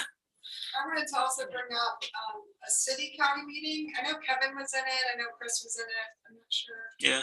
The city, and I know we're a ways from Maine, but they made the point they don't support any boat ramp improvements until there's more visioning, because that makes sense as a natural relocation for especially the safety issues. And this didn't come up specifically. There was not a discussion about I can kind of, especially my yeah, expansion, there was talk of things that Project could do in preparation to the county and the city hopefully taking it over. And one thing they felt they could do was build a boat ramp, but that was just talked in a fairly, mentioned in a fairly casual way. And if they do, I don't know, we could discuss whether or not it would be appropriate to have two boat ramps that close to each other. But even if they did, it's going to be a long time before people can use it. Right. Because they wouldn't be, right now it's restricted area, you can't drive into it. And we won't be able to until it's completely. Yeah, and I think they said 7 years probably at the earliest or something like that, if I remember right. We should have the tailings gone in 2 to 3 years, and then a few years after that before we can start improving the area. But it's exciting. It's happening. Yeah. All right, any other discussion or questions on this issue? No, I'll make a motion. Thank you, Trish. I move to request that the commission chair sign the application for the outdoor boat access grant with the county contribution of 25% to not exceed 16,000 drawn from the project section of the planning and zoning budget. All right, motion by Commissioner Kadeen. I'll second. Oh, good. Second by Commissioner Stock. Any further discussion? I'll call for a vote. All in favor of the motion? And I can't see Kevin. Would you give us an aye or? I vote yes. Thank you. Motion passes unanimously, 7-0. It is 5 after 6, so we have our second citizens to be heard session right now. Are there any citizens in the chamber who would like to come forward and be heard?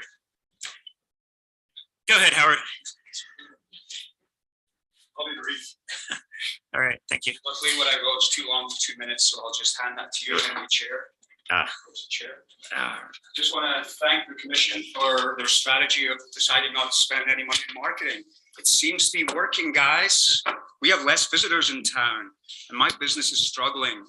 I am going to report this quarter. I will be putting the same amount of quarterly taxes in that I did last year if I make that much, but I increased my prices by 10% this year already. So thanks for your help and support. Just for a record, you've heard of Disney, I'm sure. They spend $5.5 billion on marketing every year. Disneyland, which I'm sure you've also heard of, is in Anaheim. This Anaheim city spends $4 million a year just on Disneyland. The good news is if you can increase the TRTs, the governor just gave a green light to using mitigation dollars for housing, something I've been suggesting to the legal and the commission for about 9 years now. At least the governor and I agree on something, that mitigation dollars can be used for housing. He said that to KZMU News, actually, if you listen to your local media broadcast when he was at the Multicultural Center. If you don't believe me, it's archived at the website. I want to thank you. I have to go back to my business now and pray that I can keep it going. 25 years in this town, it's been a long thing. It's been great being an employer. I don't know how long I can continue this without the help of the county. So I appreciate all your support for small businesses in downtown Moab. Thanks. Thank you, Howard.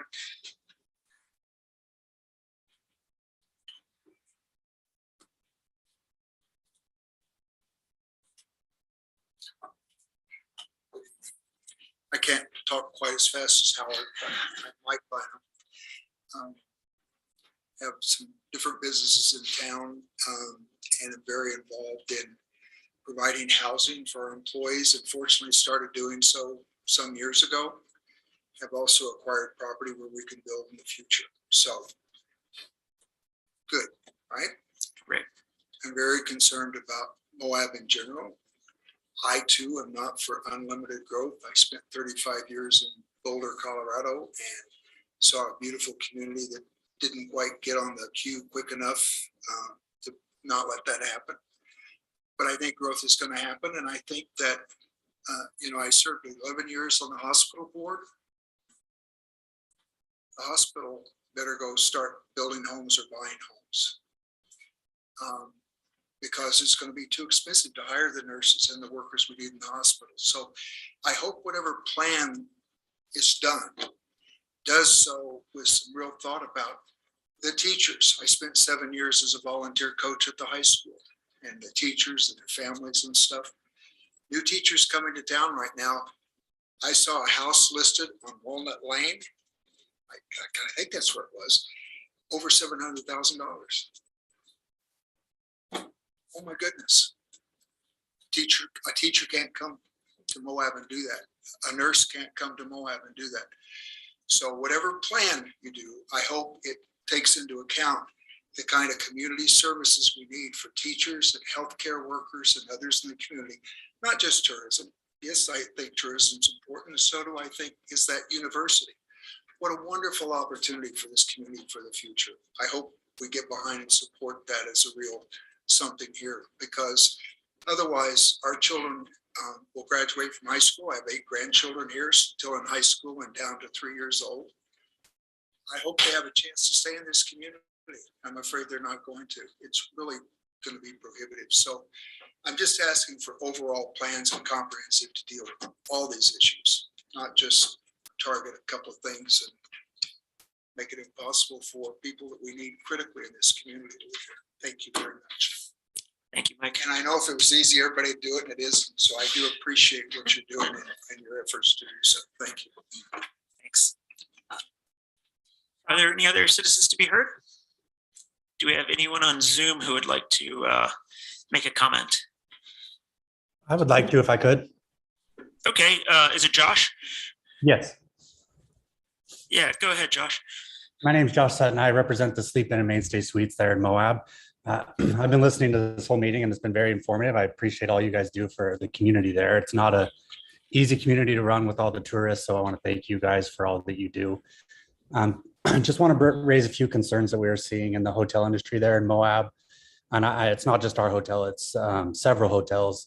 I don't know who it was that was speaking earlier that said that occupancy is down, but ADR is actually up.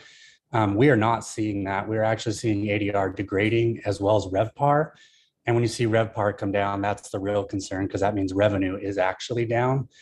In the last 28 days, the week ending last week, RevPAR is down between 15 and 17%. And we're seeing a trend of it continuing to decline, especially with the reservation pickup we're seeing through the rest of the summer. So just want to bring that to your attention as you work on marketing plans and other things that we are definitely seeing a pretty sharp decline in business over the last 2 months. All right, thank you, Josh. Could I ask, I'd like to ask Chris a question. Sure, Mary. Chris, am I wrong in that it is the state legislators, not the governor, who determines how TRT money is spent? So that my understanding is that we have to follow what the bill says, not what is for, even if the governor gave us a green light, that doesn't mean we have the right to spend money on housing. Am I correct? No, yeah, I mean, yes, I think the governor's office doesn't provide any kind of permission.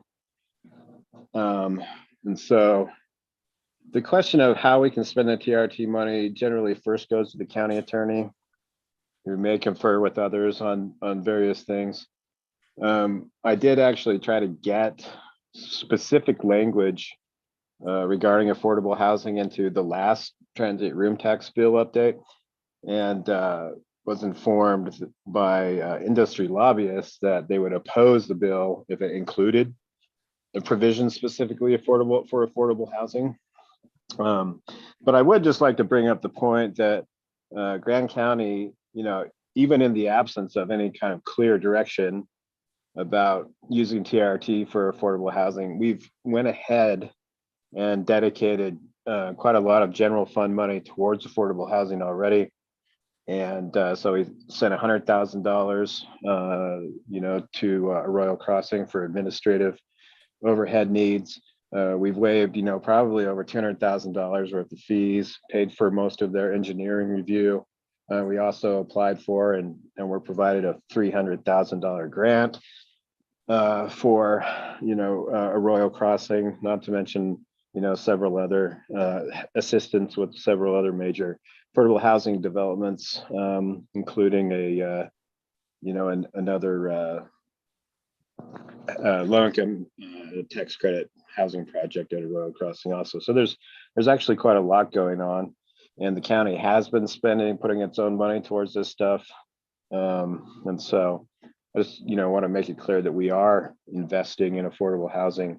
And of course, we do have a comprehensive affordable housing plan that's in the process of being updated. So, I would encourage people to get involved and, kind of help out if they can, and observe, the things that we're working on. Thank you for your clarification, Chris. All right. We'll move on to action item 10D. Resolution approving the final plat for the Desert Soul, an HDHO subdivision located at 3058 and 3060 Spanish Valley Drive, Elisa Martin. Thank you. The 42 lot HDHO subdivision is proposed at, on 4.35 acres of vacant land located at 3058 and 3060 Spanish Valley Drive. The housing types proposed include a mix of single-family detached dwellings as well as townhomes. The HDHO 10 designation was approved for the property via ordinance number 651, along with the Desert Soul Master Plan and Development Agreement. This designation allows for 10 units per acre and requires 80% of the units be deed restricted for occupancy by actively employed households. Spanish Valley Drive along the frontage of the subdivision will be improved to county standards as a minor collector public street having 50-foot surface width. The applicant will be constructing 25.5 feet of that portion of the road. The width of that portion. The portion of Spanish Valley Drive fronting the property will be dedicated as a public right-of-way and improved to provide the 10-foot wide Spanish Valley Drive shared use pathway as required by LUC or Land Use Code Section 7.4 sidewalks and trails and identified in the Grand County Non-Motorized Trails Master Plan. Sundance Court Road proposed within the development will be constructed to county construction standards and the perimeter of the development providing the required access to all lots. This private road will vary in width at various locations in order to accommodate additional parking along the periphery of the development. The development contains common areas and drainage facilities within which will be under common ownerships, and as such, the developer will record CC&Rs for their maintenance.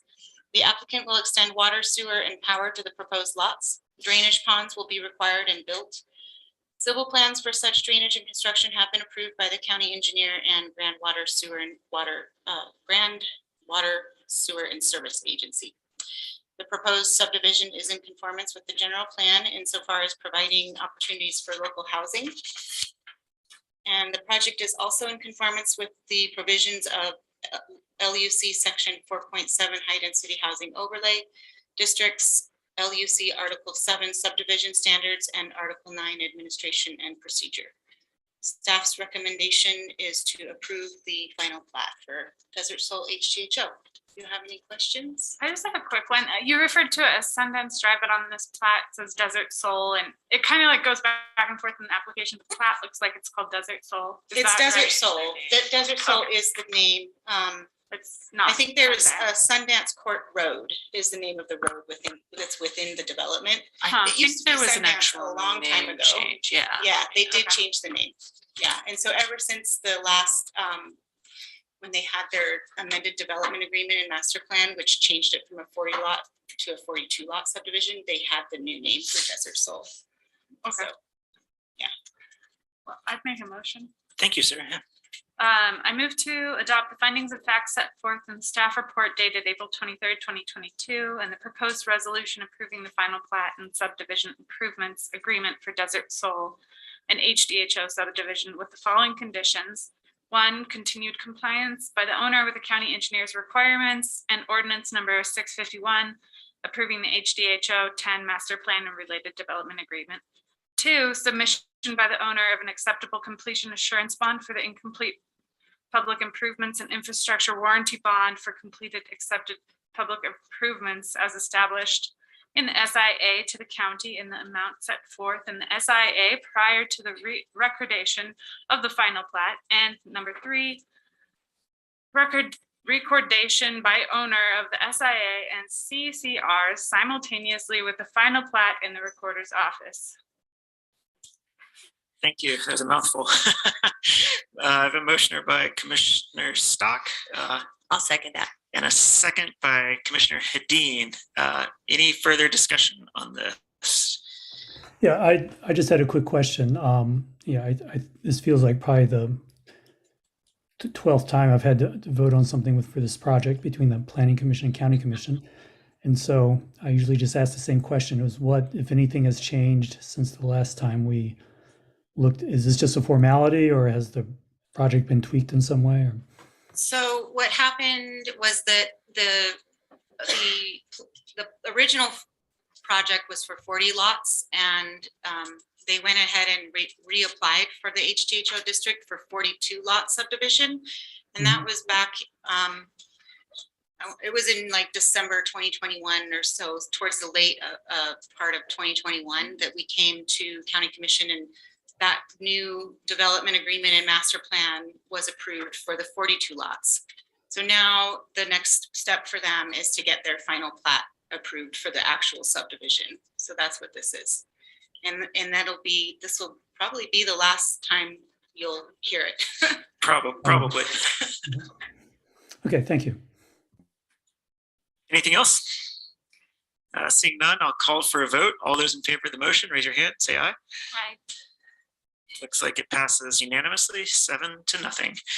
All right, we're up to item 10E, ordinance approving the Tin Roof Cabin Resort Overnight Accommodations Overlay Campground District to 17.25 acres of parcel number 04-0025-0059. Again, Elisa Martin, Associate Planner. Thank you.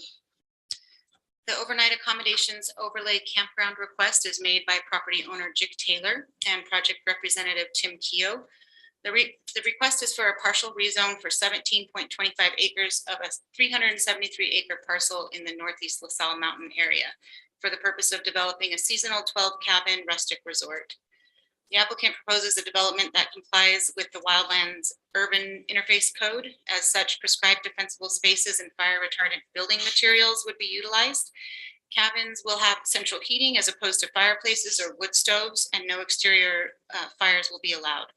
The project is designed to collect rainwater runoff from roofs of the structures to be stored on site for fire protection. Emergency and fire services will be impacted, however, due to the site's remote location and relative distance from the nearest emergency dispatch. The 70-foot turnaround at the end of the accessway driveway will allow for emergency vehicles to maneuver onto and off the property if needed. The northeast LaSalle Mountain area is located within the Range Resource and Recreation Future Land Use Designation in the general plan. In addition to residential uses, this designation includes recreation, resort development, agricultural, and development of extraction natural resources. While the proposed OAO campground district is consistent with the future land use map, that is the current future land use map, that map is slated for an update upon completion of the future land use analysis currently underway, which may result in alternative land use designations for outlying areas in the county. The Tin Roof Cabin Resort development is substantially consistent with land use code design standards for OAO districts by meeting the design standards for energy, open space, height, density, and scale, site configuration, and building design. The project does not provide mixed-use transit stops or EV charging stations. As far as Grand County's effort to achieve or maintain a balanced ratio of mixed uses, including residential, lodging, and commercial uses, we do not have updated numbers for the primary residential units to OA units yet. We're working on getting that updated. So the number we're going off right now is the 1.7 ratio, which was determined in October of 2021. So it's still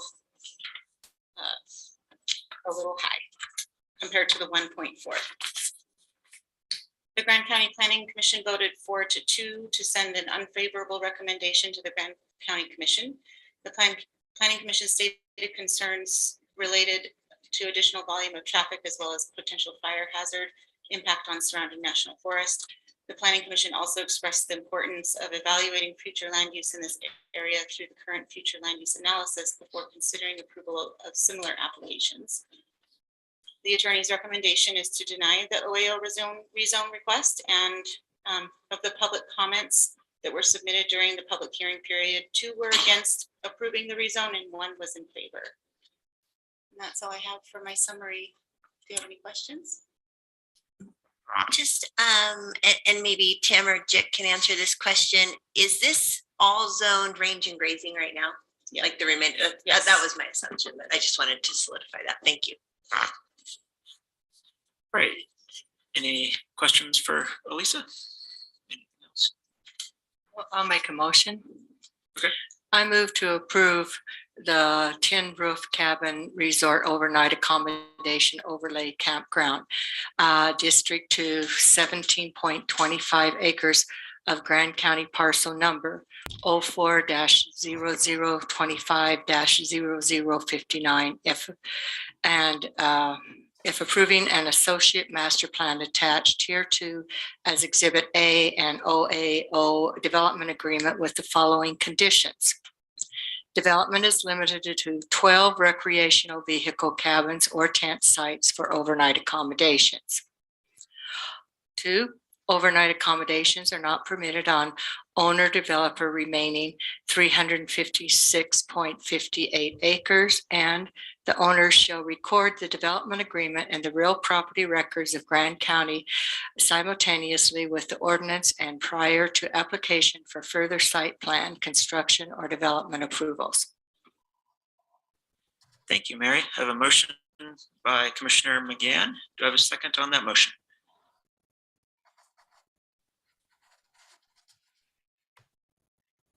I'll second it. All right, I have a motion by Commissioner McGann, a second by Commissioner Walker. Discussion. I just want to make a couple comments. I won't be voting on this. Just I have a fairly close relationship with Jick. Don't take that the wrong way. But I've just known him for a long time, so I just felt like that was a conflict for me to vote. However, I think it's really important that if, you know, one, we pass the Westwater OAO, and that was not locals. I think it's extremely important to support locals when we talk about these types of developments, and hopefully if we move forward with, you know, OAO overlays in the future, we look to locals to do that. Jick's family has been in this country much longer than any of us, and I think there's value in that, the historical presence of the Taylors. One thing I want to note is, since the remainder of the property, we've had some kind of discussion about a conservation easement, but the remainder of the property is in range and grazing. And that being said, it is in a conservation easement in the sense that what I appreciate about that is it continues to supply a livelihood for producers. There's a number of grazers that still graze that land. Grazing is good in the sense that herbivory on a landscape, and I can have this discussion with anybody, as far as fire mitigation is a very useful tool in fire mitigation. And so there's a local producer down in Green River that uses that land to graze sheep. And so I think that there's value in supporting not only Jick, but another, you know, local down in Green River, and supporting, you know, their livelihoods. And as far as the traffic thing, that side of the mountain sees a ton of traffic. If you've ever been up around Taylor Flats, it's a busy place. I honestly don't think these cabins are really going to elevate the level of traffic that's over there. I don't know if you've been in the LaSalle's lately. There's traffic everywhere, by the way. So I just don't see that as a big issue. So that's just a couple comments. Thank you, Trish. Mary? Oh, I thought you were going to make a comment. No, my comment was that I approve it. The Taylors have a really good history of treating the land correctly. I know Dee Taylor has done a lot, and so I have confidence in approving this, when normally it's probably fairly surprising that I'm approving it. But I approve this one. I think it's a good fit. I would tend to, my thoughts are along the same line as yours, Mary, and Trish's also, especially consideration that it's been in the family for many generations. It's a local project, and it is only 12 units, which we approved the one out at Westwater, which was a similar size, if not larger. And this is a good 45-minute at least drive from town, maybe an hour. So I don't see it increasing much, right? Much in town. I do have some reservations about fire I think those would be my biggest reservations for sure. And the fact that you're trucking water up there, if there's fire suppression efforts, having a sufficient quantity of water to fight those fires would be a concern. But those are my thoughts. I mean, there are, and I don't know anything about wildland firefighting, but there are 2 lakes very close to this property. And so I would assume that they could pull water out of those lakes in a firefighting effort. Are the lakes on your property, Jake? Just off. Just off, okay, right. I had a comment.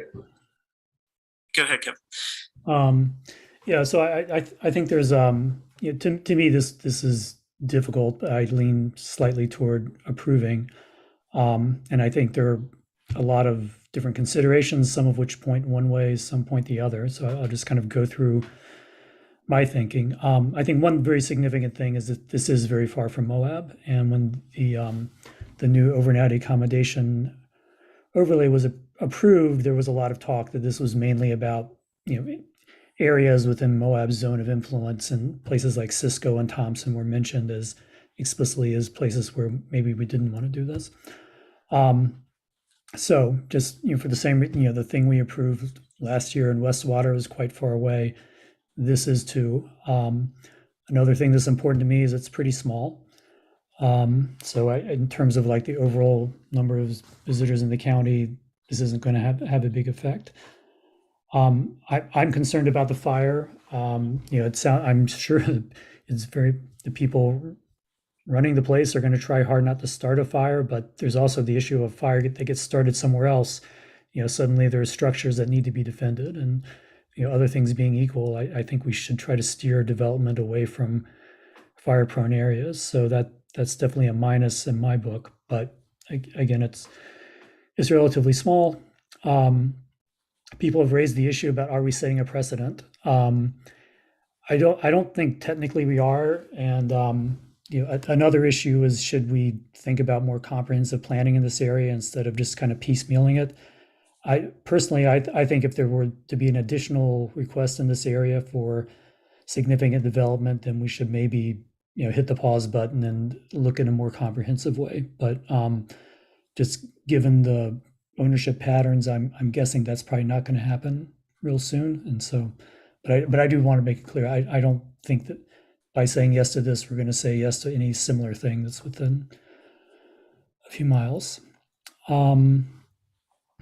I do think we should also think about the underlying zoning and the uses that exist by right.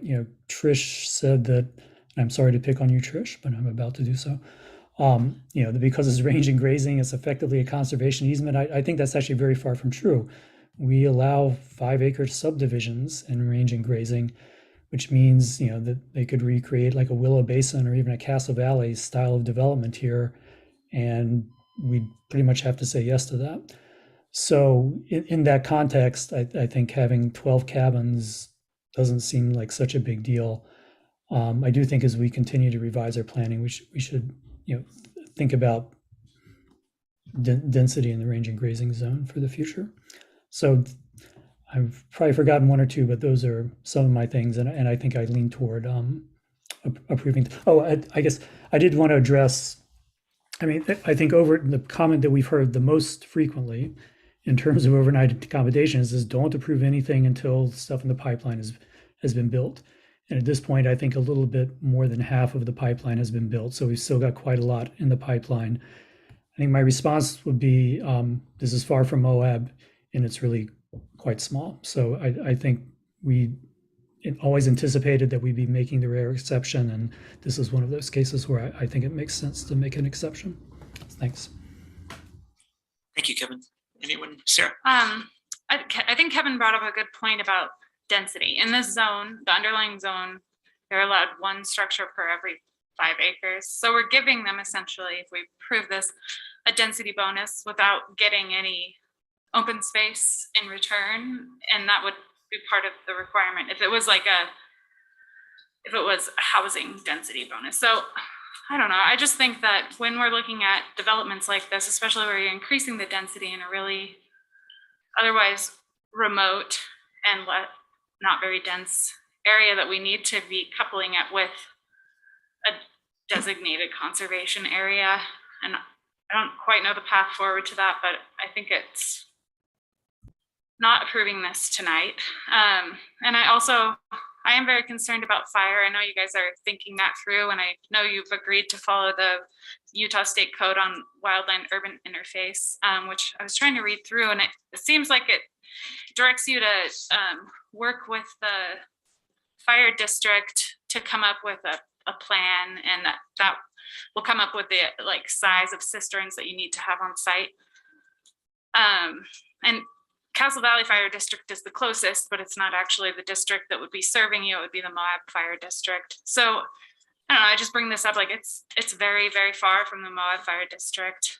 I also think it is a very small development, so it doesn't provide much benefit to the county as far as revenues, while increasing costs on county road maintenance, and then the cost of the burden on our fire district to come up with this plan and work with you, and then the cost in the future where those structures need to be defended. That cost actually comes back to the county in that we have to pay the state for fire suppression activities that happen in Grand County. So I just think it's not clearly beneficial to Grand County. In fact, I think if we ran like a financial analysis, we might find that we're losing out because of this, and our EMS special or social services, our emergency services are already very taxed. So I'm very hesitant to approve this. In fact, I'm going to vote against it, but yes. Thank you, Sarah. Anyone else like to comment? Evan? Yeah, I feel I should. Jack, I really like this project. I like that it's not an international corporation. And I see the value in supporting locals. I do agree that it's not on the 191 corridor. It's outside the valley. And so a lot of those pressures, I don't feel that this adds to. That being said, got a unfavorable recommendation from the planning committee. There's various reasons that the attorney's office opposes it.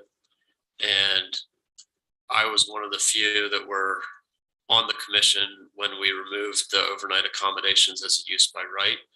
And one of the big things for me was the housing ratio. And with, in 2019, when that was done, the baseline was there's one residential unit per 4 overnight accommodations, and now it's 1 to 7. And so it's worsening in our housing crisis. And just as a little background, I haven't voted to support any of the campgrounds that have come forward. I haven't supported any of the applying the overnight accommodations overlay to any new projects or expansions. And so, although I do like your project, I don't think the time is right for me to approve it tonight. Thanks, Evan. I've heard from everyone except Josie. If you care to comment, Josie. Feels like a tiebreaker has been set up. I would echo a lot of things that people have said. I've definitely been very much on the fence with this particular project, and it's been a very difficult thing to kind of find which side to end up on.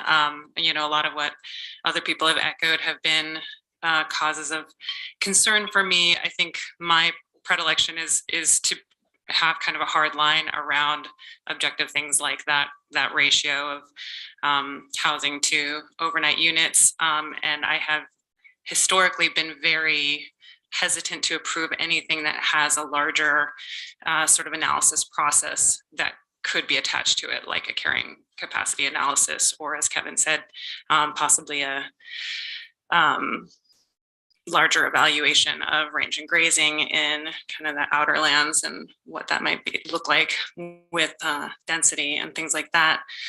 On the other hand, I similar to Evan, really like this project. And if it were, 5 years ago, I would say this is what I want to point to as to what I would like to see happening in the future of Grand County, as far as how we develop overnight accommodations, and that the quality and scale of how we do that. And so I actually lean towards allowing a project that I think would be a little bit crippled by a lengthy process of all of those other things coming into play while a single developer kind of waits to see how those come into play. So I, in kind of a break from what I would be very typically leaning towards, it's just kind of been in my gut that that there are just more good reasons to approve this project. So that is where I am at.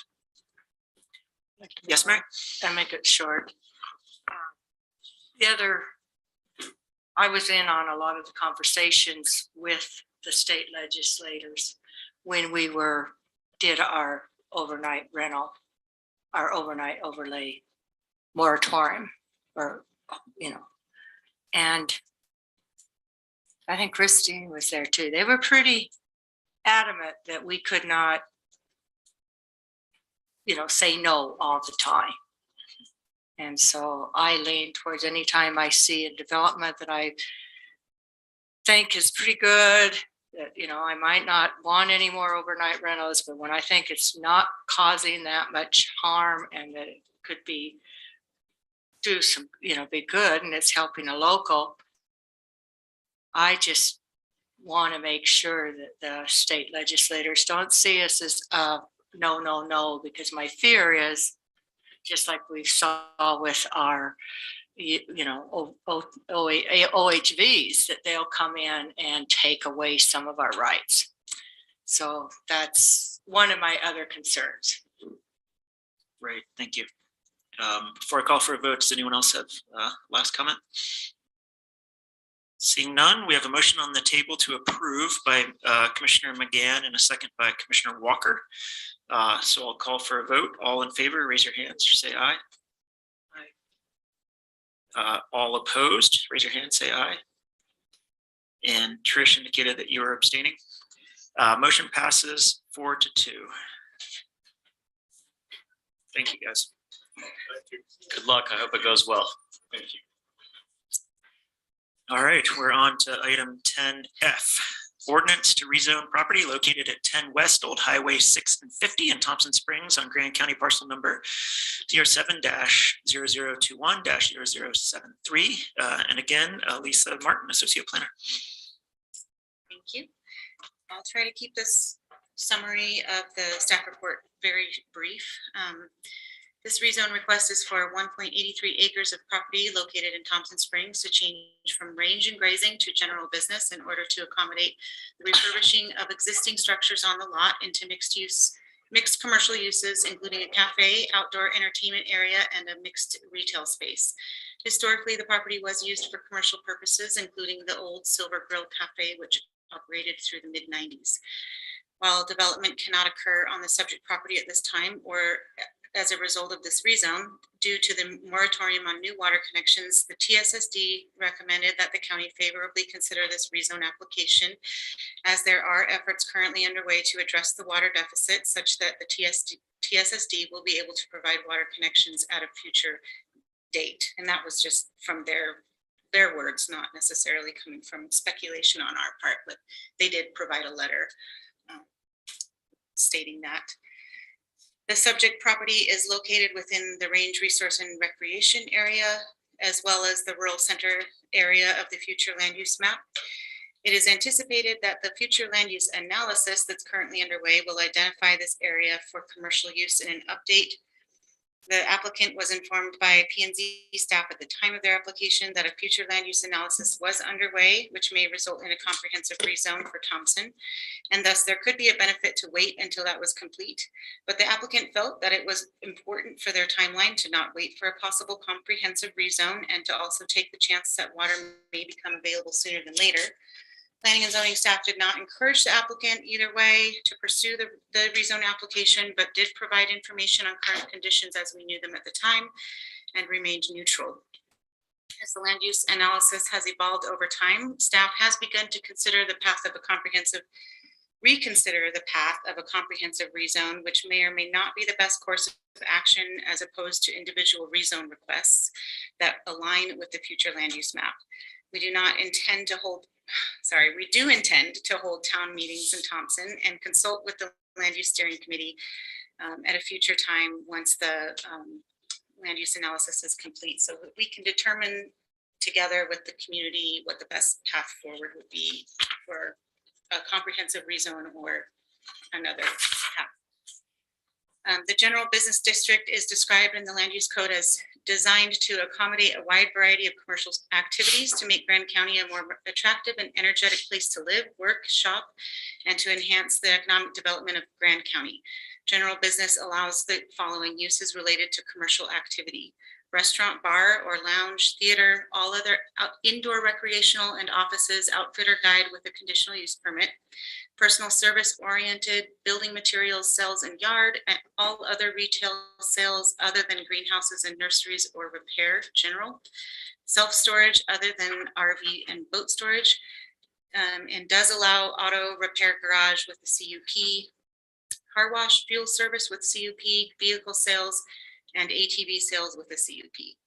Planning Commission voted unanimously to send a favorable recommendation to the County Commission, citing that the property sits within what appears to be the historic commercial center of Thompson, and a recent rezone request for the same was approved on the neighboring property.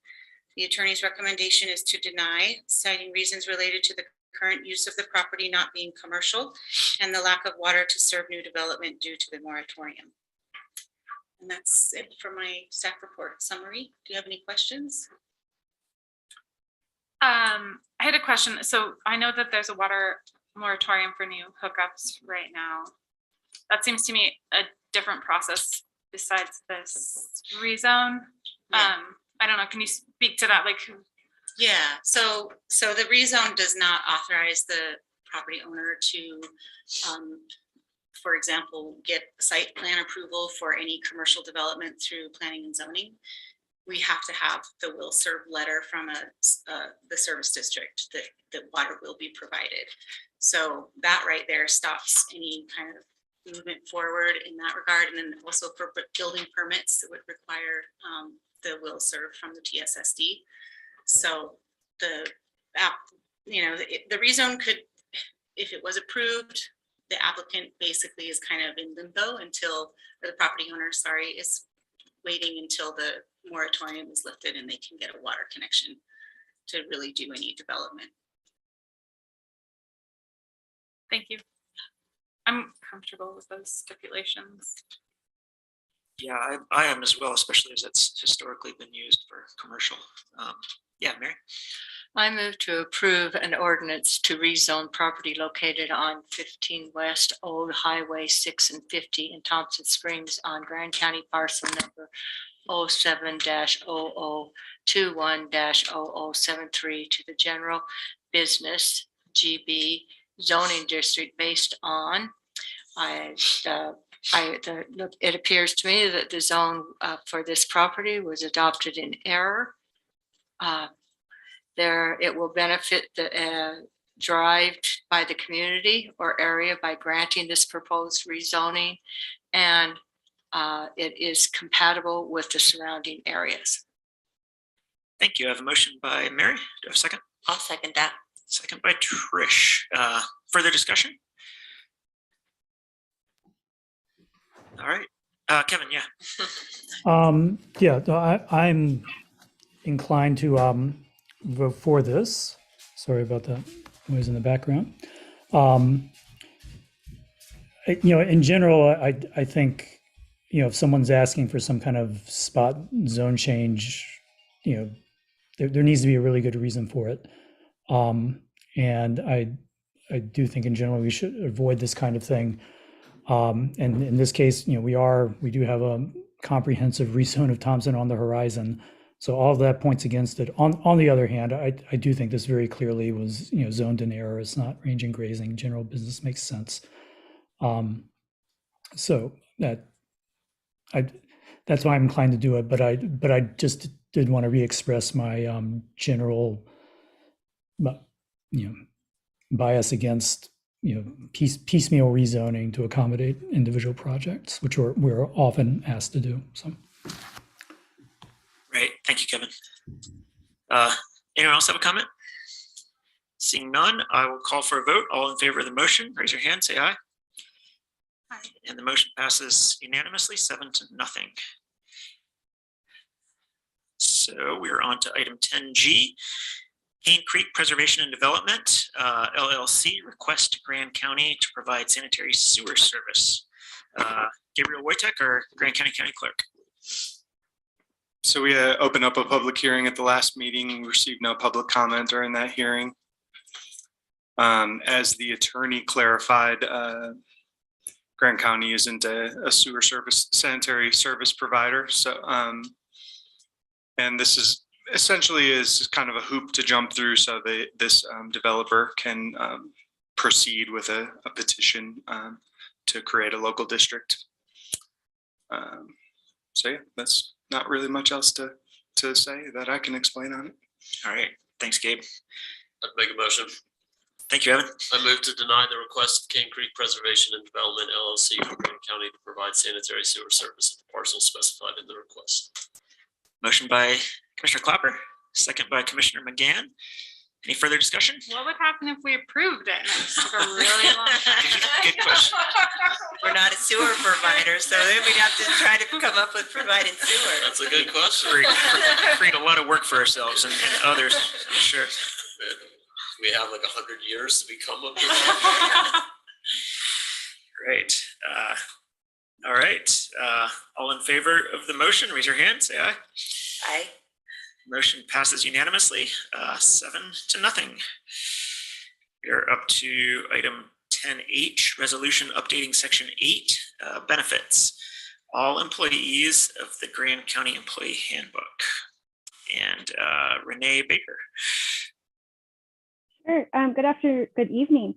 So these two updates to the employee handbook are just required from Utah State Code and from the Utah retirement system.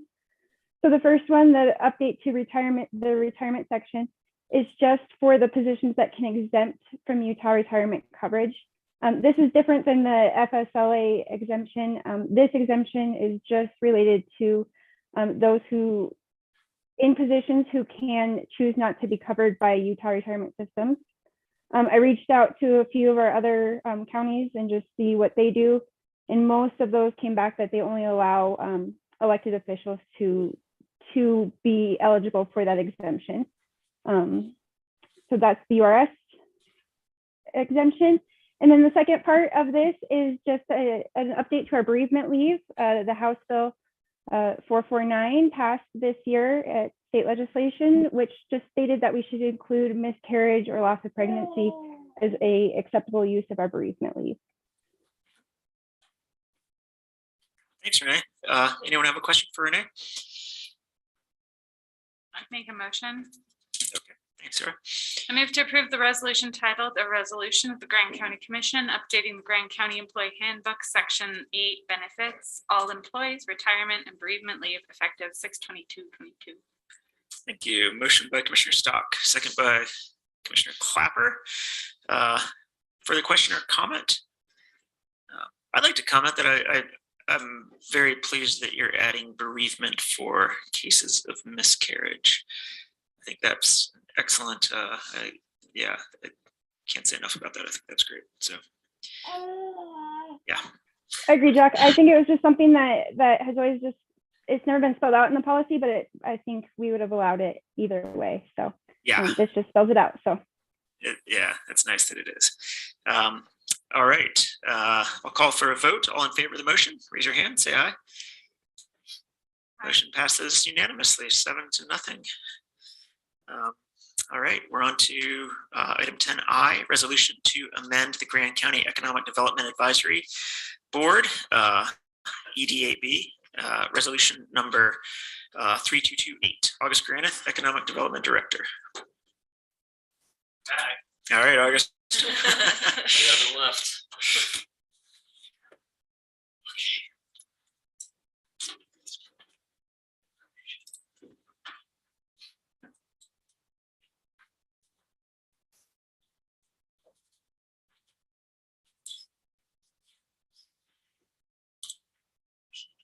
Okay, this is actually fairly straightforward. Basically, at the last meeting, we combined the Economic Development Advisory Board and the Economic Diversification Advisory Council by way of repealing the resolution that created the latter and amending the resolution that created the former. And we met this last week on June 13th and to interview prospective candidates for the vacant positions that were created. And one of the outcomes of that discussion was an outcome to recommend that the county commission add an ex officio board position to represent the planning commission, which was originally a part of the Economic Diversification Advisory Council, but did not get added to the amended Economic Development Advisory Board. And that was kind of due to the fact that we have a planning and zoning staff representative on that board. But it was brought up that it would be important if there were any developments that came out of and were recommended by planning or strategy out of the Economic Development Advisory Board to have planning commission kind of buy-in and knowledge throughout that process, because ultimately they'll have to go to the planning commission for review. And so that was the rationale there. And that's the action that I'm asking, or I suppose the action that's before you to decide what you'd like to do with it. Was there weigh-in from the planning commission? The planning commission was not present. However, the planning commission has had participation in the past. The board chair has been a part of the Economic Diversification Advisory Council since its inception. That individual applied as a private citizen to be a part of the board separately after we took away the planning commission board position. And after doing some board math, we decided it'd be better to just pause on approving anybody, recreate the planning commission position. Kind of clear setup. But no, that's a really good point.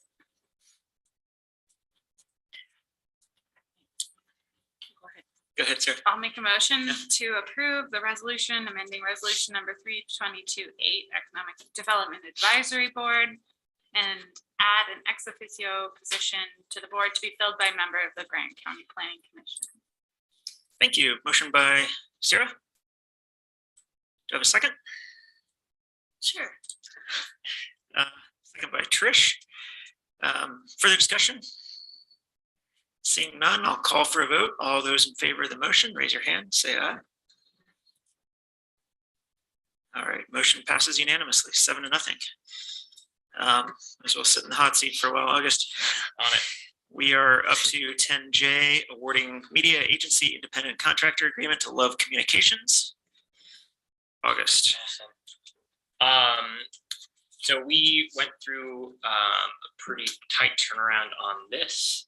We, the last board meeting, approved the RFP, and that was open for 7 days. We got 3 submissions, one from Love Communications, our previous agency of record there. We also got a submission from Relic, which has accounts in San Juan County, Bryce County, and Garfield County, as well as Davis. And then the Abbey agency, which is based out of Nevada, and had a really, I think, really interesting, fruitful conversations with all 3 agencies throughout the RFP process last week to try to determine who would win that bid. We did an initial scoring. And Love did score the highest out of the initial scoring by a significant amount. And part of that is, they've worked with us for a long time, and the scoring recommendations include familiarity with the area, general expertise and knowledge. It's easy to award people who we're working with highly. It's important so we ended up deciding to award the bid to Love. They came in with the cheapest bid, charging 10% of any ad buys, basically. So no retainer or anything like that, which is typically how these agency contracts work. There's some kind of retainer plus a commission on buy. And so, industry standard is more like 15%. They bid us 10%. And so where we found ourselves was trying to figure out, are we going to try to solve, well, I should say that simultaneously, the other agencies put some pretty compelling language and strategy and vision into their bids. That kind of made me take a step back and start to think about, okay, really what are the needs of our department in the long run when it comes to rebranding and all these conversations that came up earlier today, and who would be well suited to help us do something fresh, maybe a set of new eyes would be useful. However, that also ran against the deadline that is tomorrow. This grant application that we'll be looking at for the next agenda item is due, having to get the campaigns that are already running kind of finished up this year. And so where we decided to move forward was with Love on a contract that expires at the end of this year with an opportunity to renew on an annual basis for several more years until 2025. So there's a couple of years to renew that language, and that basically puts us in a position where if we decide for the scope of work that we've been using them, which is media planning and media buying, which is kind of narrow in the scheme of how media agencies work, that we could continue to work with them in the long run. But we also certainly, if we go through a strategic planning process and find we need a different agency partner, we can do that starting next year, or do a blended look where we bring on a new creative agency or an agency that does social media or does branding or does website design, which are all needs that we kind of need to address in the short to medium term. Could do so with multiple agencies or with one whole new agency or with Love through the rest of this year and forever after that. I will say they hop right on the bandwagon when we inform them of the awarded bid, and they've been working in earnest today and the end of last week to help us get in a position to submit this co-op application on time tomorrow. So that's kind of the background. The bids are attached to the agenda item, and they have signed the contract already. So it's kind of ready to go to be executed. Are there any questions? The free sign, which we allow with that condition, they know it could be not. That's a very good point. It is not presuppose county approval. You kind of addressed what my question was. So Love isn't necessarily going to be retooling, do it like a local, like they came up with it originally. That's not within the scope of work. Okay. So right now. You're going to direct a process by which that happens, I guess. Yeah, so maybe it's worth just really quickly, I'll pull out the scope of work in the contract and share that, we can take a look at that. Because that's going to inform.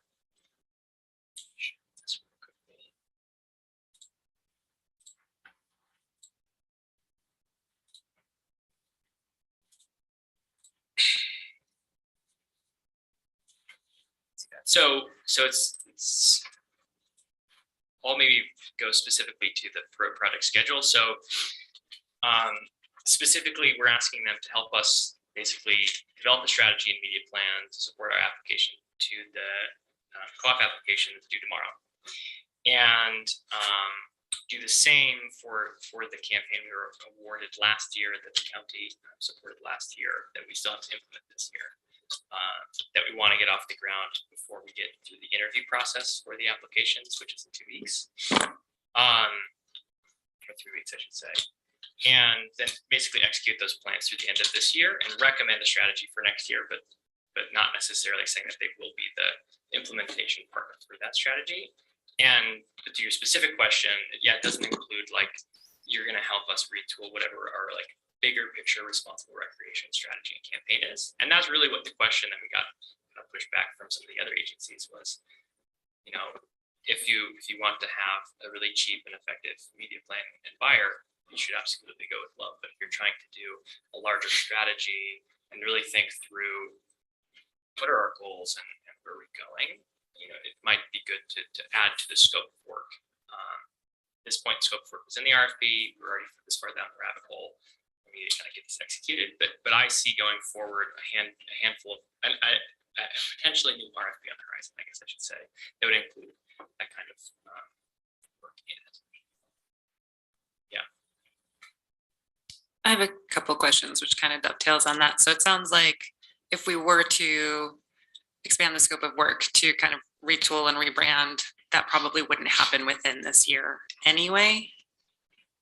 Yeah, so what I see us doing this year is because we're putting together this RFP for the Economic Development Strategic Plan, that's basically ready to go.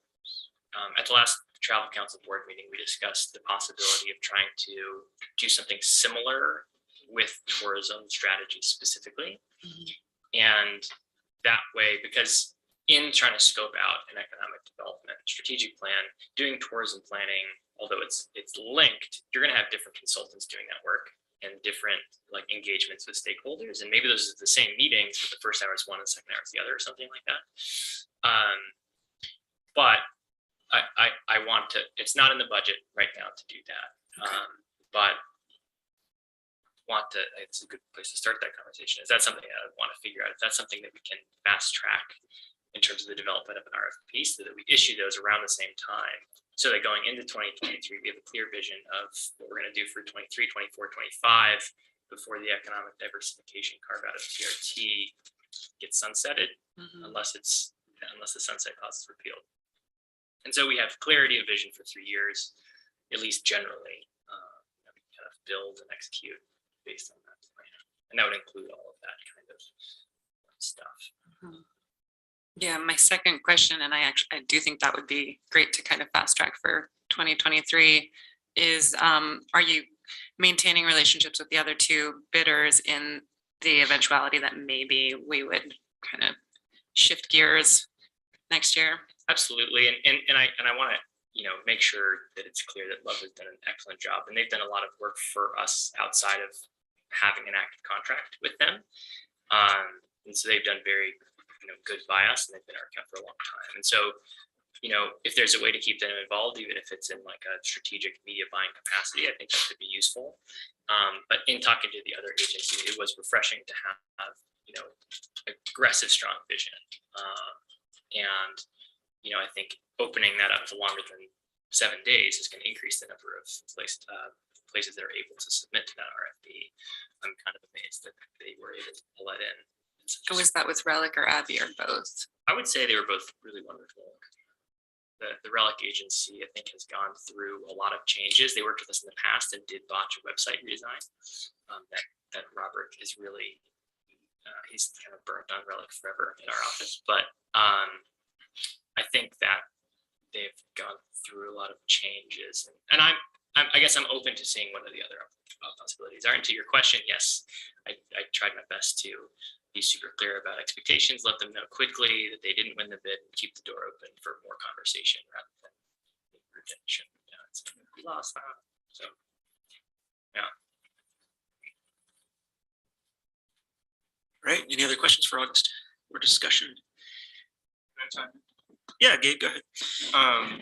So when I was still on the commission, that Love gave a presentation with regards to like visitor segmentation analysis, and would this sort of contribute, or would this be a continuation necessarily as part of this RFP to continue that data collection? Great question. So in this, Kevin brought this up when we were going over the RFP originally. In the scope of work, there is a section, if I remember correctly, that's based off of, that includes some kind of research basically upon request by the county. That's not currently priced into the compensation. So that would probably be like a separate contract that we would have to execute if we wanted to do just additional research, but it would probably be below that $50,000 threshold. So it's not in terms of the way that the compensation is set up and the schedule of work. There's no research that's in the pipeline that we're asking them to execute, but they certainly stand to be in a position to help us execute that kind of research going forward. And that particular piece of research we are using to ensure that we're targeting, kind of people who are amenable to responsible recreation messaging in this next campaign. So that is, they are going to be able to use that research, I guess.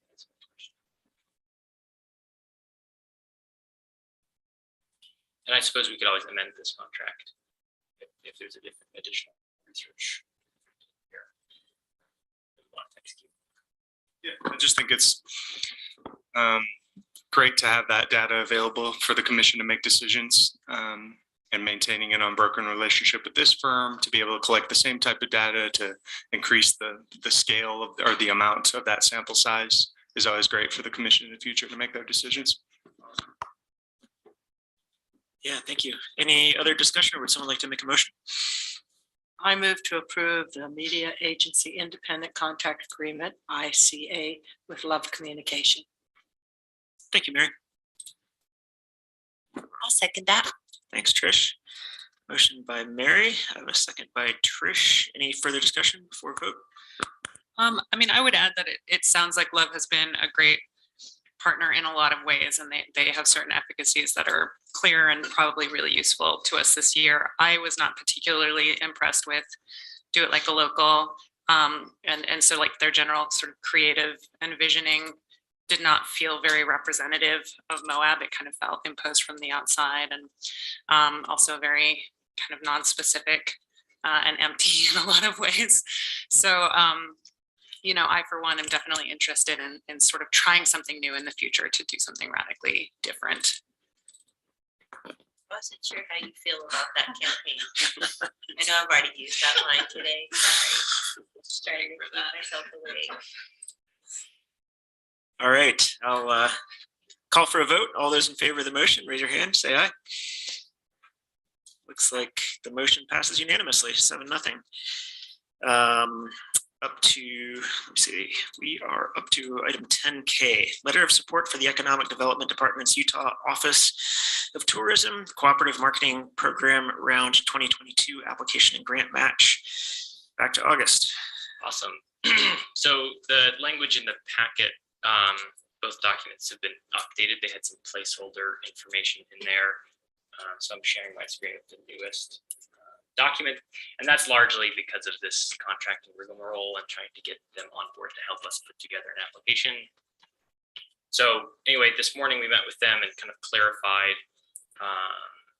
the strategy here. And in a large part, this is a continuation of what we've applied for over the last 2 years, which is a focus on fly-in visitation from target markets that we're seeing staying longer, spending more money, fly-in being a strategy to ensure that we're getting people who are not, bringing their own toys with them, staying on dispersed lands, creating higher environmental impact than economic impact. And if you fly in, you take Moab Express into town, you rent a car, rent a bike, do an outfitter adventure.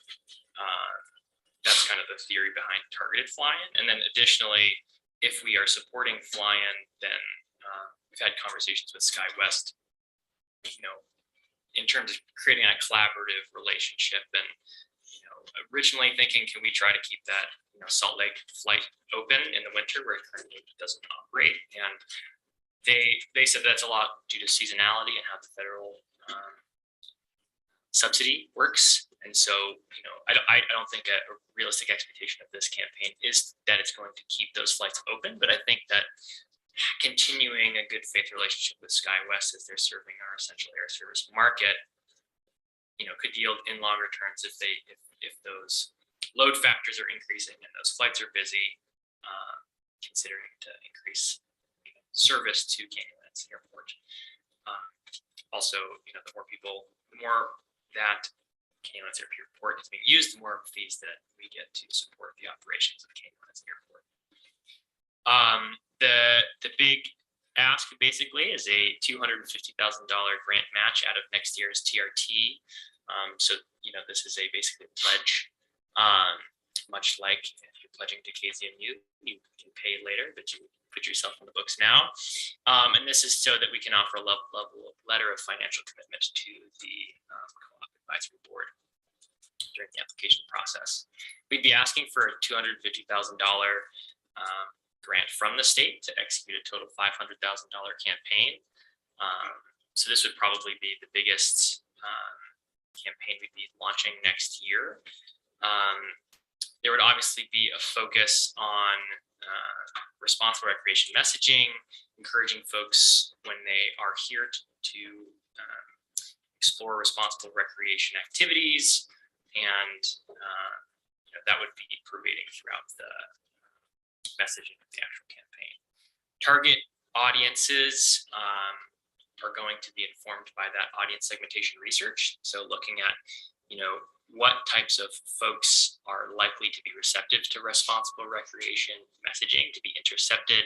So those are planners, people who are, have longer planning windows before they book a trip, or from when they book a trip to when they're actually going on a trip. So they're spending more time online, more likely to be intercepted by messaging, as well as kind of representing those values when they're in the community. So slicing the audience segmentation to skew that direction, and then also looking at a wider range of markets. So looking at via Salt Lake City, looking at Los Angeles, San Francisco, Portland, and Seattle, and then via the Denver flight, the Denver area, and Chicago. And those were all selected for markets that had high stay lengths and high spends in town. And I think generally the intention there is that as we're seeing prices increase and people kind of seeing a potential looming recession, turning their travel radiuses a little smaller and trying to target slightly more regional travel through these either direct flights or two leg flights to Moab. So attached, I'll share next is obviously the other benefit is driving revenue to businesses and also to boost TRC and TRCC revenues. Let me share the letter of support. Did some of this campaign have we put out promotional materials for this campaign already? So the timeline's a little confusing. In that last year, this came before the county commission, a similar version, but just focused on Salt Lake City and Chicago. And the county commission approved that kind of pledge and that letter of support. We applied to the state, we got $150,000, and we haven't launched that campaign yet. And so I've talked about the 2021 fly-in a handful of times, and that's what, once we finish this application, is the next thing that we're going to plan. And the plan for that would be that dollars, that $300,000 total campaign would be executed with similar markets, similar strategy throughout the end of this year. And then it would be $500,000 for next year, basically. The timing's a little wonky, but we haven't actually launched those two campaigns. Before that, we did do a flying campaign that was successfully run and operated, that is complete in 2020.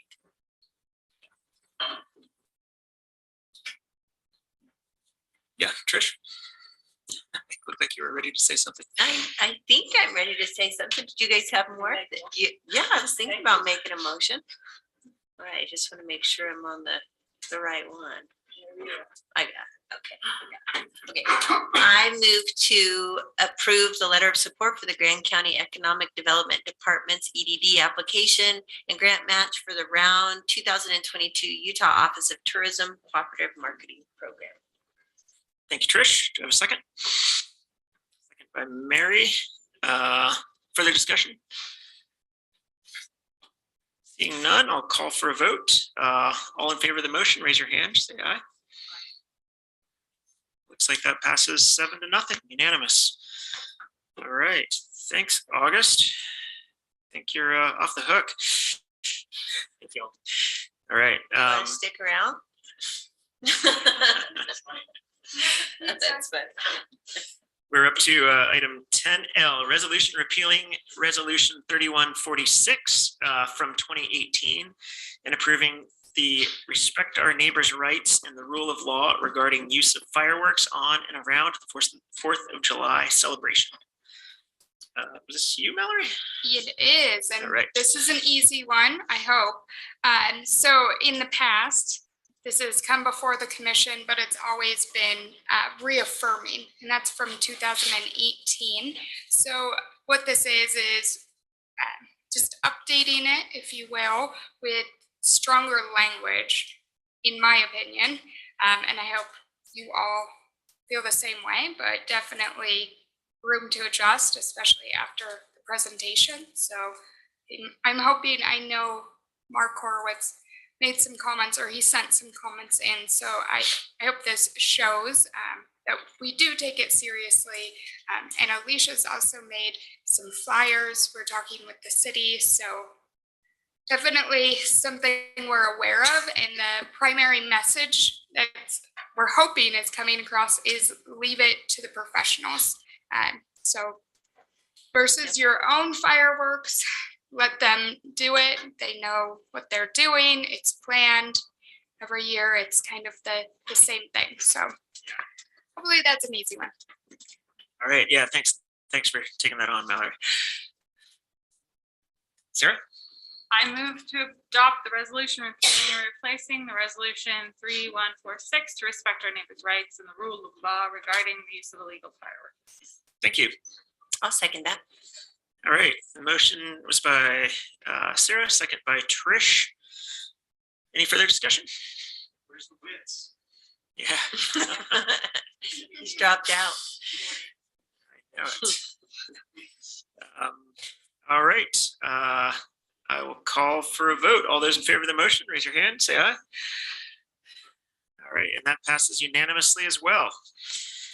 So we are on to our consent agenda, and the consent agenda consists of item 11A, ratifying Children's Justice Center fiscal year 22 Grand County Contract Amendment 9 budget. 11B, ratify extension request letter and chart. Item 11C, Sand Flats project proposal budget detail and narrative. Item 11D, ratify HVAC 2022 replacement. Item 11E, Utah Department of Transportation UDOT night work permission. And item 11F, letter to BLM supporting their dispersed camping plan. To approve the consent agenda. Thank you, Sarah. I'll second that. All right, a motion by Sarah, second by Trish. Any discussion on any of these items? Seeing none, I'll call for a vote. All those in favor of the consent agenda? Thank you. Looks like that passes 7-0, and that is unanimous as well. That is the end of our action items. So I would entertain a motion to go into closed session. Mary. I move to go into closed session to discuss purchase, exchange, lease, or sale of real property and pending or reasonable and intimate litigation. Thank you, Mary. I'll second that. All right. Do we have to vote on that? Probably. Yeah, but can we do both at once, or do we have to come out and then go into the other one? Okay. Okay, all in favor of the motion to go into closed session? Passes 7-0. I want to